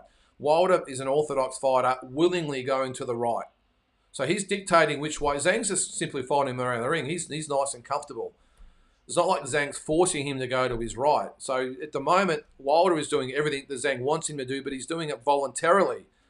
So he's going to the right, but he's stepping with his front foot first, which means his feet are actually crossing, which is just an absolute novice mistake. The feet should never, ever cross. Yep, 2-0 Zhang, I'm with you there. Floyd. Let's see if Wilder can do something here, because if he's going to box like this, he's getting stopped. That's 100%. And again, he just moves to his right and totally negates himself. He's actually moving into Zhang's left hand, which just does not make sense. So he's moving away from his power shot, which is his right, into the power shot of Zhang, which is his left. Now, I'm not a world-class trainer, but surely a world-class trainer... Oh, he gets hit with a left there and rocked. Should be able to say to Deontay, move to your left, mate. Move to your left. And he's just getting tagged. This has got stoppage written all over it, if you ask me. He almost landed right hand there, though, but Zhang landed a right hook at the same time. I think if Zhang just stays nice and tight and has those hands nice and high, he'll just negate whatever Deontay's got to throw at him. He's throwing a couple of right hands this round, though, Wilder. Let's see if he can actually land one. Better round from him, but still for me, Zhang's won this round. Only halfway through, though, of course. Straight left from Zhang.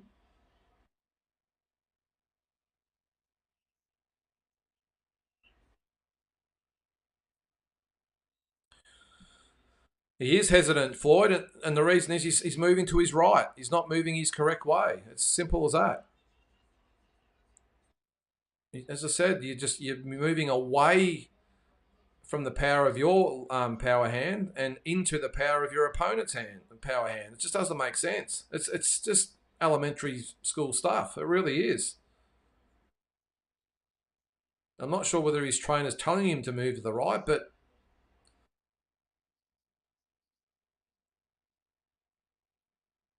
and I think Zhang at the moment is just probably what Parker was like when he fought him. Just can't believe his luck.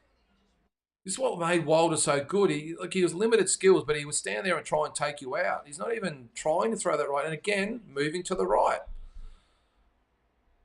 I know I sound like a broken record, but it's very frustrating to see a guy like who just does not have the basic fundamentals in place. This guy made 10 title defenses, by the way.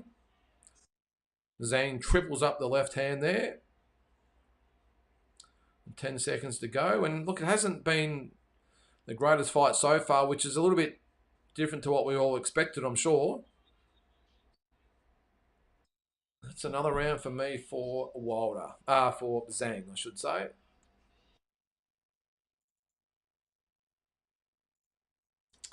It has not been a great fight so far. It's not like Zhang's doing anything out of the ordinary, by the way.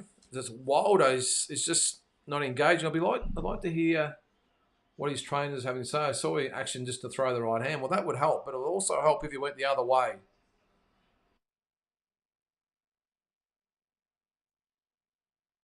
And even in Zhang's corner, he's shaping up orthodox. He's telling him what punches to throw, but he's shaping up orthodox. He does not know his own fight as a southpaw.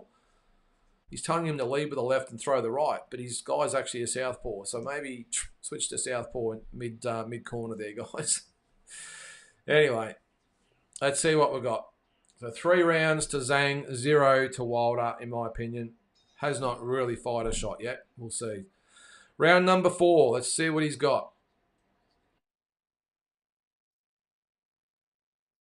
And he just continues to pour out the left, looking for the right, but again, moves to the right.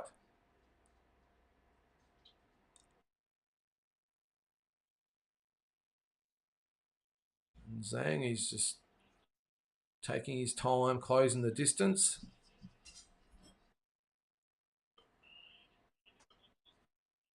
Total punches landed. 9 punches Wilder's landed. Zhang's landed 23. That was not bad 1-2, but it didn't really hit the mark. And Zhang says, there's a right and a left for you.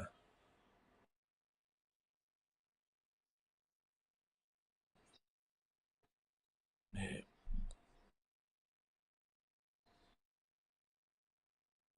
Misses the right hand Wilder. Falls about 2 inches short. Better round from Wilder this round. Zhang, just for the first time, just looks slightly gassed. So this might be Wilder's opportunity to maybe get back into the fight. But the pace of the fight has been very slow. So I'm pretty sure that Zhang is okay. But still, he's a big guy, and they tend to gas easily. So halfway through round 4. And a pretty uneventful round, this one. Better round from Wilder, though, I will say. Because Zhang's barely thrown a punch.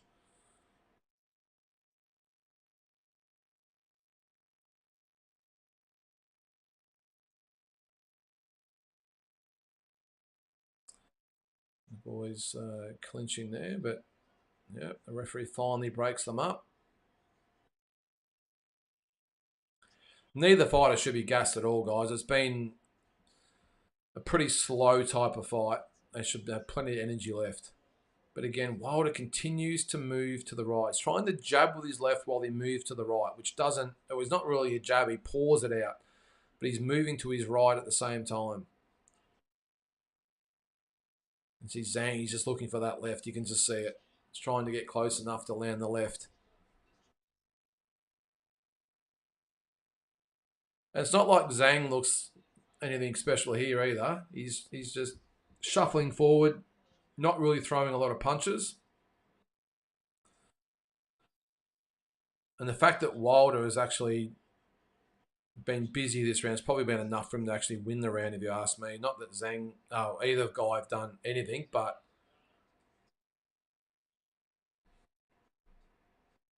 I just cannot believe Wilder's his defense. It's just look, I'm going to give Wilder that round. It's just that Zhang just didn't do anything.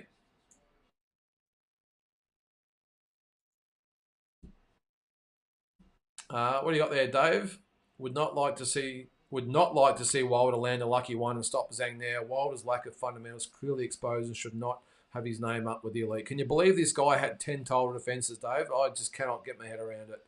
I know they're all very, very limited opponents, but basic fundamentals just has not got any of them. And that's not the be all and end all, but at least you got to try and fight to your strengths. And he's negating himself by 1 is boxing and 2 by moving to the right.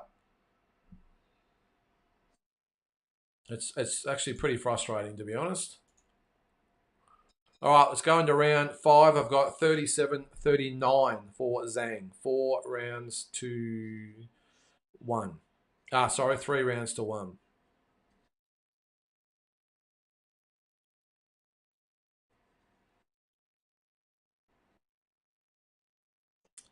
That was easily slipped by Zhang, that right hand from Wilder. Oh, that does land though. Top of the head of Zhang. There you go. He did land a right hand there. Has he got Zhang in a bit of trouble? Did land the right hand because his nose is bloodied now. So let's see whether Wilder's got something here.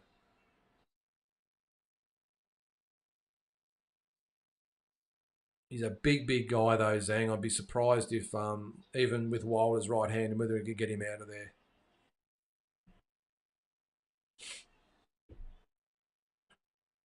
So a good round for Wilder. Started well. We're only a minute into it, of course, but let's see if Zhang can return the favour. He's at least trying to throw the right hand.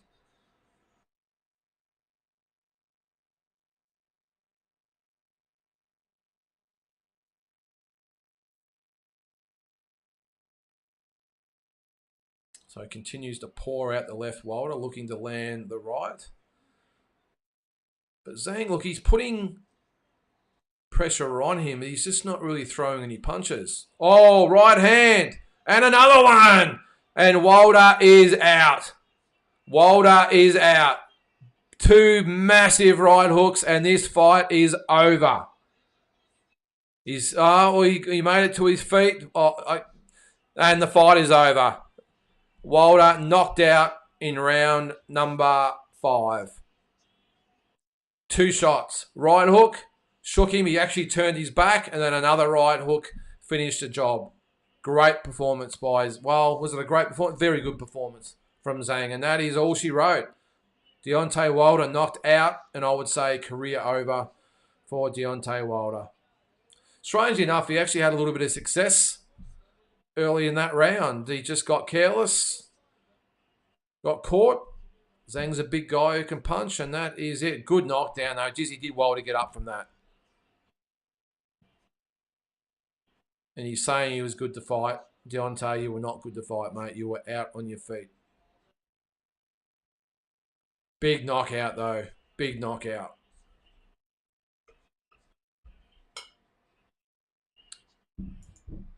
Yeah, I wonder what Tyson Fury is thinking now. Does it put a little bit of a shadow on the Wilder trilogy? The first fight obviously was a draw. Great performance from Fury in those next 2 fights. But to see how easily Wilder has since been beaten by Parker and now Zhang, does it just put a little bit of a asterisk beside the quality of those wins? At the time, we all lauded Tyson Fury for those great wins, and not to say Tyson, he's been a very, very good fighter over the years, but just put a little bit of an asterisk and put the Ngannou fight in there as well. How we struggled with Ngannou, and then what Joshua did to Ngannou. Just got the replay here. Right hook, yep, and actually turned his back. So I'm not sure whether the referees should have.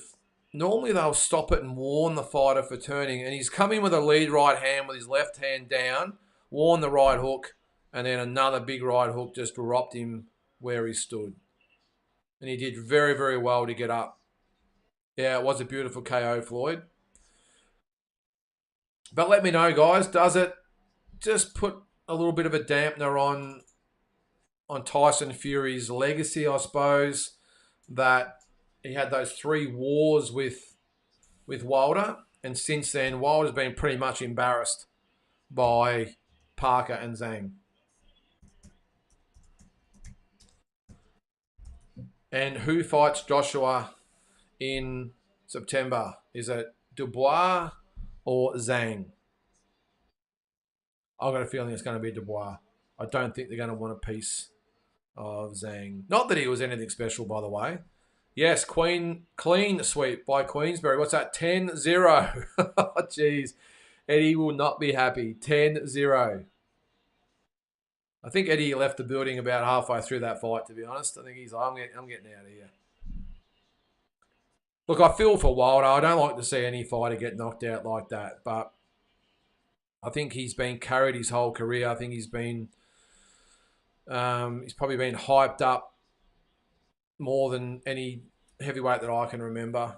And tonight, unfortunately, since he's come up against class fighters, he had his moments against Fury, but Wilder and now Zhang have actually, just probably exposed him for what he is, and it's a very, very limited fighter. let's just hope he's okay. That's the main thing. As I said, I've never really been a fan of Wilder, but you don't like to see guys get hurt. And let's hope that he's okay. Wilder was talking to himself. Was he? I didn't see that. Was that on the mat, was it? Or when he got up?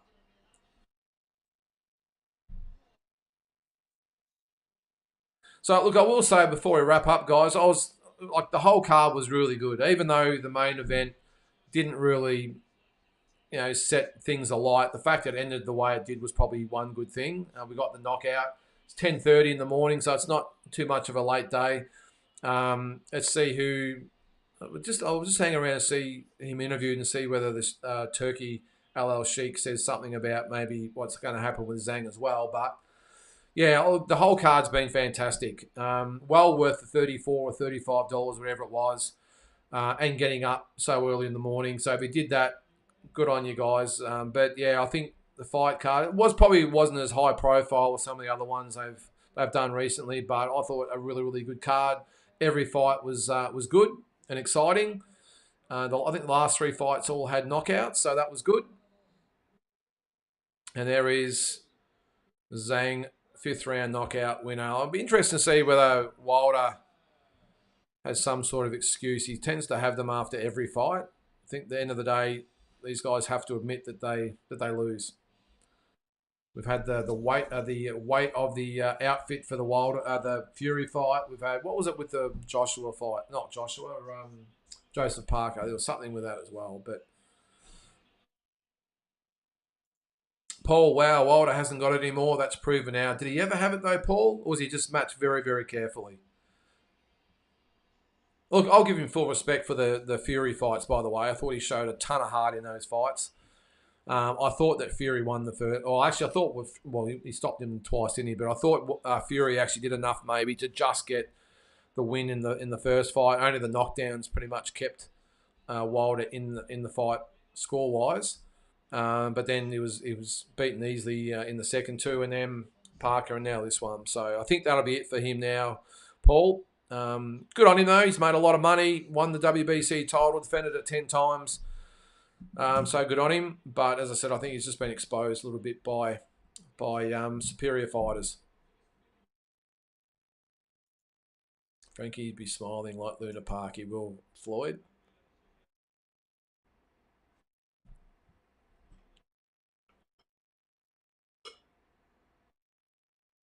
So he can't speak any English. So that is a 10-0 sweep. Queensbury over Matchroom. And that's going to be very, very tough, I think, for old Eddie to swallow that. And his dad, Barry, as well, probably. But like I said, guys, a really, really good day of fights, or good morning of fights here. And, yeah, well worth the money, I think. The only thing I would say to Turkey LL Sheik is, mate, you don't need 6 12-rounders. 3 or 4 is fine.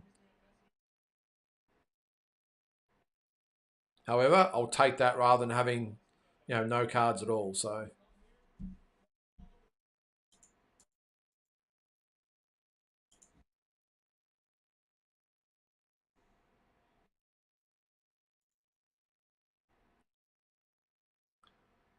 the commentators is asking what was different about this fight to Parker. I think the main thing is that Wilder was sort of custom made for him, where Parker was just a superior boxer. Now looking at the replay here, so he threw. So what he did, he threw the right hand, but his left hand's down here. So he threw the right hand like that. Zhang's hit him with a right hook. Right hook, and so he's done that, and he's been hit like this, and then he's turned around, and then he's hit him with another. So it was a beautiful right hook. As I said, though, normally if the fighter does a bit of a pirouette, the referee will jump straight in and warn him for doing that, but the referee just pretty much let him go. I mean, Zhang was right onto him, though. He hit him and then was straight on him with the other right hook and knocked him out. But he did well to get up, I will say. But, yeah, the referee, good call to stop the fight. He was in no condition to continue, even though I'm sure afterwards he'll say he was right to go. Yeah, Floyd, clean sweep is rubbing the salt into the wound. Yeah, he won't be happy, Eddie, I wouldn't have thought.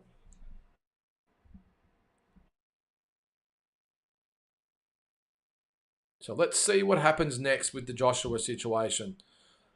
Do they take the All England fight at Wembley and probably the easier fights? I would actually think Zhang would be probably an easier fight than Dubois, to be honest. Zhang's not very busy. I think Parker showed that if you box him well, you can beat him quite comfortably. But he can punch, and he's a big, big guy. So, and on the other hand, you got Dubois. He's not a big puncher, but he's busy and he's got okay skills. So, but I think it'll be Dubois. I think they'll go for the All England fight in London. I would think. Let's see what Turkey Al Sheikh has to say when they get him on in a second. Here we go.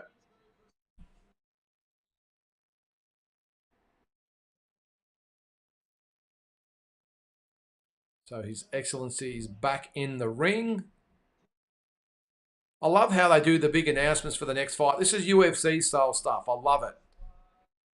This is what we need. The fighters fighting for something and the promoters announcing what's next to keep the fans on the hook. Well, they got the trophy, so all right. So there must have been a prize, was there? Oh no, he's just got the champion. So he's got the trophy and looks like a blank check, but there's no money on it. I don't think he'd care about the money, would he? I think the fact that he beat the Hearns, he would love it. And there's Eddie not looking impressed at all. Didn't even give him the trophy. He took it away. All right, let's see what he has to say.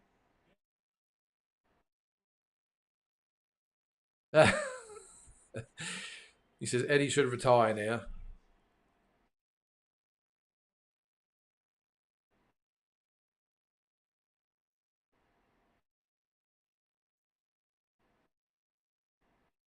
All right, so they're going to get a meeting at the end of this month to decide what's happening in September.